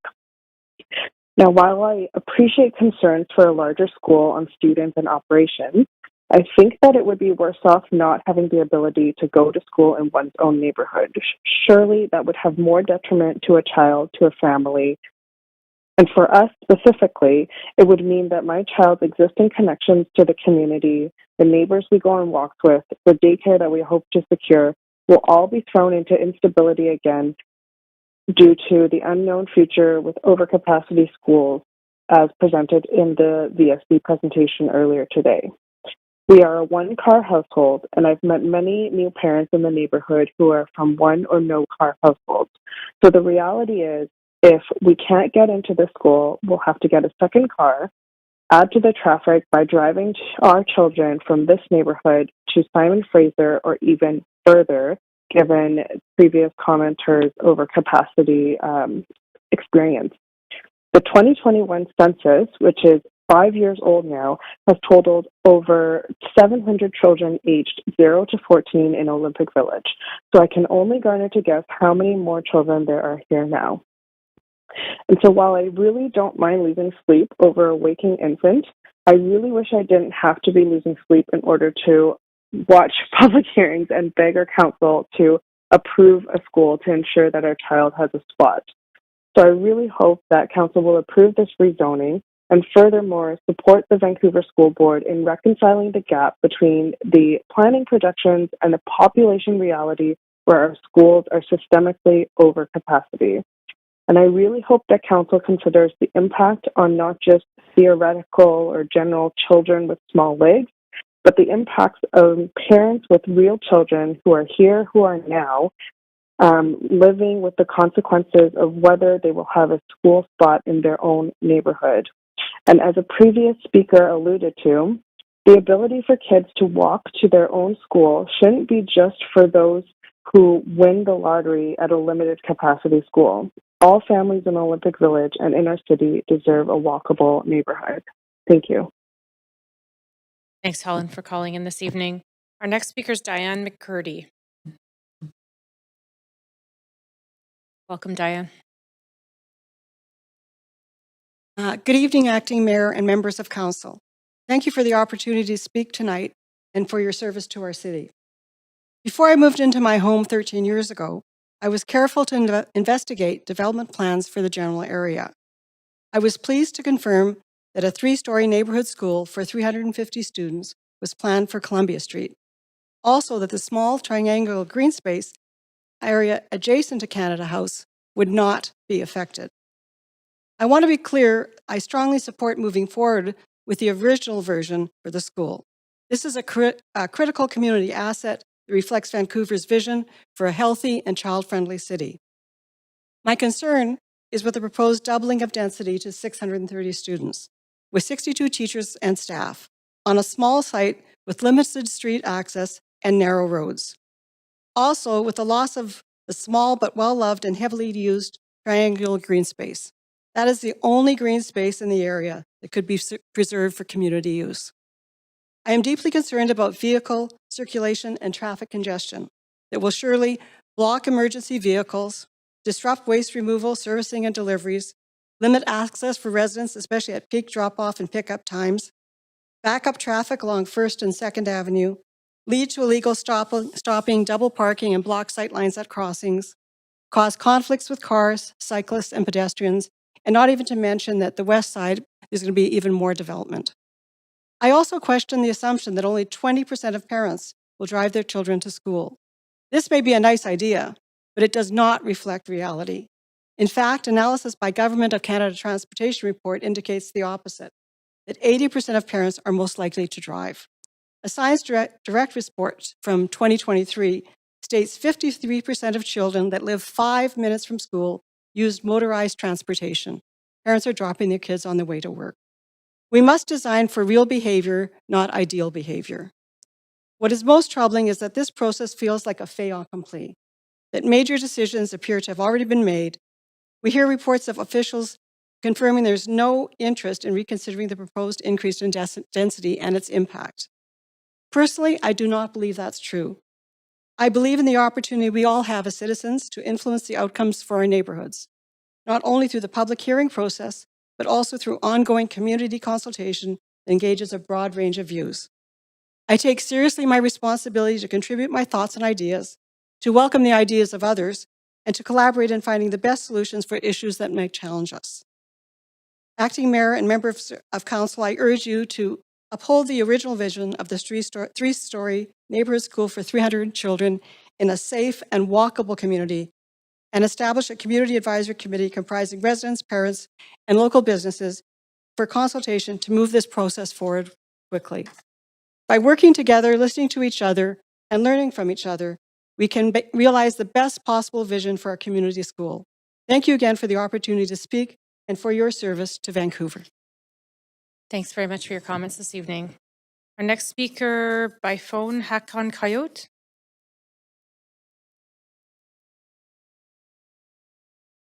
Hello, can you hear me? Yes, go ahead. Wonderful. Good evening, Mayor and Councillors. My name is Hakan Coyote, and I'm a resident of Vancouver.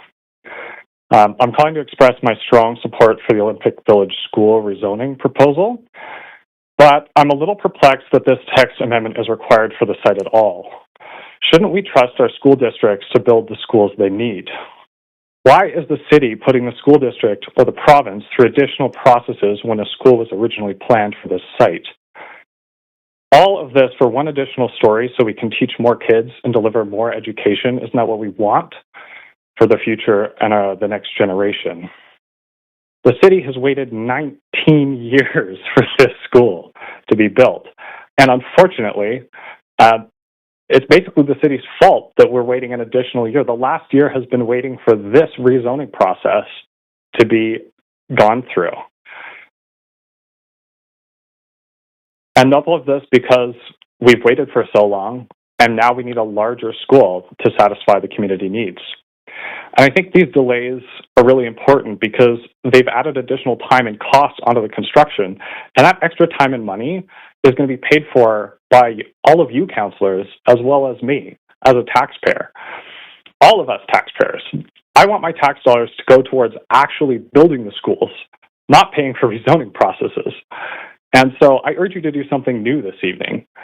Instead of just rezoning what is in front of you, rezone the school for school use. Remove the height, remove the density restrictions, just allow the school district to build a school.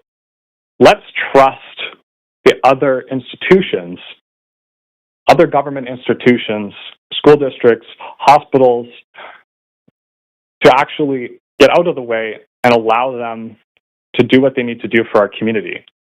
So, again, this evening, support this text amendment. Let's build a school, but also let's think about not getting in the way of these kind of things again, because it is so frustrating to have to be able to call in to support something that is as simple as a benefit as a school so that kids can learn for the next generation.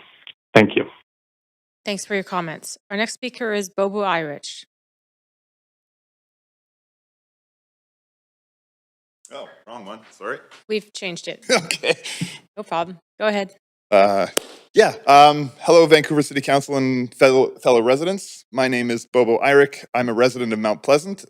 I'm a parent of 2 kids who are starting school in September.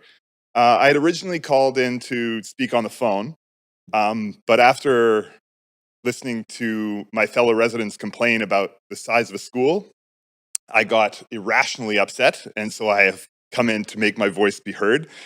And I urge you to vote yes and to approve this school. I can't tell you how many times we have heard about the tragedy of families leaving the city, that the city doesn't work for families, whether that's housing, childcare, swimming, take your pick. We're now sitting at a school that has been discussed for 19 years, and we're having a public hearing about making it smaller when schools in the neighboring area are all full.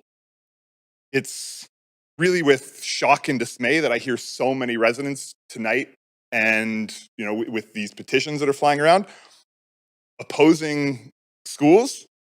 And I can only really assume that they are living in the distant past and are unaware of the challenges that families and parents face in getting their kids into schools and accessing services for families. Schooling is not a luxury, it is a necessity. It has taken us 19 years to get from a proposal to a rezoning hearing. And just to use a relevant, it might be a relevant example. In 1960, John F. Kennedy said that we choose to go to the moon not because it's easy, but because it's hard. They went to the moon on the Apollo project in 1969. It has taken us 10 years more to get from a discussion about a school to a rezoning than it did for the United States space program to get to the moon. What are we doing? The approval of a school design should not be subject to a public hearing. This is a necessity. It is a government service that is being provided, and it is being subject to the whims of a small minority. I want to speak as well to the proposed size of the school. I truly hope that when this school gets built, if you approve it, that it will be built over capacity and that there will be extra space in the school. Because that says to me, it is planning for growth. It is recognizing that councils have realized that we don't have enough housing and we are building more housing, and where we build housing, prices come down, and that's where families move. That's why there are more families in Olympic Village. That's why there's high demand for schools in places where councils have allowed housing. Not on the west side. That's a whole other issue. I have not sat through as many public hearings as you have.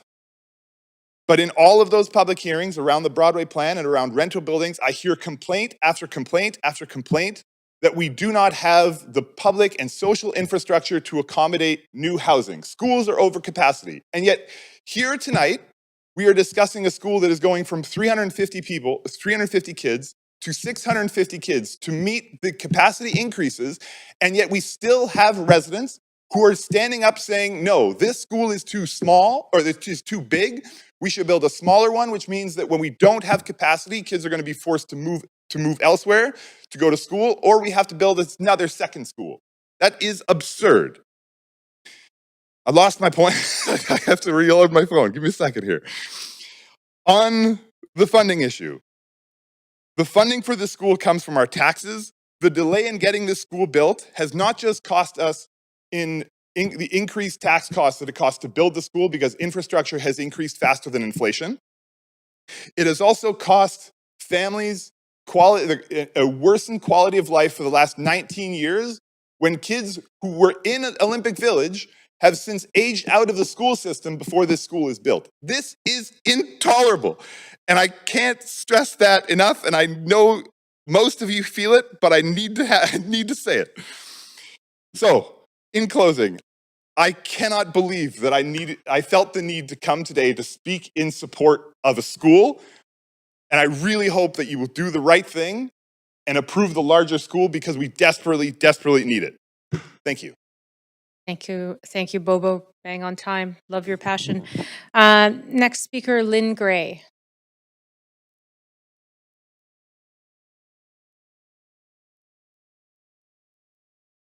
Welcome, Lynn. It's a hard act to follow. No kidding. I'm almost on his side. Welcome, but go ahead. Good evening, Acting Mayor and Council members. My name is Lynn Gray, and I'm here as a supporter of the originally proposed Olympic Village Elementary School. I've lived in Olympic Village for 14 years, and I understand that the plans for this school have been on the drawing board for longer than that. A small community school would add to our neighborhood. The purpose of my presentation is first, to emphasize my support for that small school. Second, to highlight some of the gaps in the assumptions made in the Transportation Assessment and Management Plan commissioned in 2023 by the Vancouver School Board for the Olympic Village School. I'll call it the TAMS report. Third, I'd like to discuss the safety concerns about feeding school traffic through the Olympic Village. And finally, I ask that you reject the proposed amendment to the original school plan. While the TAMS report assumes that 83 to 90% of students will walk or ride their bikes to school, research does not support this. You've heard lots and lots of numbers this evening. The studies have been done in Canada and the US, and the studies show that walking to school has declined over the decades. In fact, in Vancouver, a recent study was done by TransLink called Travel Smart Kids and can be found on the TransLink website. This study showed that today, on average, 58% of elementary school children are driven to school. Even in walkable neighborhoods, 20 to 40% of families still drive. And new schools attracting families outside of the catchment area increase that percentage. Morning drop-off traffic in our cities accounts for 1/5 of the morning traffic. As a resident of the village, in addition to the safety of children attending the school, I have great concerns for the safety of people living in the village. The plan to make all one-way streets through the village will increase congestion and frustration. It's unsafe and poor urban planning to have only one access point into a community. By rerouting the traffic as described in the TAMS report, rather than 4 access points into the village, we will have only one, and that's Manitoba Street. It's a small, narrow, inlaid brick street built for walking traffic in the village. It runs alongside the village square where pedestrians walk, meet for coffee, and small children play. With all the streets into and out of the village changed to one-way streets, it means everyone who lives in the village will also have to drive down Manitoba Street. At drop-off and pickup time, there will be an additional 140 to 300 cars also driving through the village down Manitoba Street. The bottleneck and traffic jams will be unsafe and frustrating all the way through the village and likely out onto First Avenue. This does not even begin to question what will emergency vehicles, food, and other delivery trucks, garbage trucks, etc., do about getting into the village. Even between drop-off and pickup, the one-way roads and one-street access to the village will delay all of these services. And parking. How will 64 school staff manage with 4 parking spaces? I've spoken to many teachers about taking transit or riding a bike to work. They all say it's not possible. They have books, papers, projects, laptops that they carry back and forth every day. Street parking is at a premium in the village now, and the spots on Columbia Street will be completely lost to the residents. The TAMS report has overestimated active travel, underestimated vehicle demand, and underplayed parental safety concerns. It's also missed several key safety and operational issues in the Olympic Village. I fully support the original school plan and want it to succeed. However, I cannot support the rezoning proposal, and I ask you to vote against this proposal. Thank you for your time. Thank you for your comments this evening. Appreciate that. Just a note, because we are at Bear Quorum, we do need counselors online to have their videos enabled. So if I could just ask counselors to do that. Thank you. Much appreciated. Our next speaker is Sarah Pollock by phone. Hi, good evening, Council. Thank you for the opportunity to speak tonight. My name is Sarah Pollock, and I'm a resident of South False Creek, very close to Olympic Village. I'm also a solo parent to 3 children under the age of 10. I'm here to speak in strong support of the rezoning proposal for the Olympic Village School.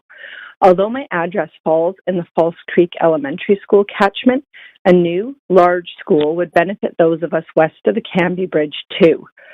False Creek Elementary is a small, older school that's not at all accessible to any student or staff with mobility needs.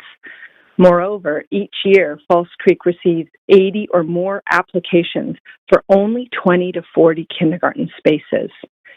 This past September, when my middle child started there, the school was only able to accommodate 1 class worth of kindergartners due to space constraints, and over half of that class went to siblings with priority. You've heard tonight already about the stress that this lottery system brings. This left so many families in my community in a lurch, not finding out until the last moment where they were going, and many going far away in traffic each day just to bring their child to public school.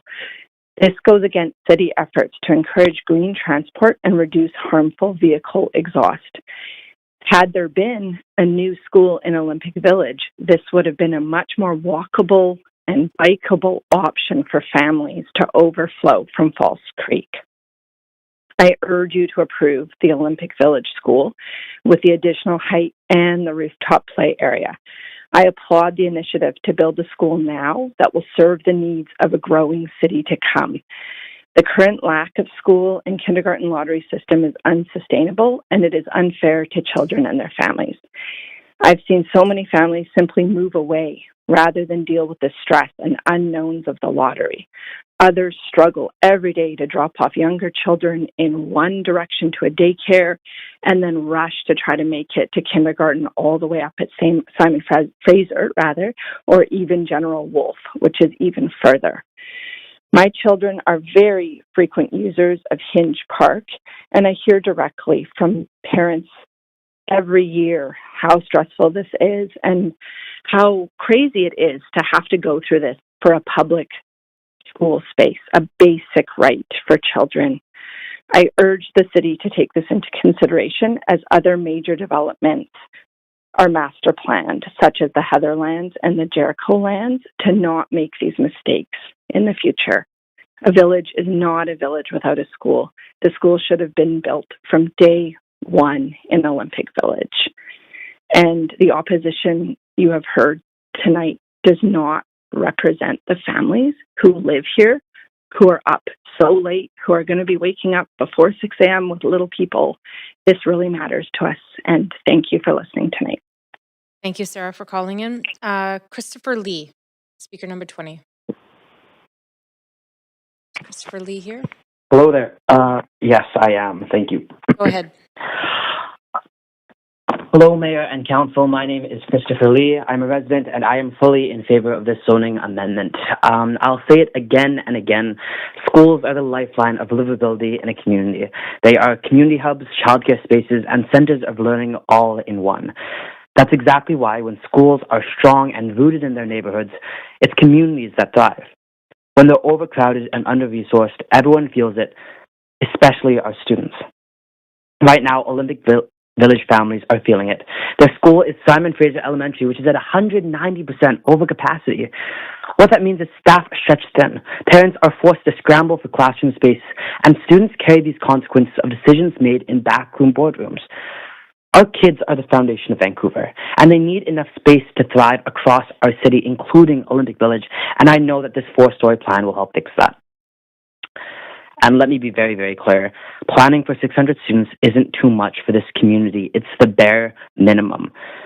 This is one of the fastest growing neighborhoods for young families, and I'm certain that this school will fill up quickly. We need to build a city that everyday people can live and raise the kid in. A city where a parent can walk their kid to school, not where they have to enter into a lottery so their kid can get into kindergarten. Olympic Village has waited far too long. Even if approved today, this community will have waited more than 20 years for its elementary school. That's longer than it takes the Canucks to make it to playoffs. Like, come on. Council has the opportunity to finally deliver certainty and relief to families who have been patient for decades.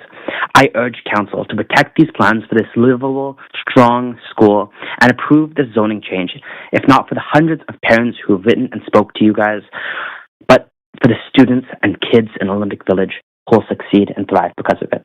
Thank you so much. Thanks for calling in this evening. Next speaker, 21, Pavan Ram. Welcome. Thank you. Good evening, Council. My name is Pav Ram. I am an Olympic Village resident whom has lived in the community for over 12 years. Thank you for the opportunity to speak. I want to begin by saying clearly I support the elementary school in Olympic Village. A 350 student, 3-story, feels proportionate and thoughtful for what the community needs. What I cannot support is this amendment to expand it to 650 students, 6 stories, and a rooftop play structure. My primary concern is livability and safety within Olympic Village. Anyone who lives here understands the current reality. The traffic and ongoing construction along First Avenue and Columbia already creates a significant congestion, disruption, and noise. Access routes are constrained, intersections are frequently backed up, and emergency vehicle flow is already tight. Doubling the school's capacity and adding 3 additional floors will intensify traffic volume, alter movement patterns, and concentrate hundreds of daily trips in and already out of a strained corridor. School mornings and afternoons are not theoretical. There are high intensity windows and high congestion. Introducing the scale of activity in this specific location will create daily chaos that directly impacts nearby residents and homes, including my own. This is not an opposition to education. It's a concern about scale, fit, infrastructure, and capacity. I'm also very adamant that children deserve a genuine green space. A rooftop play area exposed to wind, I live right beside it at Hinge Park, is very windy. So having a rooftop at 6th floor and above, I don't see it being very adequate, enclosed in a cage. is not a substitute for accessibility, ground level green space. Children need a space to run freely, connect with nature, regulate their nervous systems, and feel safe. Hinge Park and the surrounding green areas are community assets. They should now become an overflow of compensation for not for overbuilt design. If we're building a school for families, it should reflect best practices in child development, not simply maximize enrollment with numbers with a constrained footprint. Additionally, the proposed car drop-off and pickup feels disconnected from real-world experience. I have two nephews who attend David Livingston in Mount Pleasant, and I have personally witnessed the volume of vehicles, congestion, double parking, and unpredictability that occur every single morning in a considerable walkable neighborhood. We can hope families will walk and bike, but the reality is that many will drive due to weather, work schedules, younger siblings, safety concerns, school generate traffic. This is a speculation, and it's an observed fact. Labeling the plan as feasible does not make it so. The scale must match the street and network capacity, and right now it does not. Lastly, I wanted to address the growing online commentary dismissing the residents' concerns. Many of the loudest voices on social media who don't live in Olympic Village, they do not experience the daily congestion. They're not navigating first in Columbia, leaving in the morning, going to work, traveling in and out with construction, buses, and emergency vehicles coming in and out. This is not about resisting change. Olympic Village has always been about forward-thinking, family-oriented community. But responsible development requires listening to people who are directly affected. We're asking proportionately. We're asking for thoughtful planning. We're asking for a school that enhances the neighborhood, not overwhelms it. A 350-student, 3-story school aligns with the character and infrastructure of this area. A 656-story structure with a rooftop containment does not. Growing is important, education is essential, but scale matters, design matters, and livability matters. Thank you very much. Thank you very much for your comments. Next speaker is Patricia Taylor, representative. And just a reminder, please identify the individuals you're representing. They need to be either here in person or on the line. I will do so. Thank you. Acting Mayor Dominato and members of council, my name is Patricia Taylor. I am speaking for myself, my husband, Stephen Krieger, our neighbors, Jacqueline Jones and Rita Cormier, who are upstairs. Thank you. And as a member of Village Voices. We all live in the Olympic Village. We oppose the proposed zoning text amendment for Olympic Village Elementary School. We wholeheartedly, and I want to say it again, wholeheartedly support the original vision of the Olympic Village Elementary School. The city's own updated Transportation Assessment and Management Plan, which was issued in September of 2025, and I'll refer to it as the updated TAMS, describes these amendments as significant changes. They're significant changes over the original TAMS plan. We agree the text amendments fundamentally alter what council originally approved, this council originally approved, a community-scaled mid-rise school of roughly 350 students designed for a walkable neighborhood surrounded by green space. That original vision of the Olympic Village Elementary School remains viable today. The current zoning already allows the school to be built. These amendments are not required to deliver a school. They are proposed to enable a much larger school. The First Amendment increases the number of floors, and I refer to something as the Second Amendment, but I'm not even sure that it is an amendment because of what Council Kirby Young said already today, which is, I don't believe that amendment is before you, which is an amendment taking over the triangle space. Together, they undermine walkability, increase traffic, require changes to road access, and introduce new safety risks, especially for the young children who live in our community and the seniors who live in our community. And we are together a community. Yet no clear evidence has been provided to you to justify abandoning the original plan. My remarks tonight largely focus on traffic and safety. The updated TAMS assumes that 83 to 90% of students will walk, bike, or roll to school. That may have been realistic under a village-based catchment where people live in the area and go to school. It is not at all realistic once enrollment expands beyond the neighborhood, as this text amendment requires. Parents of younger children are far more likely to drive because of traffic volume, visibility, winter darkness, intersection safety, and children's limited ability to judge risk. These realities are not adequately reflected in the updated TAMS report. The updated TAMS prioritizes vehicle flow over pedestrian safety. Pickup and drop-off demand is underestimated. Curb space is insufficient. Congestion on narrow streets like Walter Hardwick is largely ignored. For reference, Walter Hardwick is at its east end is kitty corner to the proposed school. Walter Hardwick is a service street. It is narrow. It serves as the vehicle access point for service providers too, and the underground parking for residents of 7 residential buildings with 867 units, as well as vehicle access to underground parking for the Save On Foods, the liquor store, and London Drugs.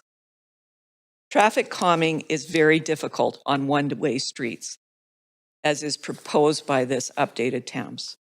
The updated TAMS concludes that 5 or 6 curbside spaces on Columbia will be enough. Real-world experience at elementary schools tells us otherwise. Drop-off happens in short, intense surges. When space is inadequate, parents double park or stop illegally, not by choice, but because they feel they have no safe alternative. 5 or 6 spaces is not realistic once enrollment expands beyond the neighborhood. The modeling in the updated TAMS report assumes perfect compliance, evenly spaced arrivals, no weather impacts, and no behavioral variability. These assumptions are unrealistic. Cycling safety is also overstated. Children under the age of 10 often lack the cognitive skills for safe on-street cycling. Intersections remain the highest risk locations, and even with protected bike lanes, these risks are not fully addressed in the updated TAMS report. The updated TAMS treats kindergarteners and grade 7 students as though they travel the same way. They do not. Younger children are far more likely to be driven, and parents are understandably more risk averse. Policy goals for active transportation are important, but policy does not determine family behavior. Nearby schools like Crosstown and Elsie Roy, despite strong infrastructure, still experience significant congestion and safety concerns.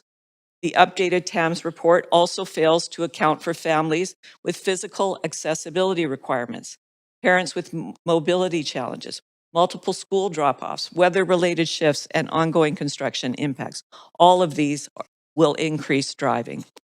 There are already 4 elementary schools nearby that are better suited to absorb overflow: Simon Fraser, Falls Creek, Mount Pleasant, and Crosstown.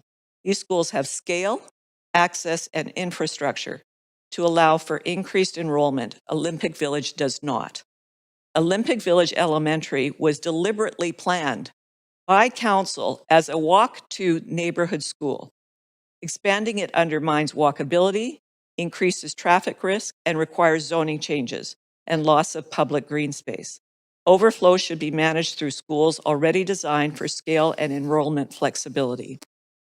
The removal of green space was not approved by council in the original and improved vision for the walkable school, referred to in the original TAMS. The Planning Department and Vancouver School Board say it is necessary to remove the green space without consultation to service an increased enrollment. The space is for drop-off of students, yet they maintain their position, as does the updated TAMS report, that this increased school size remains a largely walkable school. This is internally inconsistent. And let's face it, 83 to 90% of 630 students will not walk, ride, or roll to school with this significant increase in catchment area. I want to alert the commission or the councillors to the COV website that lists the supporters and opposers to the text amendment. It is misleading. Those listed as supporters are actually supporting a school, the original vision. in most cases, not the text amendment. There should be a reconsideration and a recounting of that list. There is broad support for a school in our community. The parents in our community deserve the school they were promised. The community deserves to be listened to. But we support the original vision, a community-scaled school that fits its neighborhood, prioritizes safety, and preserves public green space. We respectfully ask Council to reject this amendment, and I thank you very much for the opportunity to speak to you this late at night. Thank you for your Thank you. comments and right on time. Just noting, we can certainly have our staff review the correspondence and how it's been organized and classified to make sure that it accurately reflects whether people are in favor of the text amendment or not. Thank you. So yeah, thank you for bringing that to our attention. You're Speaker number 23, Gord Keep.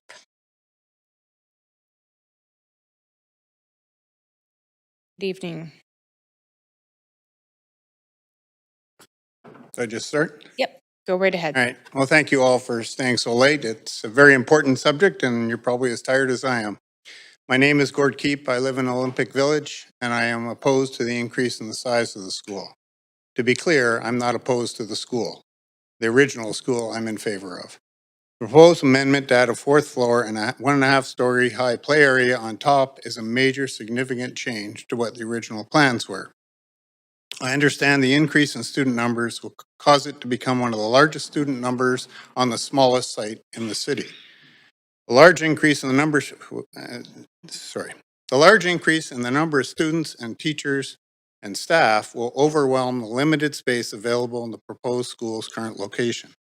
This will result in a traffic nightmare when school is opening at the end of the school day. The area is not capable of adequately accommodating the expected number of cars. The increase in size will mostly be filled from a further travel distance student and hence more driving, traffic, and congestion. I am very concerned with the proposed changes to the traffic patterns of the streets becoming one-way. This will restrict the ability to get into or exit my neighborhood. It is highly likely that during drop-off and pickup, given the limited space reserved for this and the allocation of only 6 parking spots for the school, I will not be able to get into or out of my parkade several times a day. As a lot of Olympic Village people are retired and older, the congestion will cause potential catastrophic delays for emergency vehicles to service the village. Where are the 50+ staff supposed to park when they are working at the school? It is unrealistic to expect these people to all walk or bike to school given the weather during the school year. Where are all the bikes going to park? The loss of the only heavily used green space in the village and the plan to pave the last adjoining green space is a real loss to the community. The resultant loss of parking in the village will significantly affect our visitors and people that use Olympic Village, including the paddlers and the events that are held there, like Thursday markets. The additional height will also significantly alter the character of the village and be a dominant feature versus blending in with the existing buildings. The play area will likely be rented out by Vancouver School Board, and therefore the lighting at night on the roof will be very intrusive to the people living on Columbia and First Avenue. The noise and people using the space will also add to a loss of character of our wonderful community. The space is too small for the significant increase in building enrollment size. In summary, I'm strongly opposed to the increase in size. I also think it is unfortunate the location seems to have been fixed when by moving 100 meters south and west, where the Easy Park is, you could easily accommodate this space. You would have parking, you have access, they don't have to come through the village. It's unfortunate that it seems that that's not an option for a proper place to put this size of school that is being proposed. Lastly, a wise person suggested we should not accept a poor plan just because it was taken this long to get done, and reference the success of the Canada Line when all stakeholders got a chance to say, and we ended up with a wonderful asset in this city. And I wonder if we could all somehow get together and get the site for a proper size school moved a couple 100 meters, and then 4 stories won't matter. Thank you very much. Thank you for your comments. Our next speaker is Catherine Keep.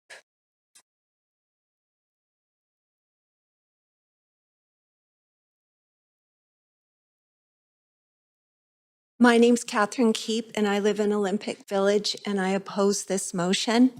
Thank you for the opportunity to speak now and for your time and service. I thank you for this opportunity. The lack of public consultation about this important project has been disappointing. How this process moves forward will inform my vote on October 17th. I left another neighborhood in Vancouver because it had become a ghost town. Olympic Village is vibrant with people of all ages, and that includes the special blessing of lots of children. Those children should absolutely have a neighborhood school and one within safe walking distance. This proposed school plan does not work. The location was chosen decades ago. My ideal school location would be on some of the vacant land on First Avenue and/or closer to the Cambie Bridge. This would ensure more space for children as well as safer and more efficient traffic management. At the very least, the rezoning application should not be passed. The proposed extra-large school is not part of the vision for Olympic Village. The following are what I see as the biggest problems. Parking will be difficult for the whole neighborhood. The 4 or 6 spots for this new school are not enough. My son lives across the street from a traditional school situated on a whole city block with only 330 students. I counted 17 parking spots there. When I get called for grandma emergencies during school hours, it is impossible to get there to help quickly because I must park blocks away. Please consider using the Easy Park lot on First Avenue for parking and drop-off if this location is used. There are proposed changes to traffic patterns, specifically less lanes and one-way streets. Residents already have firsthand experience with this because of the current extensive closures on Quebec, Columbia, First and Second Avenues for sewer repairs. Cars get impatient, they go fast, and they make dangerous detours. The changes for the school will create fast streets. Walking everywhere in the slow streets have been part of the quality of life in Olympic Village. The much more serious issue is emergency access. How will first responders be able to get into the village quickly with one lane on Manitoba being the only access north? Everyone needs them to have easy access, but especially the more vulnerable, like the children at school, senior citizens, and overdose victims. I also oppose this rezoning because of the loss of green space. Hinge Park and the attached triangle are our only green space in the neighborhood. This tiny square park is used extensively from dawn to dusk by people of all ages as well as dogs. The city might be getting the best per person value out of Hinge Park of anywhere in Vancouver. Attached to the north of Hinge Park is a triangle of grass. Plans for the school suggest this area would be paved and fenced and used for children to gather to enter the building. This would be another huge loss for the village. The grass is well used. In the middle, there is a concrete circle, 6 meters plus in diameter. There are so many playing on top. Dance groups, children learning to ride their bikes, young men playing on their trick bikes, family picnics, dogs, yogis, to name a few. The rezoned school with a 4-story is too physically large for this tiny space and too many students. There is inadequate outdoor space for the school children and takes away any green space for the whole neighborhood.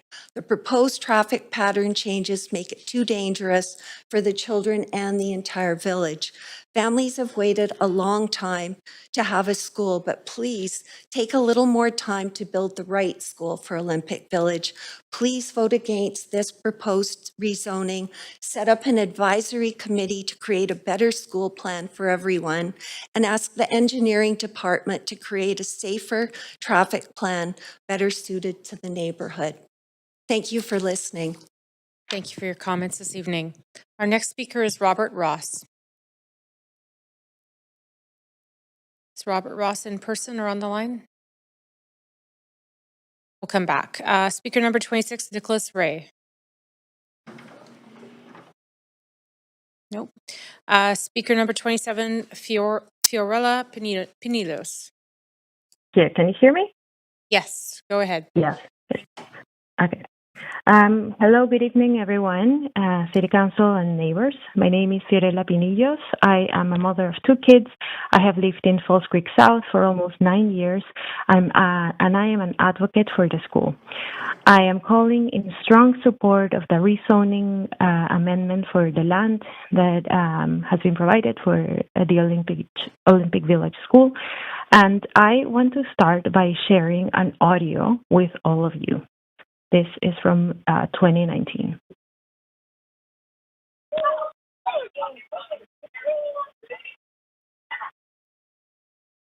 So this audio was recorded in Creekside Community Center, where a group of parent advocates hosted an open house to talk about the Olympic Village School. Many elected officials and neighbors joined us. I share this because I want to reflect on whose voices we are listening today. How many of those voices represent children? How many of the opposing voices are parents of small children? I want to remind you that this decision is fundamentally about children's well-being and the right to accessible public education. Children have voices, and it is their futures that we are shaping. In 2019, when this audio was recorded, my youngest was a baby and my older son was a toddler. Now they're 7 and 10 years old. Back then, we had a beautiful community of friends in Olympic Village. As time passed, my older kid got into the school lottery. He got into a neighborhood school, but others didn't. There was a rupture in the community. Many of our neighbors moved away.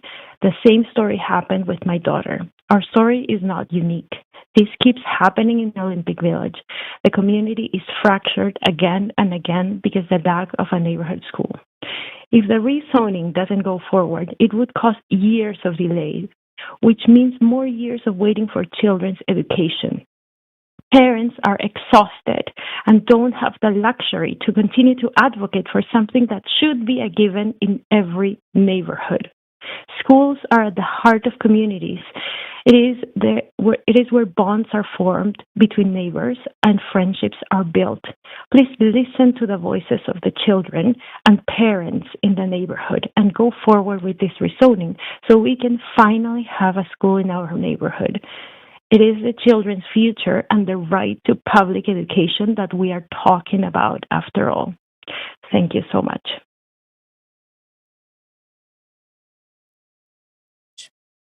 Our next speaker is Speaker 28, Joyce Ozier. Good evening, Joyce. You have up to 5 minutes to address council. Okay. Hello. Hello. My name is Joyce Ozier, and I have happily lived in the Olympic Village for the last 13 years. I'm delighted that our neighborhood will finally be getting the elementary school that was promised so many years ago, and I look forward to repopulating the area with energetic young children that will draw hopscotch patterns on our sidewalks and sing and play jump rope in our plaza. These are not sights you see very much here these days, since most families move out of the area when their children get to be school age. What you do see, however, are many strollers with babies, so they are coming. It is my opinion that the original school envisioned is a more appropriate fit with our neighborhood than the larger one currently proposed, and that we should vote to reject this current text amendment. I'm not going to repeat all the arguments that everybody else has been saying all night. It's too late. But I would like to use this opportunity to share my concern to save the triangle of grass just north of the school site.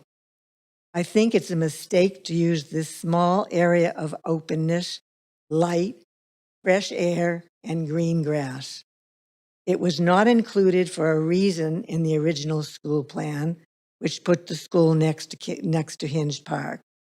It serves as an important window looking toward the water and Habitat Island, which adds so much of the color and personality of our unique neighborhood. Losing it would be like losing a breath of fresh air. This little parcel of grass also provides a view cone looking out toward the beauty of the water, busy aquabuses, and the glimmer of North Falls Creek in a world that has become denser and denser as time moves on. It is a small area, but these things would be a big loss. As I understand it, the argument I've been given recently for incorporating this small plot of green into the master plan of the school, which there seemed to be no consultation with the neighborhood at all, is that, quote, that place will provide a place for students to line up in the morning before school waiting to enter the building, unquote. But with the architecture providing an overhang above the first floor, this would be very easy to accomplish around the perimeter of the building under the overhang. Or alternatively, if the entrance were moved to the south side of the building rather than on the north, other options could certainly be considered. Either way, this precious little green northern triangle should be saved. Thank you. Thank you for your comments this evening. Our next speaker is 29, Norman Hodson, please. Good evening, Acting Mayor and Council. Thanks very much for listening to all of us tonight. You've heard many compassionate arguments for and against this rezoning, and I just wanted to add a couple of thoughts. I presented Council with a letter earlier this week where I've outlined my own thoughts in detail, but I wanted to just kind of jump to the punchline within that and add a few thoughts. Everyone seems to be in favor of the school for the Olympic Village. It's a question of scale, and I think the issue really at this point is the site suitability of the current location for the size of school that's being now considered. And you've heard arguments that say, let's go back to the original vision and build a smaller school, which would fit onto that site. I as it happens, was the individual who was responsible for selecting this site in the first place as the one of the authors of the master plan for Southeast Falls Creek. And it was designed for a much smaller school and one that would really serve the immediate community as a walkable school. We're now looking at a much larger program, and I think it's incumbent upon all parties, if one is going to go with a larger program, to reconsider the site. This site is sized for a much smaller school, and it has all kinds of complications once you go to the larger enrollment. My thought on the process would be to actually defer a decision rather than simply rejecting this application and do some further work. Take it back to staff and ask for some further studies. And one would be to look at the smaller school on this site and understand in a better way what the implications are for where the additional enrollment would be transferred to other schools, potentially, or perhaps it's, as some people have said, it's all these schools are overcommitted. But the more intriguing option, I think, that deserves study is, as has been mentioned, is the site on West 1st Avenue, coincidentally at 215 West 1st Avenue, which is the stated address for this project. People have said you can't move the school, but, you know, there's no concrete in the ground, and I think it's incumbent upon everyone involved in this process to have a look at the alternatives at this point to consider an alternative site. The advantages to the Easy Park Wilkinson building site on West First Avenue is that it keeps all traffic out of the village. It would not require the rooftop play space. It could be on grade where it would be secured and more convenient. And you could move the play field to the edge of Hinge Park. The play field is proposed further west, and actually integrate open space, proper open space that will serve the school. This would also, by the way, free up further lands to the west that would become waterfront properties, which of course have a much higher value for the city of Vancouver. The existing site would be rolled into Hinge Park, and the community would get to enjoy the green space that they've had for the last 15 years. These kinds of studies don't take a lot of time, and I imagine that the funding and the land lease is associated with 215 West First. So it would seem to me, very simplistically, that one could look at a transfer in the location of the site. And I think this is an important thing to do. There are so many advantages into a location on West First that it's something that really should be looked at. So I just wanted to add those thoughts tonight, and I look forward to Council's consideration of a deferral of this application. Thank you. Thank you for your comments this evening. Our next speaker is Speaker 30, James Boyle. Thank you, councillors. I hope they pay you well for doing this. Thank you for listening. No, you don't. I sat outside Xing out everything everybody else has already said, which will make my speech very short. I do live in a village. I have lived there for 8 years. I had the privilege of growing up and my children going to a nearby school. The bell would ring and they would charge out the door and try to get there before the last bell rang. And this is what I want for Olympic Village, which is a village. And I think having a school there will complete the school of Olympic Village. I really don't know how you sort through all this statistics that you've been given tonight, and I'm not going to add to that. I just really think that when it comes down to it, this amendment is really for doubling the size of the school, not one more story. Who cares about one more story? It's doubling the volume of children that go there.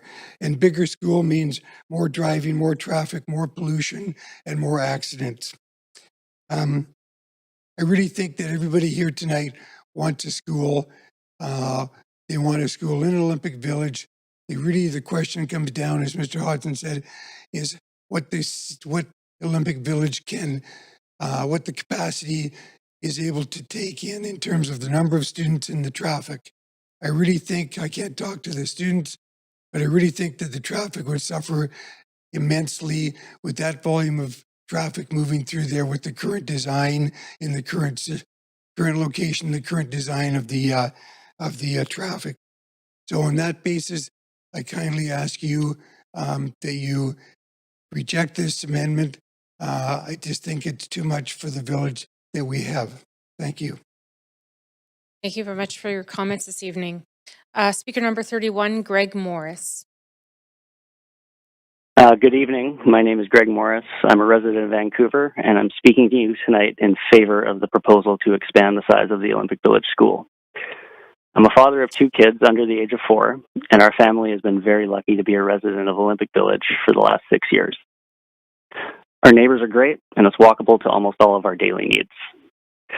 And one big benefit of this neighborhood is that it's easy for us to take my oldest daughter, Julia, to see her friends. No scheduled playdates or fighting traffic is required, and we can just as easily have impromptu playtime with neighborhood kids at the park or on the seawall or at the village square. Our family has developed close relationships with other families nearby, and we can rely on each other for babysitting, pet care, or anything that helps in the life of busy working parents. I don't have to repeat the numbers to you. You already know them. Olympic Village is in the most overcrowded school catchment, and the surrounding schools are right behind. Where I live today used to be a salt factory, and today there are thousands of residents and hundreds of elementary school-age kids. So this school really isn't being built for the original plan 20 years ago, but for the now and for the next 50 years. Smaller school will mean a lottery. Even though we live a block from where the new school would be, my kids wouldn't be guaranteed a space. Even if we were one of the lucky ones, what about my daughter's friends? What about other neighborhood kids? Now they enter a lottery for other nearby schools that are also overcrowded. So even if my own personal family is unaffected, the community starts to fracture. And this isn't just hypothetical either. This is the current story of families living here who have been waiting over a decade for this school. Ultimately, the school will be built at some point, and this rezoning hearing is really just about an additional story and a rooftop playground. In an ideal world, would it be great for the kids to have a big open field to play in? Sure, it would be. But we live in the real world. This is a densely populated city and area, and there isn't unlimited space or money. And all of us parents understand that this trade-off when we choose to live here. An extra story can accommodate the extra kids that are needed, and the rooftop play space means the kids' play area doesn't have to encroach on all the green spaces around us. There is no such thing as a school that will disturb nobody, so I hope the councillors weigh the true choices here. One choice means you complete a great community and provide a walking distance school to hundreds of kids in the area. For those skeptical that the kids will walk to school and concerned about traffic, you're hearing from a lot of parents tonight who are saying that they want the school precisely because they want to walk to school. You make life easier for these parents and for drop-offs and pickups in particular, and on the drivers and bus riders and the surrounding city who don't have to fight the additional traffic from hundreds of parents who have to drive across the city for school. The other choice, a smaller school that isn't designed yet. So we have to go back to the drawing board. And that means more delays, more uncertainty, more stressed out parents worrying about where their kids will go to school because they're in lotteries, spending more of their limited time in traffic. Hundreds more kids being split from their friends and neighbors because they don't have a chance to go to a school in the neighborhood that they live in. Something that so many of us grew up here, like so many of us that grew up here have enjoyed in the past. So I hope you make the right choice. Thank you. Thank you for your comments this evening. Our next speaker is speaker number 32, Joyce Rezin.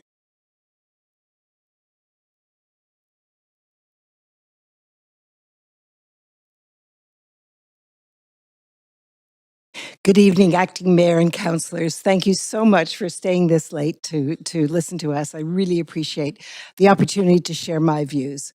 My name is Joyce Rezin. I'm a resident of Olympic Village and a member of Village Voices, and I definitely support a school for the Olympic Village. We need a school desperately, but the right school for our village. And so I want to support the original vision for the Olympic Village Elementary School.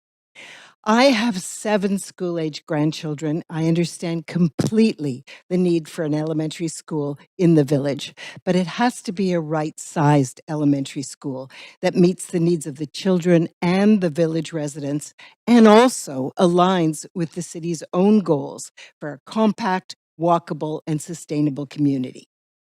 I'm opposed to creating one of the largest elementary schools in Vancouver on the smallest site, and so I urge you to reject this amendment for all the reasons that have been so clearly defined by other speakers. I was going to go through them. I'm not going to bore you with them again. The traffic, the safety issues, all of the appropriateness for young children to be on a rooftop. Because tonight, I want to talk about another issue which you may consider sidebar to this text amendment, but I consider to be central: transparency and public engagement in the development of this school. The VSB website states, and I quote, "The Vancouver School Board is committed to transparent and accountable public engagement and stakeholder feedback processes to inform planning decisions." Yet, There was zero public engagement before the signs announcing the rezoning amendment went up in Hinge Park in the summer of 2025. There was zero public engagement or transparency about the height or the nature of the rooftop playfield. The true height of the building will actually be 9 residential stories, not 4, as the text amendment indicates. There was zero public engagement when the triangular piece of Hinge Park was included as a new amendment. And when we asked for a meeting with all the VSB trustees to understand the rationale for the rezoning amendment, we were turned down flat. We were told by the chair, there's no point in meeting, we won't change our view. And that's a direct quote. By the way, if you do get the opportunity to speak to the school board, please ask them where their data comes from. Please ask them why the data on the website belies the data that they're suggesting for the need. When the students from Simon Fraser are moved to the new to the new school, which we hope they will be very, very soon, they will be enrolled. There will be under enrollment in 4 or 5 schools around our area. The City of Vancouver website states, and I quote, "The city engages with the public to address issues of common importance, to solve shared problems, and to bring about positive social change." Yet, there was zero public engagement about the road changes that the engineering department is suggesting to deal with the inevitable increase in traffic. Road changes that will have a huge impact on residents and businesses in the village.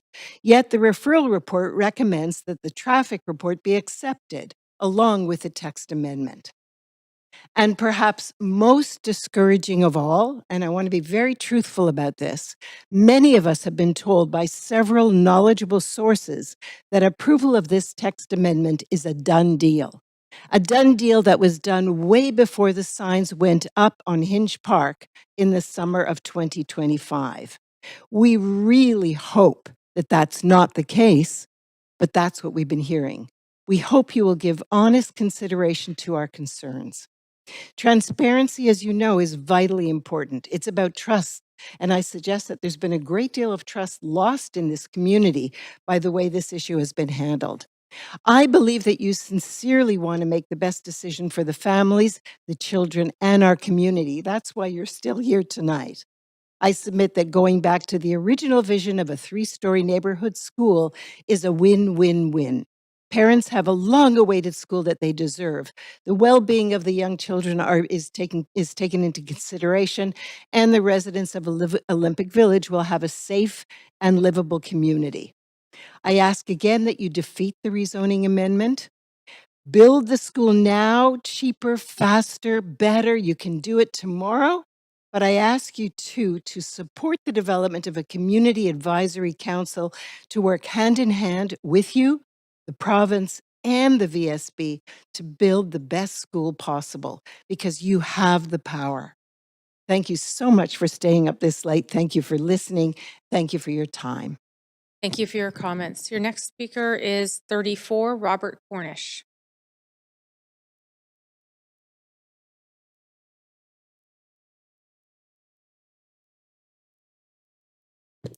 Good evening, Deputy Mayor and members of Council. Thank you for the opportunity and thank you for your service and your dedication as demonstrated by you still being here tonight.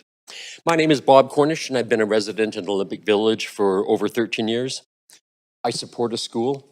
I empathize with the parents and I acknowledge the frustration for those who have been waiting for years. The children need a school.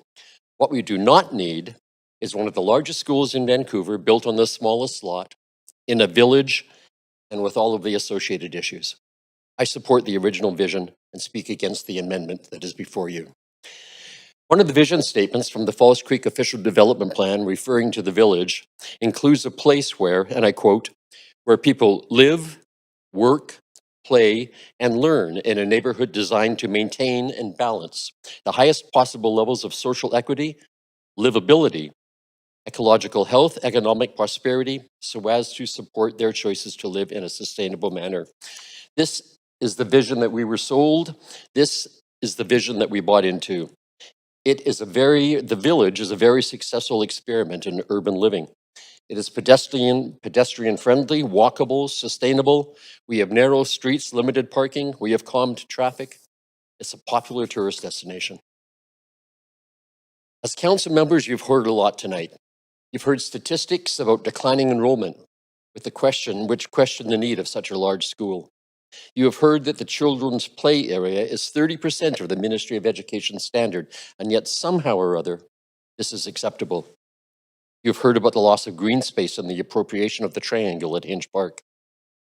You have heard that there are alternative sites. Look approximately 100 meters to the west. You have heard that the catchment areas are yet to be defined, which brings into question the feasibility of walking, rolling, or biking from points further afield. You know that only 6 parking spaces will be provided for over 62 teachers and support staff and for tradespeople servicing the school. Staff will be arriving from across Vancouver and likely beyond. Cars will be involved. Parking is required. There is no plan. You have heard about an analysis of traffic which questions the very low estimate of cars that has been put forward. You know that only 5 drop-off and pickup spaces have been allotted to handle a school that will accommodate approximately 700 people. Please think about this for a moment. Visit any school in this area or in Lower Vancouver, in the Lower Mainland, and you will find that it is swarmed by parents driving their children to school and picking them up. This will not change with the OVS, no matter how much we wish it so. Can you visualize safety concerns as a result of such a massive influx of vehicles? Safety concerns for children and adults alike, for able-bodied and otherwise? Parents eager to drop their kids off and get on with their day, eager to get their kids and get home? Rush hour both ways. This also presents a nightmare for first responders and access to the village. This is a recipe for disaster, and it is entirely foreseeable. And if it is foreseeable, it is preventable.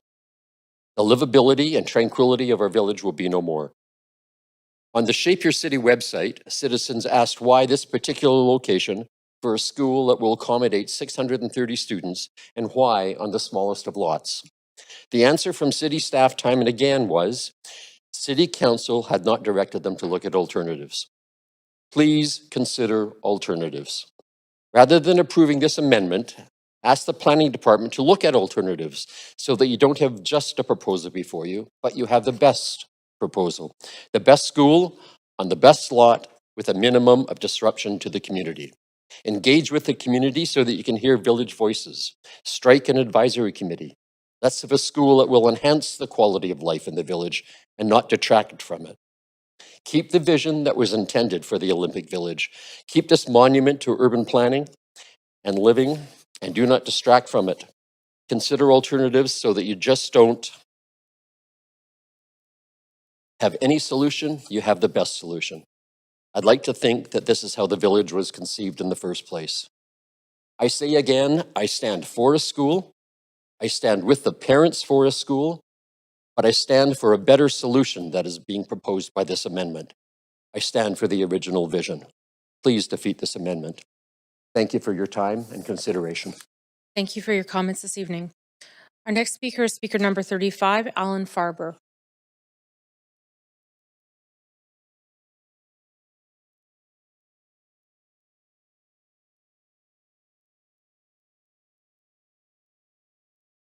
Good evening, and thank you very much. I appreciate you staying for this lengthy meeting. We did too. I may start off by saying my name is Alan Farber. I'm a resident of Olympic Village. I speak in opposition to the application and the amendment. I understand the frustration. Every single person who's come before you, we have something in common. We all want a school. Every single person who's spoken in opposition has said, yes, we want a school. Every single person who has spoken in agreement with the application, they want a school. The question is, what kind of school are we going to have? I'm very privileged to have lived in the jewel that is Olympic Village for 13 years. I understand the frustration that the people have gone through. I attended a meeting 12 years ago where we talked about the school that was proposed, and it has yet to been realized. I do say that in June, we received a notice dropped on us, sort of like a bombshell, that they were going to change and amend the school to increase the height dramatically, to increase the enrollment dramatically, to completely change the context of the school, which had been planned for years and years and not realized. I would like to focus, and I was going to focus on the amendment to the application with respect to the Triangle Park, but that was supposed to be the amendment to this application. I gather it's been put off, and I did notice that in the notice that we received, it was not alluded to at all. So having said that, I'm going to leave that, but I would like to address the issue of due process. The initial application was posted in June of 2025 to 2 wooden signs, and it contained the issue of the changing of the height and the zoning with respect to the height of the building. It gave details of how it was being considered, and it gave 5 days for consideration if you called council. In September, however, a red sticker was put on that board declaring an amendment. It gave a website to access and no further information, no details, no consultation, no statement as to the basis for its consideration.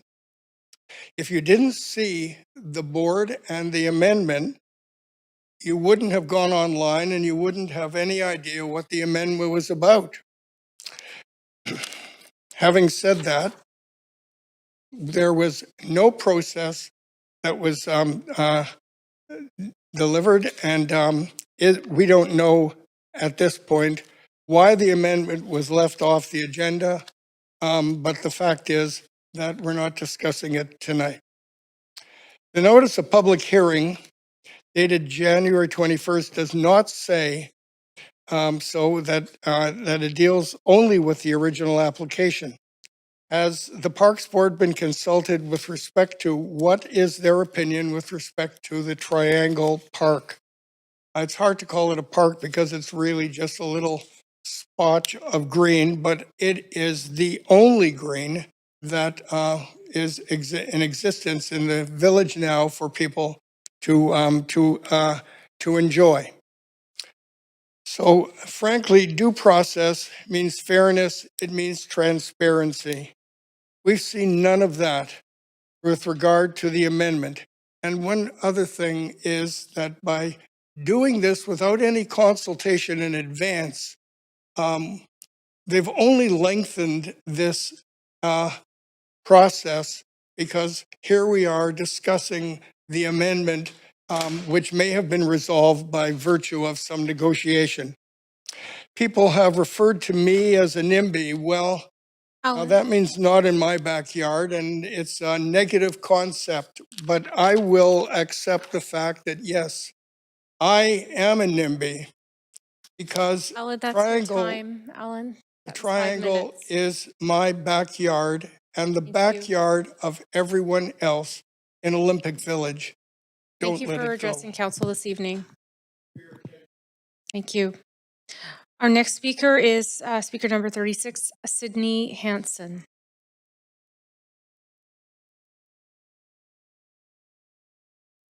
Sydney Hanson? No? Okay. Speaker number 37 is withdrawn. Speaker number 38, Stanley Lee. Oh, hello. Yes, Stanley, go ahead. Okay. Okay. Sorry. Just pulling up my Hold on a second. Let me just change the window. I do apologize. It is getting late. I'm going to keep it short. I am Stanley Lee. I currently am still residing in Vancouver. Even though I'm sure council has probably made up their minds already, I am reluctantly supporting this proposal, given that families there have waited long enough, and quite frankly, I don't think they care which school it is building as long as something is built. I can sense the desperation here.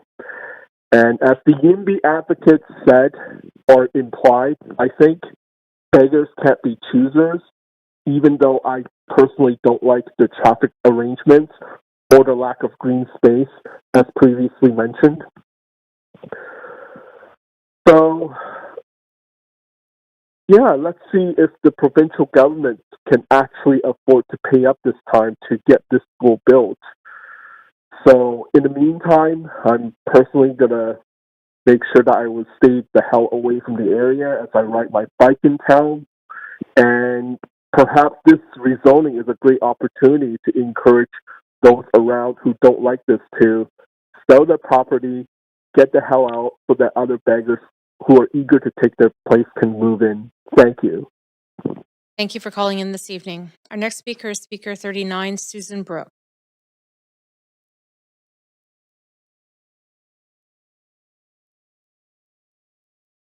Speaker 39 is not on the line. Next speaker is Speaker number 40, Rohana Rosell. See Rohana. Next speaker is Speaker 41, Phoenix Winter.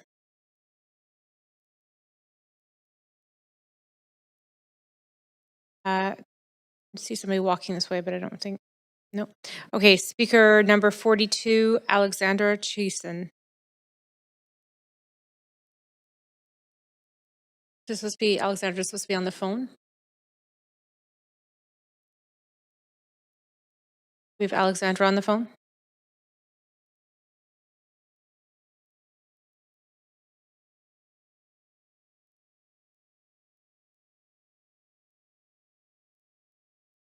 Yeah, do we have Alexandra Cheeson on the phone?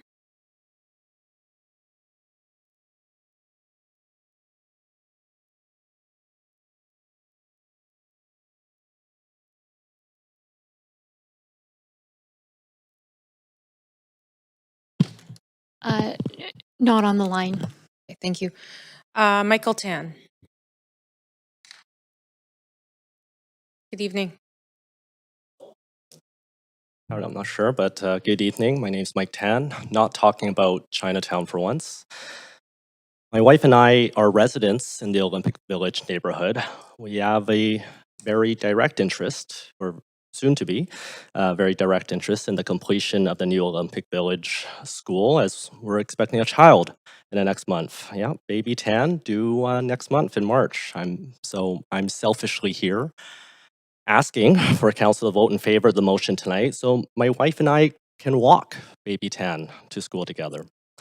And that in 5 years, we hope baby Tan can attend this new school, because without an increase in height, it's very possible that baby Tan will be instead forced to enter the school lottery due to inadequate space.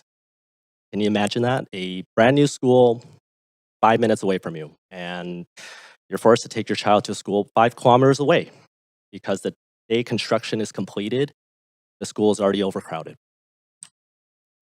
I hear the concerns from the many residents in the neighborhood who are worried about the increase in cars and congestion.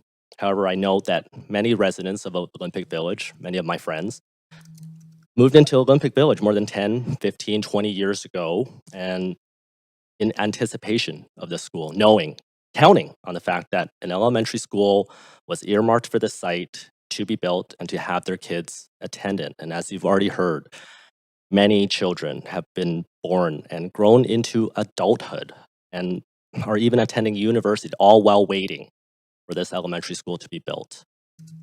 Olympic Village is one of the most walkable neighborhoods in Vancouver. It's well connected to pedestrian and biking paths and the vast majority of the families and their children that will be attending this school will be utilizing those walking and bike paths. You have heard tonight from staff of the dire need for a school in the area, that the additional height is so sorely needed to address the growth in demand for school desks. So again, I'm selfishly asking that council tonight vote in favor of the additional height for the Olympic Village Elementary School, because parents today, parents in the future, and soon to be parents like myself cannot wait another 10, 15, 20 years for a different location to be found or to be rezoned, and we need this school now. I urge baby Tans, uncles and aunties on council to vote in favor of this amendment so construction of this school, new school at the additional height can begin immediately, so that in 5 years, my wife and I can have a chance to walk with baby Tan to school hand in hand. Thank you so much. Thanks, council. Thank you for your comments this evening, and congratulations on baby Tan.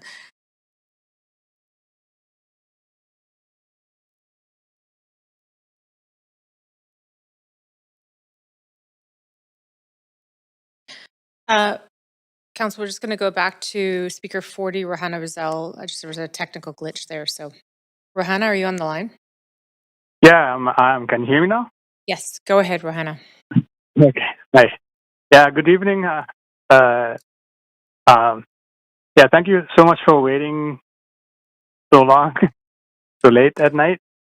I was going to bed. I was planning on going to bed, but I stayed on because I know this quote: "Blessed are those who plant trees, knowing that they will never sit in their shade."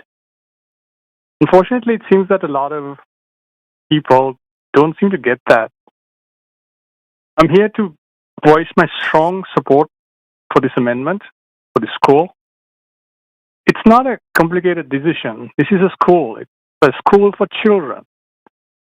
And children who live in one of the fastest growing, most dense neighborhoods in Vancouver. Neighborhood that, according to the most recent Statistics Canada census, has the highest number of children aged 0 to 14 in the entire city.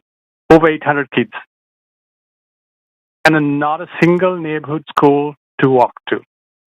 And how do I know that? Because I live in Mount Pleasant. My son goes to Simon Fraser, and he was lucky to win the lottery, but he shared the school with some kids who also got lucky, and they're walking or driving or getting to school whichever way they can from Olympic Village. And to put that into perspective, we are talking about 800 kids and not a single school that they could walk to. And at the same time, schools like Simon Fraser are oversubscribed.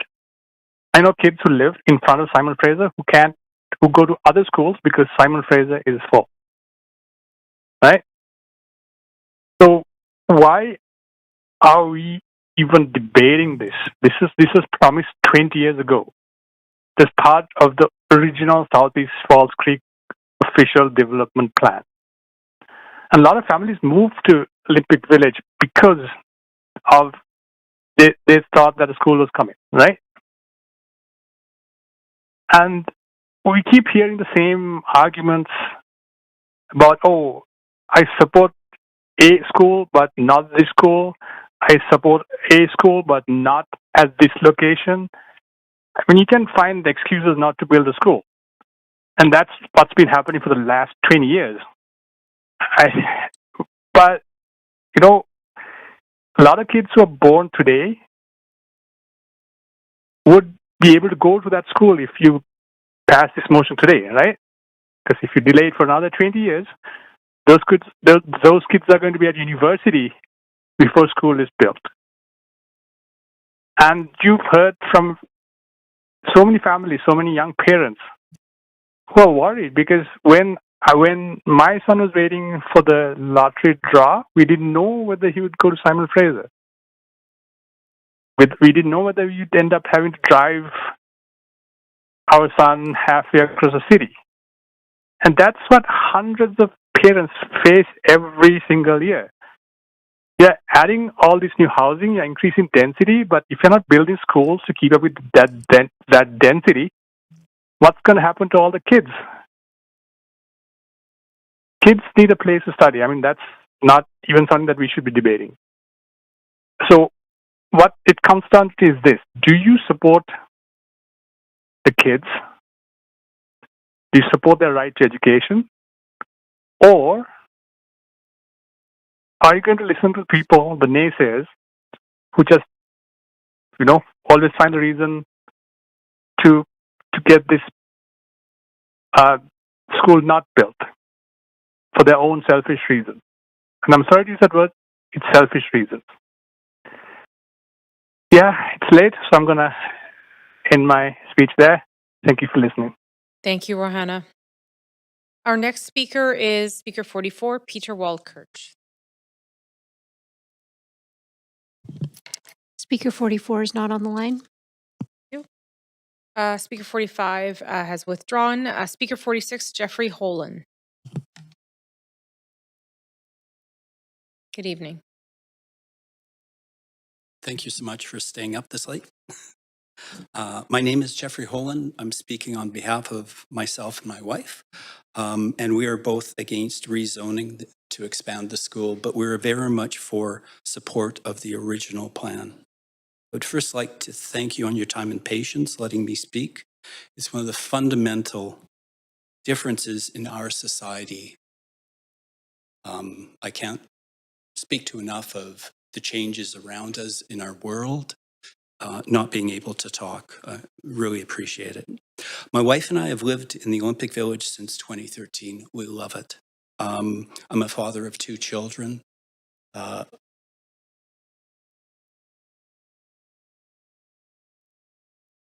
I think that might be a first. You can go ahead. Keep going. Thank you. So as I was saying, my kids have lived in Edmonton, Calgary, Port Coquitlam when they were in school. 2 of the places they walked to school. One of them they were bused. It does make a huge difference in a child's life if you can walk the kid to school. So this is why Olympic Village is just awesome, or it could be, right? First point, I guess, is how disappointing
Your call cannot be completed as dialed. Please consult your directory and call again, or ask your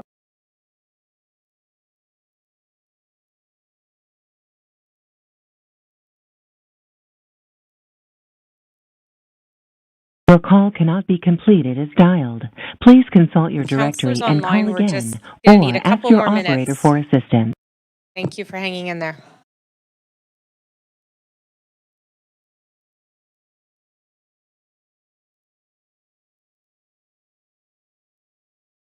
Welcome to TELUS Conferencing.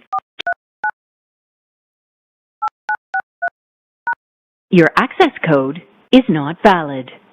Welcome to TELUS Conferencing. To join the conference, enter your access code followed by the number sign.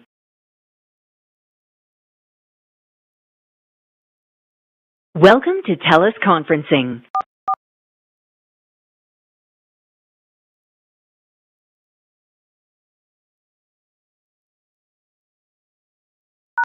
Your access code is not valid.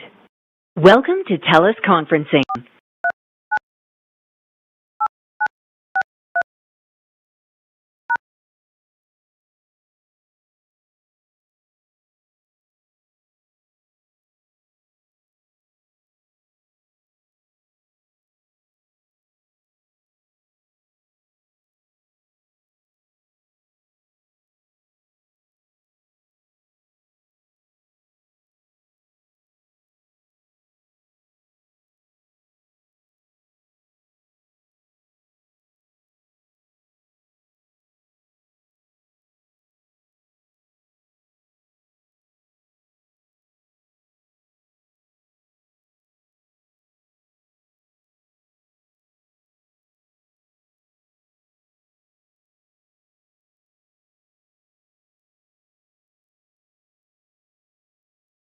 Julie, can you hear me? Hi, Cheryl. Yes, I can hear you. Excellent. Can you Thank hear you. me? Yes.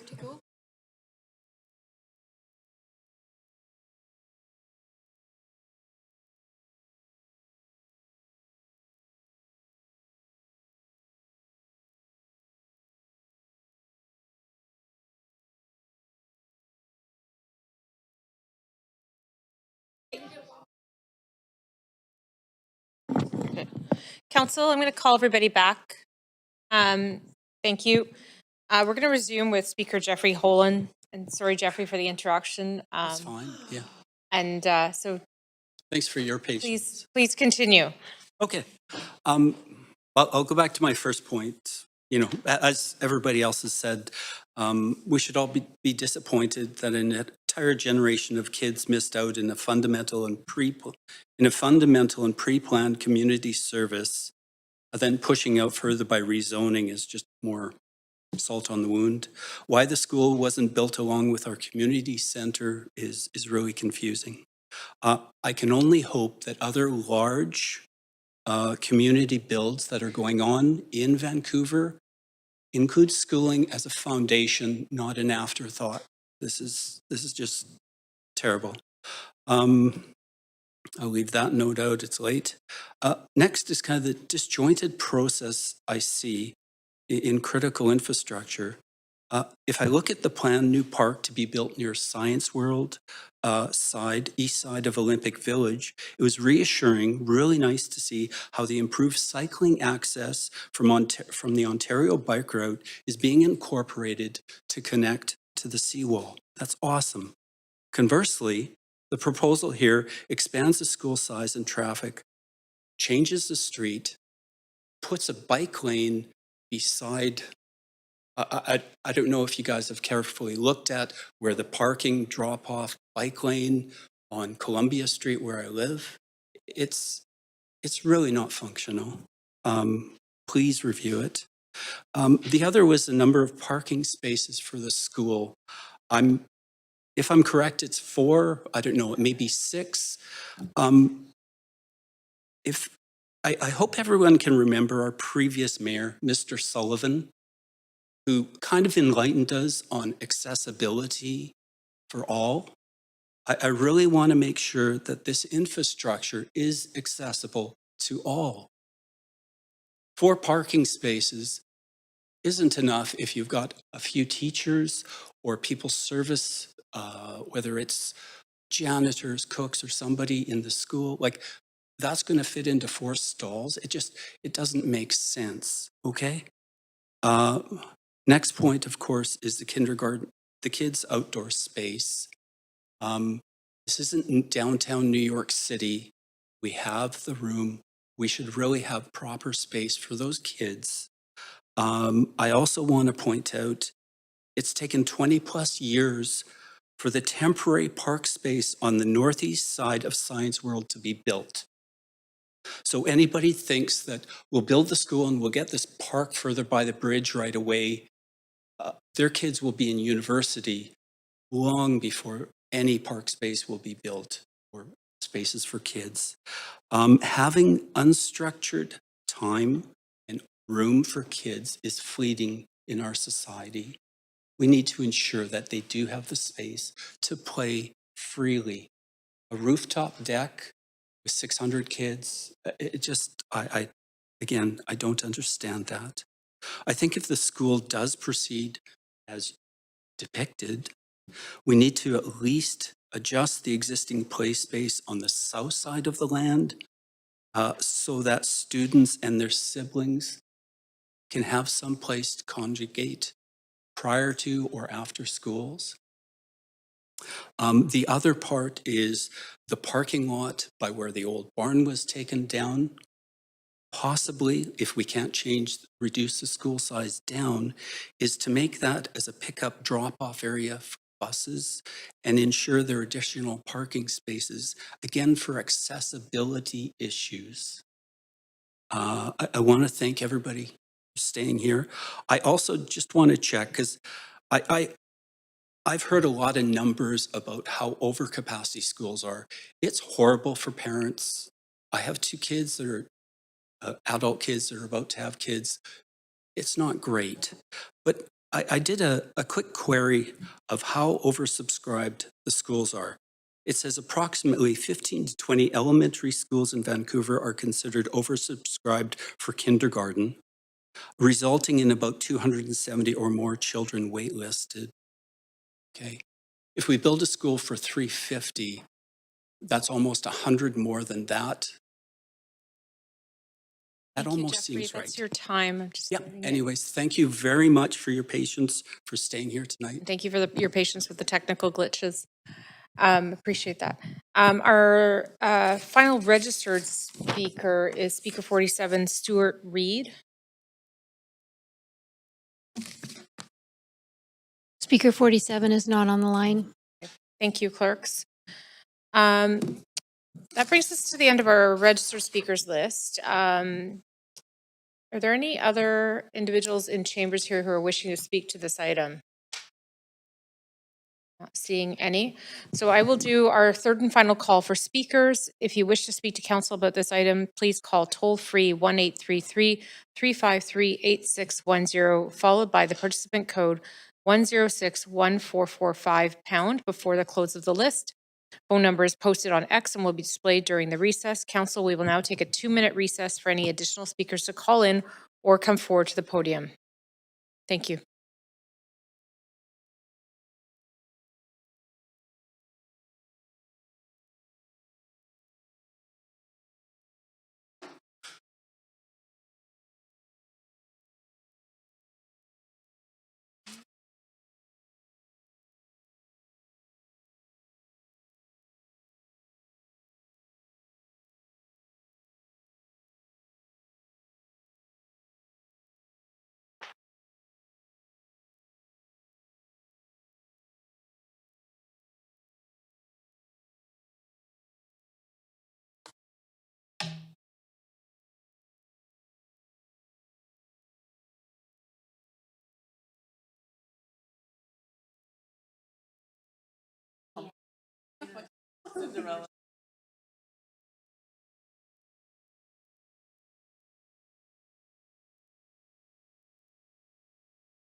Okay, thank you, Council.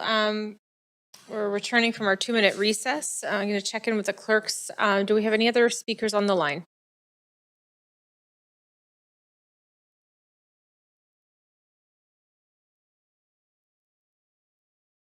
I believe I heard we had speaker 44.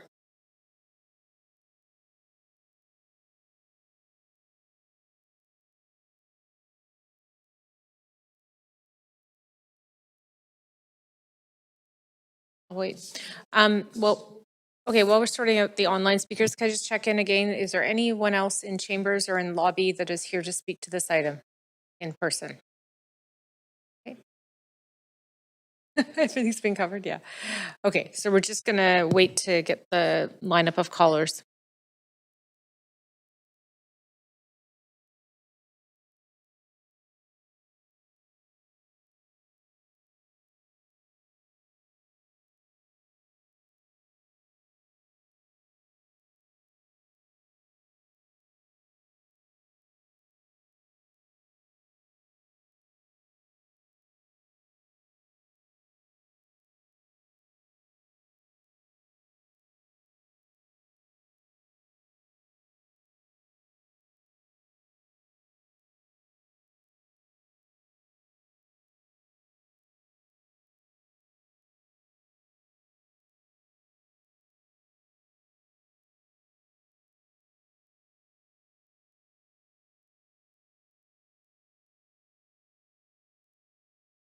confirm.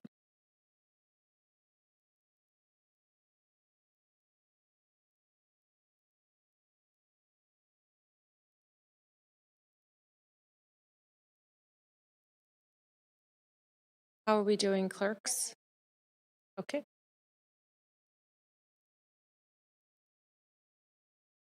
Okay.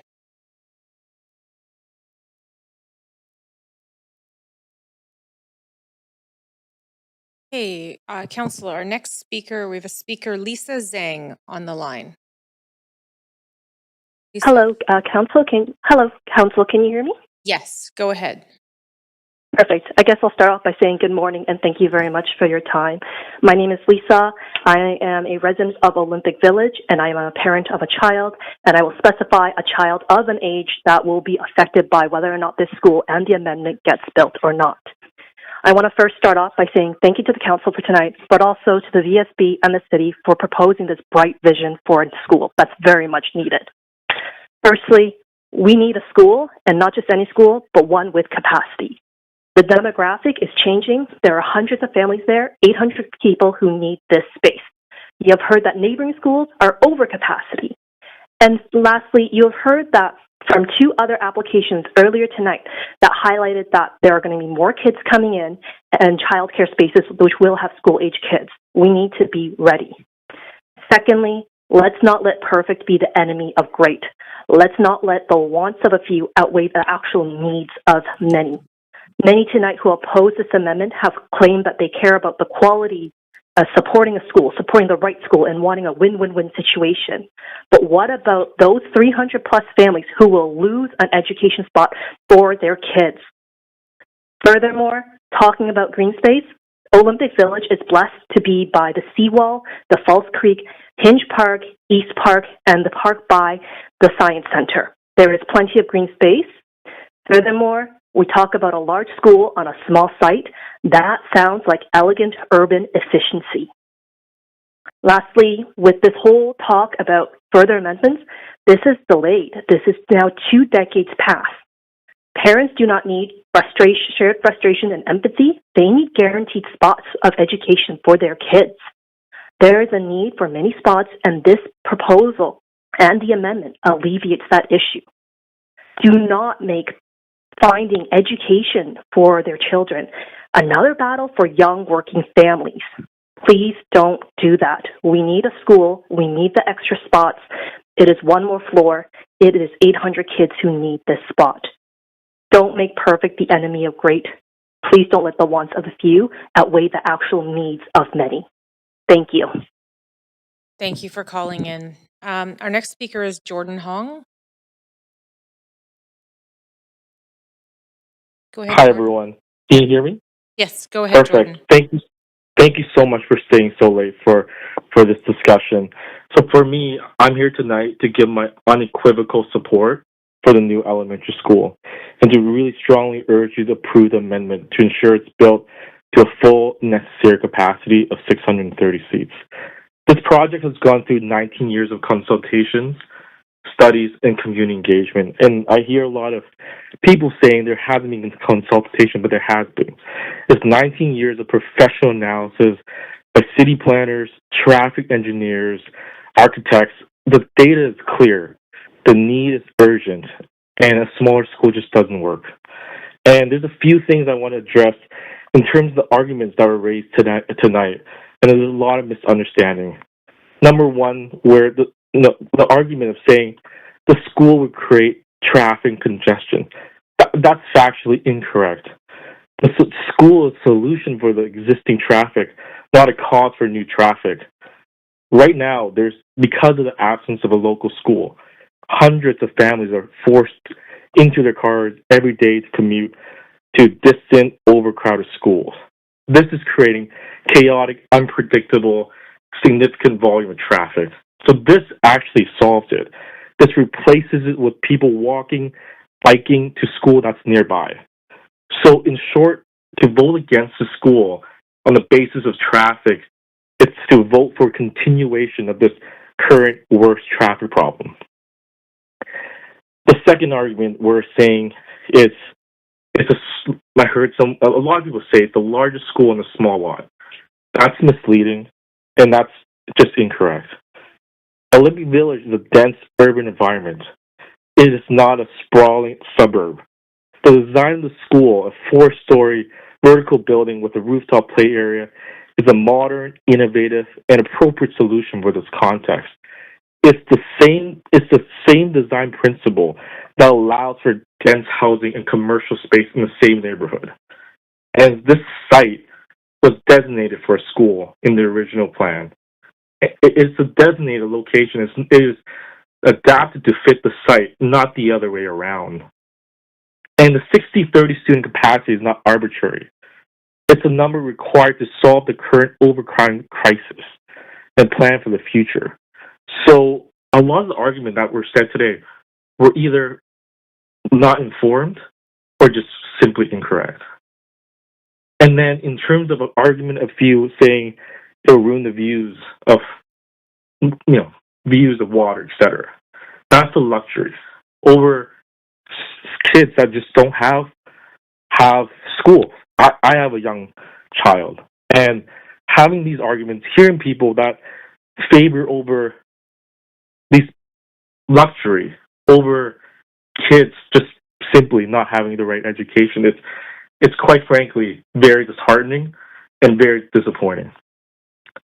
So overall, unanimous, my perspective is strong support for the amendments, and this has already gone through a lot of professional judgment, and it shouldn't be a battle between professionals who do this for a living versus personal opinions of residents, where a few of them value what the luxury of living here. And someone mentioned selfish reasons, and I agree. That's, I hate to say that word, but there are self-serving reasons for not going for this decision. So I really urge you to really watch after all the parents with kids and simply try and just get their kids a strong learning education that we used to have. And our society is already such a challenging situation here in Vancouver. And I can't believe we even have to go to this hearing and talk about a thing that, a school that has already been promised and is using our tax dollars to build it, and we still can't. I'm just shocked that we're still even in this situation. So that's all I wanted to say tonight. I thank you for all the time tonight, and I really hope you make the right decision for us. Thank you for calling in this evening. Our next speaker was Speaker 44 on the registered list, Peter Waldkirch. Oh, hi there. Can you hear me? Yes, we can. Go ahead. All right, great. Thank you. So here we are after midnight, arguing over whether we should allow a 4th floor of a public elementary school to be built. What are we doing? Seriously, this is embarrassing for all of us. It's embarrassing for the city, for the planners who originally zoned this to such a nicety that there was no room for more kids. I feel embarrassed, feeling the need to call in to City Hall to support something that's so obviously good and necessary at almost 12:30 at night. I think it's pretty clear this hearing is a serious failure. But I invite us all to reflect upon what this evening says about our system as a whole. Yes, this hearing is a failure, but this specific hearing is just a symptom of a deeply dysfunctional system. Why do we need to get the mayor and council and senior planners and all of the senior leadership of the entire city together to approve buildings on a case-by-case basis? Why do we need to do that? To build one more floor on a publicly funded public elementary school. This is sad. Thank you, Peter. We have 2 more callers on the line, numbers ending in 8907. Can you identify yourselves? Hello, can you hear me? Yes. Could you identify yourself if you live in Yes. Vancouver? Thank you. Yes, yes. My name is Jennifer Ma, and I live in Vancouver. I live in Olympic Village. I just wanted to add a few points in support of this petition. We have 2 young children, ages 7 and 5. We moved into our building just 2 days before I went into labor and had my first child. They are in grade 2 and kindergarten now, and we don't have a school that we can walk to, which was our dream, to not have to drive more than is needed. I'm not going to repeat any points. I thank everyone for their time and for staying so late to listen. First point, earlier today, you approved higher density buildings, more housing needed. If we do not approve this larger capacity school, there is a humongous disconnect with what you approved earlier. We said more housing, more people, more families in this area, more densification. We need the school capacity to increase to meet those needs. Second point, by the time the school is built, it will not benefit us. Our kids will be either almost done elementary school or halfway done, and it will not make sense to move them as much as we would love to walk them to school. So we do not actually benefit from this directly. We will have to deal with whatever may be the construction, the traffic, all those inconveniences that some opponents have spoken to. But we still fully support the school because it is desperately needed. It is for the greater good of our city and the society, and because we will be inconvenienced does not matter, because parents need to stop having wait lists for their schools. We can't keep having the same problem and perpetuating it by building schools that are not big enough to house for tomorrow. It is smart city planning, and I applaud you for having this increased capacity on the table. We need to approve this, and I ask that you do. Thank you. Thank you very much for calling in this evening or morning. We have another speaker on the line by the number ending 2388. Could you please identify yourself and if you're a resident of Vancouver? Hi, yes, my name is Raymond Wong. I'm a resident in Olympic Village, and I'm in support of the school zoning change. A lot of the points have been mentioned, but there's a lot of mention of the green space. But looking at the full developmental plan for Falls Creek, East Park is under development, and there's going to be plans for a larger green space planned west of the school. So the claim that the school will result in a net loss of green space is misleading, short-sighted, and should not be a consideration. I'd also like to point out that my kid's current daycare has a rooftop play area, and the kids love it, and it's safe. I would also point out the obvious, that most of the opposition comes from a demographic that have already aged out of being affected by not being enrolled in a local school. This perspective lacks current situations and risks overlooking the very real needs of families that are here now and soon to be here. With recent school lotteries across the surrounding areas, the demand for a larger school is not theoretical, but is already impacting families today like mine. Much of the opposition instead appears to be driven by their primary concerns, obstructed views, shown with their desire to relocate the school entirely, their home in proximity to the school, and social media posts that are publicly made. The school site has been part of the area's long-term planning for over a decade, and it should not become a loss for the community simply because their view suffers. A local school would allow me to walk my kids to school. Instead, families like mine, who now have to walk 2 hours a day or drive to a school that is further away, I would have to drive to a school that's further away. Having a larger school would decrease the traffic overall, not only within the neighborhood, but as the city as a whole.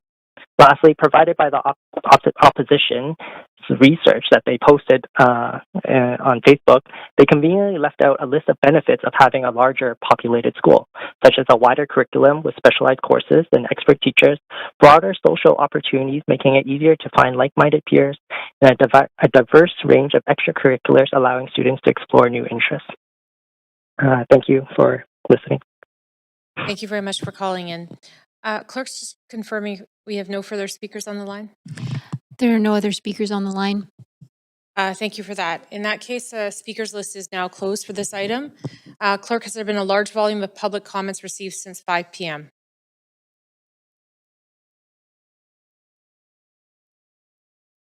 No, there has not been. Thank you. In that case, receipt of public comments is now closed.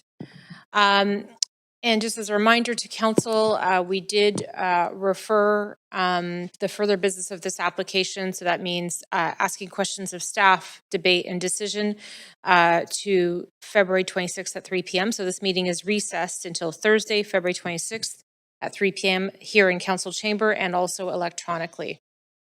And that concludes our business this evening. Thank you, council. Thank you, staff. Thank you to the members of the public and Vancouver School Board who stayed so late with us. Yeah, thank you. Thanks, everyone.